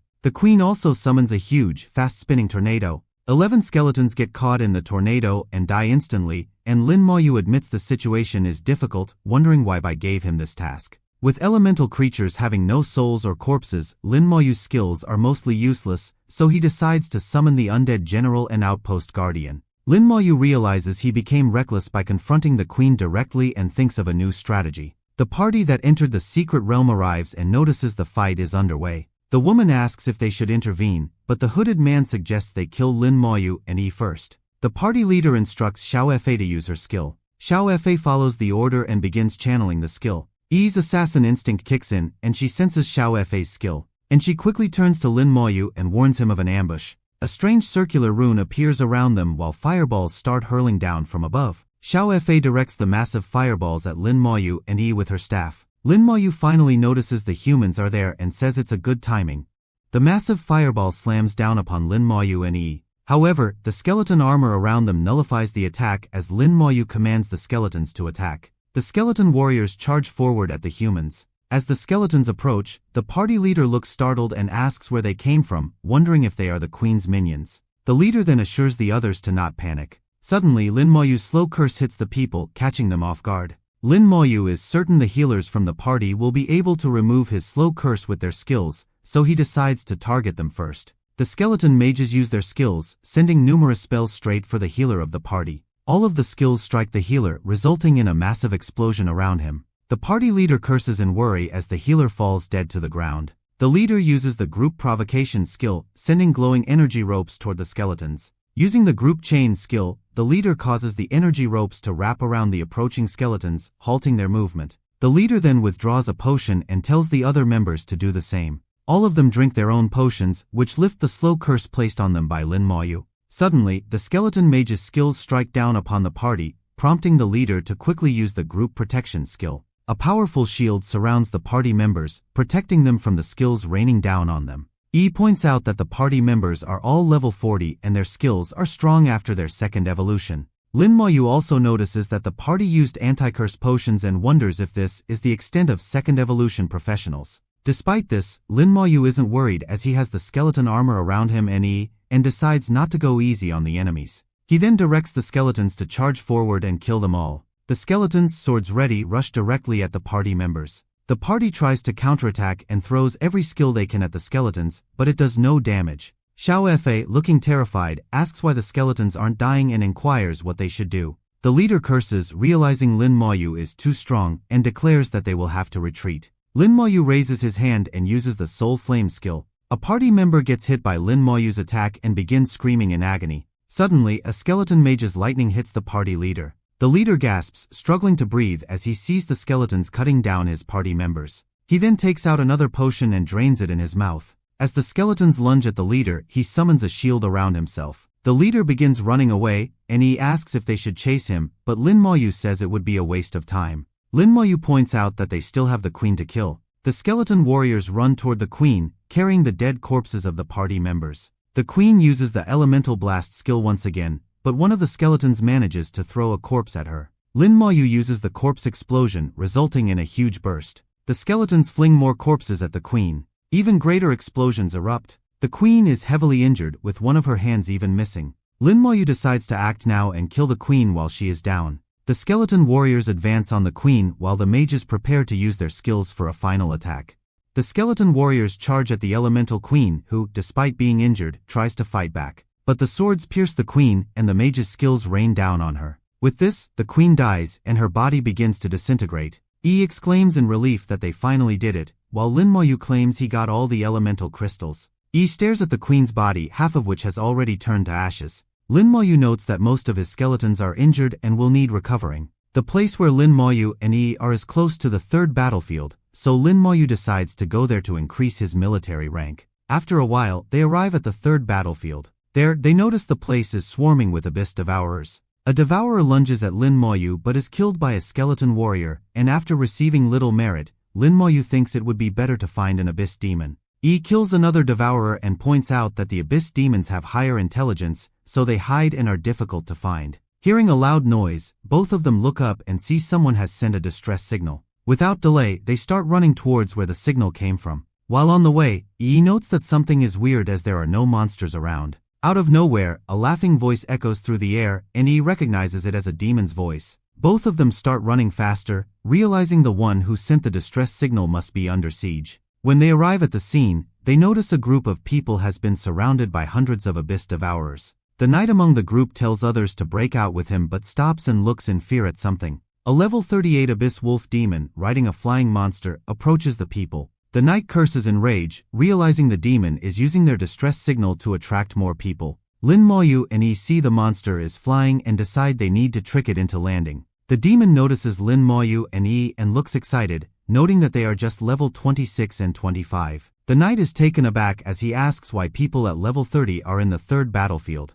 The demon says it will eat first and charges at her. Gets behind Lin Moyu, and the monster tells her hiding won't help, detailing how it will eat her. The demon's flying creature opens its jaws wide as it nears Seeing Lin Moyu try and defend the demon curses him to go to hell and raises its sharp-clawed hand. Lin Moyu summons the skeleton armor and the demon's attack strikes it. Lin Moyu then reacts quickly and puts the slow curse on the demon. The demon realizes it's been cursed and is unable to move properly as Lin Moyu's skeleton warriors surround it. The skeletons then charge at the demon. The group of people notices the demon is unable to move and decides to take this chance to escape. And they run away as fast as they can. They stop after reaching safety and, turning around, receive a massive shock. The demon's head falls after being severed clean by the skeletons. The people watch from the side, puzzled as to why the demon lost so easily to the undead. With the demon's death, Lin Moyu receives 50 merits and lots of EXP. Lin Moyu tells the people to step back, saying he needs to clear the scene, and the knight asks how Lin Moyu, at level 26, managed to kill the demon.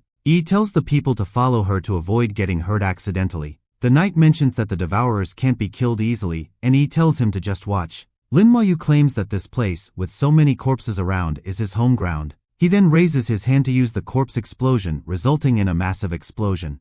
The corpse explosion sets off a chain reaction, causing every corpse to explode. The party members are open-mouthed in shock, seeing the destructive power of Lin Moyu's spell. Gives a pleased look as she reaches the 6-star private rank. Lin Moyu wants to kill more abyss monsters of higher levels to improve his military rank. The knight approaches Lin Moyu, calling him brother, and thanks him for his help. The knight gives a nervous laugh, saying it's an embarrassment for his team to be cornered like this by the demon. The knight explains that the abyss is divided into 3 regions: surface, middle, and deep. The battlefields 1 to 3 constitute only the surface region of the abyss, serving as entrances to the abyss. The entrances make it difficult for powerful demons to emerge, so only weak demons can sneak in. Abyssal demons are similar to humans, with level 40 being their divine line. Demons above level 40 are extremely powerful. In the deepest section of Battlefield 3, some areas overlap with the abyss's entrance, revealing the true abyss with more monsters and demons. The knight explains all this and says this is why they can't wander around there.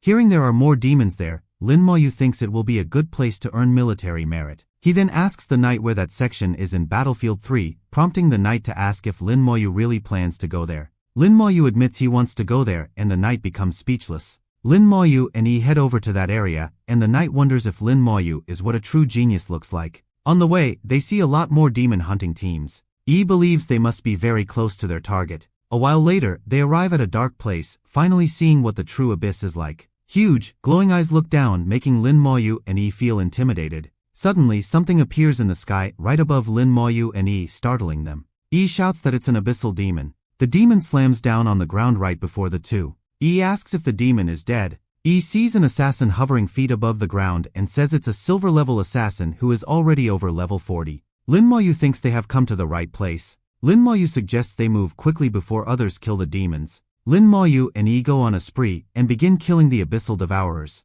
After 30 minutes of killing, Yi says not a single demon has shown up and asks if others have already killed them all. Suddenly, a loud growl shakes the air, startling both Lin Maoyu and Yi. A huge and scary-looking demon appears in the sky, apparently holding a person in its claws. That person loses their grip and lets something fall, and a dagger hits the ground. Yi clasps her mouth in shock as she realizes the high-level assassin they saw earlier was holding that dagger. The demon is holding onto the corpse of that assassin. Yi asks how the assassin could die when he was so high-level as Lin Maoyu tells her to stay close. The demon is an abyssal shadow demon, level 40, with very high attributes. Lin Maoyu realizes the assassin was killed because the demon can see through invisibility and notes this demon is worse than the elemental queen. The demon sees Lin Maoyu and mocks him for being level 26, daring to come there, and declares that Lin Maoyu will be its meal. The demon, along with its minions, lunges at Lin Maoyu and Yi, telling Yi not to hide behind Lin Maoyu, a level 26 brat who won't save her. The minions stop abruptly as they collide against Lin Maoyu's skeleton armor. Lin Maoyu declares that the demon and its minions fighting together won't happen. He then summons his skeletons to attack back. The demon curses Lin Maoyu in rage. Seeing the demon try to escape, Lin Maoyu shoots the slow curse at it, saying escape won't be easy. The slow curse hits the shadow demon, restricting its movements, and the skeleton warriors begin attacking it. The demon grabs hold of one of the skeletons while the other skeletons continue striking it. Lin Maoyu notices that physical damage gets halved, so the skeletons cannot kill the demon quickly. Lin Maoyu admits killing this demon will be harder as he summons the skeleton mages. The mages ready their skills, and Lin Maoyu waits to see if elemental attacks will damage the demon. The demon curses Lin Maoyu to die and uses the entanglement skill to control the skeleton it has captured. The skeleton is successfully controlled by the demon and it begins fighting against its fellow skeletons. The demon gets puzzled when suddenly Lin Maoyu's skeletons back off. Looking up, the demon sees multiple mage spells approaching it. The spells strike down upon the demon, causing it to groan in pain. The skeleton gets destroyed and the demon releases it, cursing out loud. The demon then roars, asking its children to come and assist it. Lin Maoyu asks the demon if it is looking for its children, all of whom have already been impaled by the skeleton's swords. Yi claims she is exhausted as those little demons were too hard to kill. Seeing its children dead, the demon bellows, asking how dare Yi kill them. Lin Maoyu agrees to return the demons the children, and the skeletons throw the corpses back at it. Lin Maoyu raises his hand and uses the corpse explosion on those corpses. The moment the demon grabs hold of its children, they explode, blowing the demon apart as well. With this, the demon dies, and Lin Maoyu receives 500 military merits and a lot of EXP. Yi exclaims that she just got promoted to second lieutenant. She smiles and says her grandfather would be shocked if he knew she got promoted, while Lin Maoyu notes he needs 10,000 military merits to earn 1 star. Yi points out that's why Lin Maoyu hasn't been promoted and suggests they check out a nearby dungeon she heard about. So the both of them start searching for that dungeon. Meanwhile, back at the academy, Meng asks Bai if he is insane for sending Lin Maoyu to the elemental secret realm. Bai points out that even large-scale dungeons couldn't stop Lin Maoyu, so he'll handle it fine and get a chance to kill thousands of hounds for EXP. Bai confidently says that even the secret realm won't stop Lin Maoyu. Meng notes the high level of the elemental secret realm and the elemental queen might cause Lin Maoyu trouble. Bai assures that it will be fine and that even if Lin Maoyu can't win, he can still escape. Bai also mentions there's still the brand of the hero's temple, so Lin Maoyu won't die, and reveals he even asked Lin Maoyu to go to the third battlefield's abyss. Hearing this, Meng abruptly stands up and asks Bai if he forgot something, prompting Bai to ask what. Meng reminds Bai that Ning's granddaughter is with Lin Maoyu and she doesn't have the brand. Which means if she dies, Ning will come after Bai. At that moment, Ning arrives and asks who died and what Bai and Meng are talking about. Suspicious, Ning asks where Bai sent Lin Maoyu, and Bai replies to the elemental battlefield, assuring Ning his granddaughter will be safe with Lin Maoyu. Ning claims he's put a protection spell on Yi, so she should be fine, and says he'll come after Bai if anything happens to her. Meng thinks Bai barely managed to survive for today. Back at the third battlefield, Lin Maoyu and Yi arrive at an eerie place. Lin Maoyu asks if this is the abyssal boundary from which the demons sneak out to the third battlefield. At that moment, a whole army of abyssal demons and monsters exits out of the boundary. The demons notice Lin Maoyu and Yi and begin laughing, saying they will eat them now. Without warning, the skeleton mages start throwing their spells, raining down on the horde of monsters. The demons roar, demanding to know who sneaked up on them, accusing Lin Maoyu of being shameless, claiming they're hurt, and vowing to kill him. Lin Moyu casts the slow curse, catching the demons off guard and binding them with chains that restrict their movements. The skeleton warriors charge forward aggressively, confusing the demons who are bewildered by their sudden and unexpected appearance. With their swords raised high, the skeletons swiftly and efficiently slay the demons and monsters, cutting through them. Within mere seconds, the once clear ground is now littered with the corpses of monsters. Lin Moyu raises his hand and prepares to unleash corpse explosion. The explosions are devastating, killing a large number of demons and earning Lin Moyu significant EXP and military merit from the carnage. Lin Moyu is thoroughly pleased with the battlefield's strategic location, recognizing it as an ideal spot to farm the military merit he desires. More demons begin emerging from the entrance in increasing numbers, their presence adding to the chaos of the battlefield. The skeletons, under Lin Moyu's command, hurl the corpses of the fallen demons at the portal, and Lin Moyu triggers another series of explosions. Before the new waves of demons can fully emerge from the entrance, they are obliterated by the powerful and well-timed blasts. Lin Moyu exclaims with surprise at the efficiency of his attacks, noting that he has already gained approximately 3,000 military merit from this single assault. On the other side of the entrance, an even greater number of demons gather, preparing to pour out and join the fray. But before they can do so, a corpse set with the explosion hurls straight toward the entrance. As the wave of demons falls, Yi happily exclaims about the merits, while Lin Moyu decides to gather more demons before killing them. Once a sufficient number of demons have gathered, Lin Moyu commands the skeletons to resume their assault. The skeletons begin tossing more corpses at the entrance, providing Lin Moyu with ample opportunities to use corpse explosion once more. As dozens of demons fall victim to the explosive blasts, Lin Moyu receives a massive influx of EXP and military merit. In no time, Lin Moyu and Yi advance to 0-star second lieutenants, with Yi surprised at how fast this method of farming merits is. The entrance starts to close, and Lin Moyu believes that the repeated corpse explosions have successfully overwhelmed and started sealing it.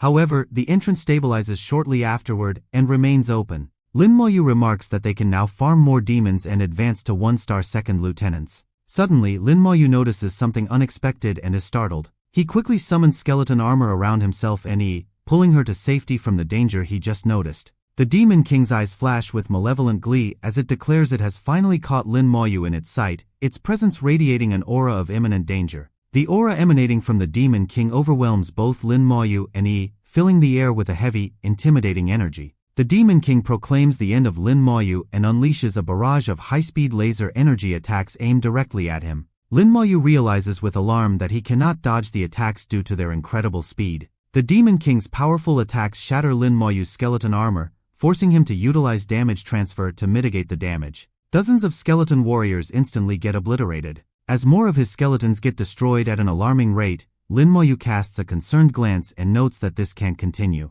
Lin Moyu then notices some corpses sprawled ahead and gets an idea, instructing his skeletons to fling them into the air. As more skeletons are destroyed, Lin Moyu raises his hand to trigger the corpse explosion, unleashing a tremendous shockwave. Hit by the explosion, the Demon King bellows in rage at Lin Moyu. Lin Moyu smiles with satisfaction, confident he made the right choice and that the entrance can't remain open much longer. The Demon King curses in rage, vowing never to forgive Lin Moyu and to ensure he never lives peacefully. Lin Moyu smiles and says he too wants to get back at the Demon King and defeat him. He bids farewell to the formidable foe, promising that when they meet again, the Demon King will be blown to pieces. The Demon King's eye gives Lin Moyu a piercing look as it continues shouting angrily while the entrance begins collapsing. Finally, the entrance disappears along with the Demon King. With a concerned expression, Yi asks Lin Moyu if he's okay, and Lin Moyu reassures her, suggesting that they should leave immediately. Lin Moyu looks forward to meeting the Demon King in the abyss one day.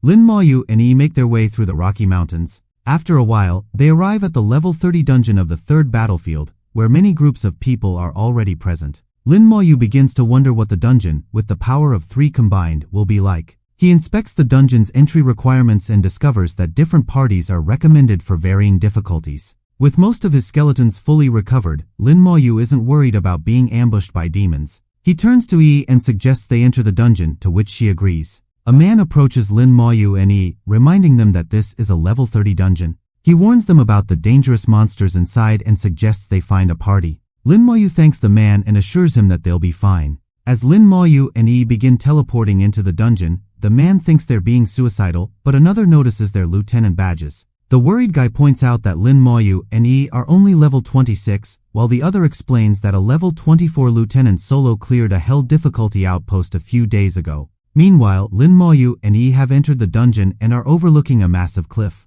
Lin Moyu observes that this is the dungeon where the power of 3 forces is combined. Suddenly Yi shouts, pointing ahead and telling Lin Moyu to look over there. Lin Moyu follows Yi's gesture and sees a massive battle about to begin. Lin Moyu points out that the professionals in the battle are phantom shadows fighting against the abyss demons. Down in the battle, a mage summons a massive spider web-like thing to restrict the demons from advancing. In a flash of blurred light, several figures arrive, flying through the air. They are human mages who are ready to join the fight. A mage, hovering high above the battle, raises his staff, ready to cast the forbidden curse, elemental destruction. He shoots beams of elemental energy from the sky, striking the ground below. Hundreds of monsters get burnt to a crisp.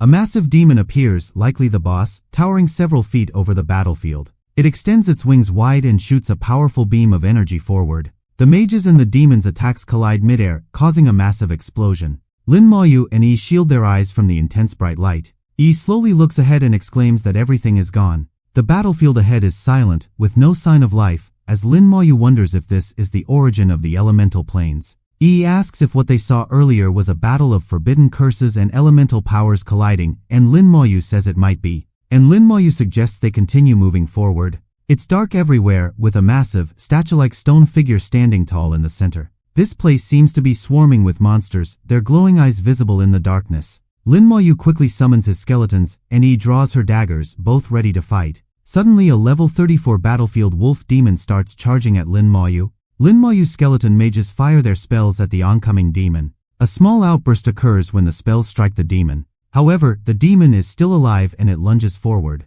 Lin Moyu is startled to see the demon survive and wonders if it's due to the abyss influence. Lin Moyu claims the demon's defense and health have been enhanced and thinks it should die with more hits. The skeleton warriors finally manage to kill the demon with continuous strikes. Lin Moyu notices there's no corpse and realizes the demon must be made from abyss powers. Yi points out that Lin Moyu can't use corpse explosion now, and Lin Moyu agrees that he'll have to deal with the demons one by one. Lin Moyu admits it's difficult to see due to the limited visibility. Yi's eyes begin glowing, and she explains that as an assassin, she'll help find the demons so Lin Moyu can kill them. So Yi and Lin Moyu work together, with Yi locating the demons and Lin Moyu eliminating them. Yi spots another demon and the skeletons lunge at it. A while later, Lin Moyu notes that it's too easy for the hell difficulty, and Yi agrees that something feels off. Lin Moyu and Yi are battling a monster when Lin Moyu uses the soul flame, finally killing it. With this, Lin Moyu and Yi both level up, reaching level 27 and level 26 respectively. Noticing how weak and relatively easy to defeat the demons are, Lin Moyu questions whether this is truly the hell difficulty level. Lin Moyu notices that the demon's corpse begins dissolving into a mist-like energy, seeping into the surroundings. He points out that this is abyss energy and wonders if something is actively absorbing the energy released when the demons die. Looking ahead, they see that the energy is being drawn toward a large statue in the center of the area, which appears to be absorbing it steadily. Lin Moyu speculates that a boss might appear once the statue has accumulated enough of this abyss energy. Suddenly, a demon lunges at Lin Moyu, but he reacts quickly and efficiently kills it with the soul flame skill. The statue immediately begins absorbing the abyss energy from the newly deceased demon. Lin Moyu and Yi watch the statue intently as the surroundings fall into an unsettling silence. The statue, now overwhelmed with energy, starts to crack and crumble as abyss energy begins to escape from it in swirling tendrils. From the ruins of the crumbling statue emerges a massive and intimidating level 36 elemental leopard king.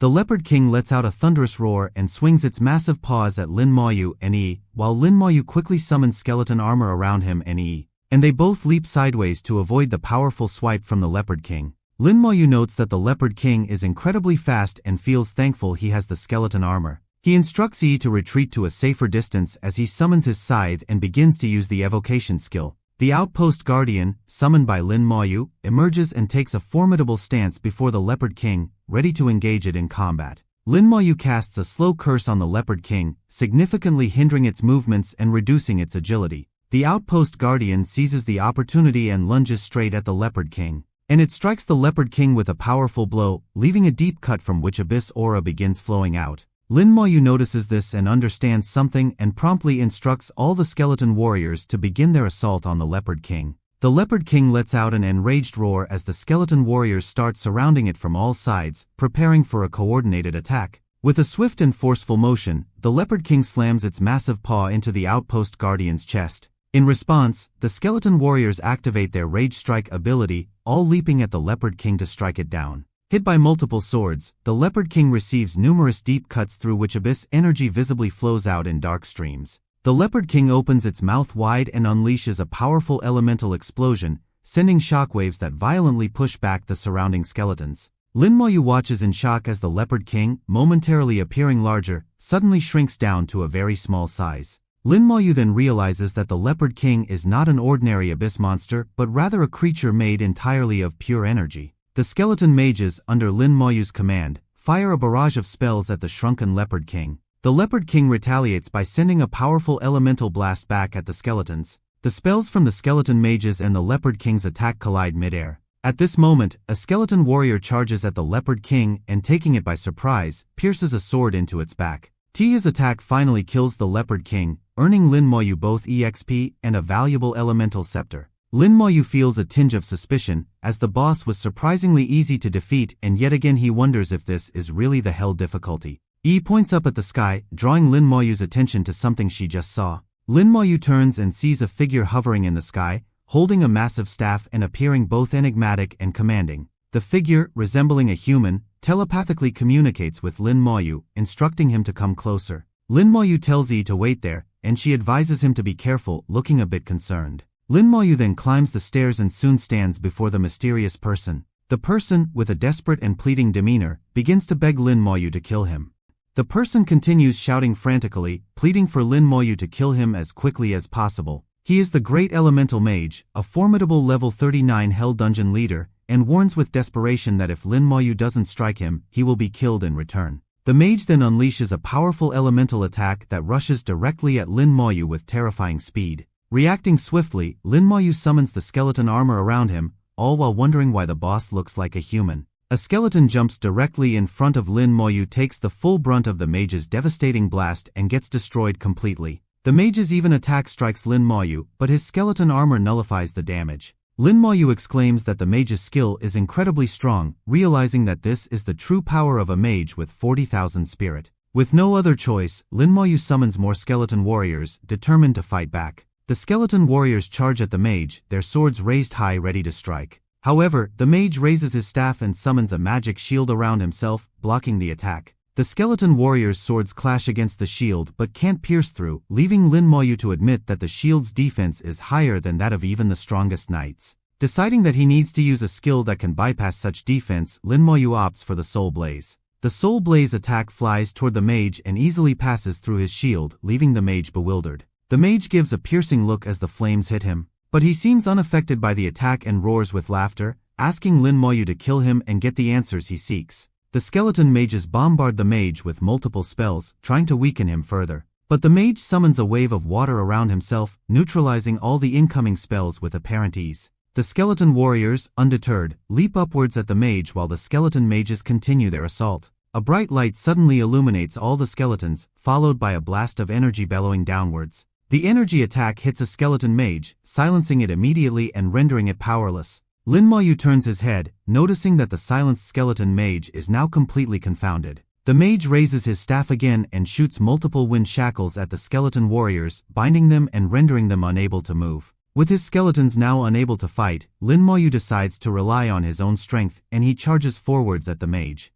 He looks up at the mage and notes that this is the first time he's fighting a boss entirely on his own without relying on anyone. Lin Moyu raises his hand, points it at the mage boss, and fires the Soul Blaze, aiming at the shield still surrounding him. Ignoring the shield, the Soul Blaze strikes the mage, landing a direct hit. The mage overcomes the effect of the Soul Blaze as a bright red glow begins forming around him. He then raises his staff and summons a massive meteorite, engulfed in flames, right above himself. And he sends the meteorites hurtling down towards Lin Moyu. Looking up, Lin Moyu observes that the scale and power of the mage boss is far beyond that of a typical second job transfer mage. Deciding not to dodge this attack, Lin Moyu withdraws some potions and decides to strengthen his skeleton armor instead. He summons the skeleton armor, which now appears massive and more formidable than ever before. The meteorites slam down upon Lin Moyu, but the skeleton armor withstands the impact, deflecting all the destructive force. The mage tries to silence Lin Moyu, but Lin Moyu points out that his skeleton armor is immune to all control effects as he takes the spirit recovery potion.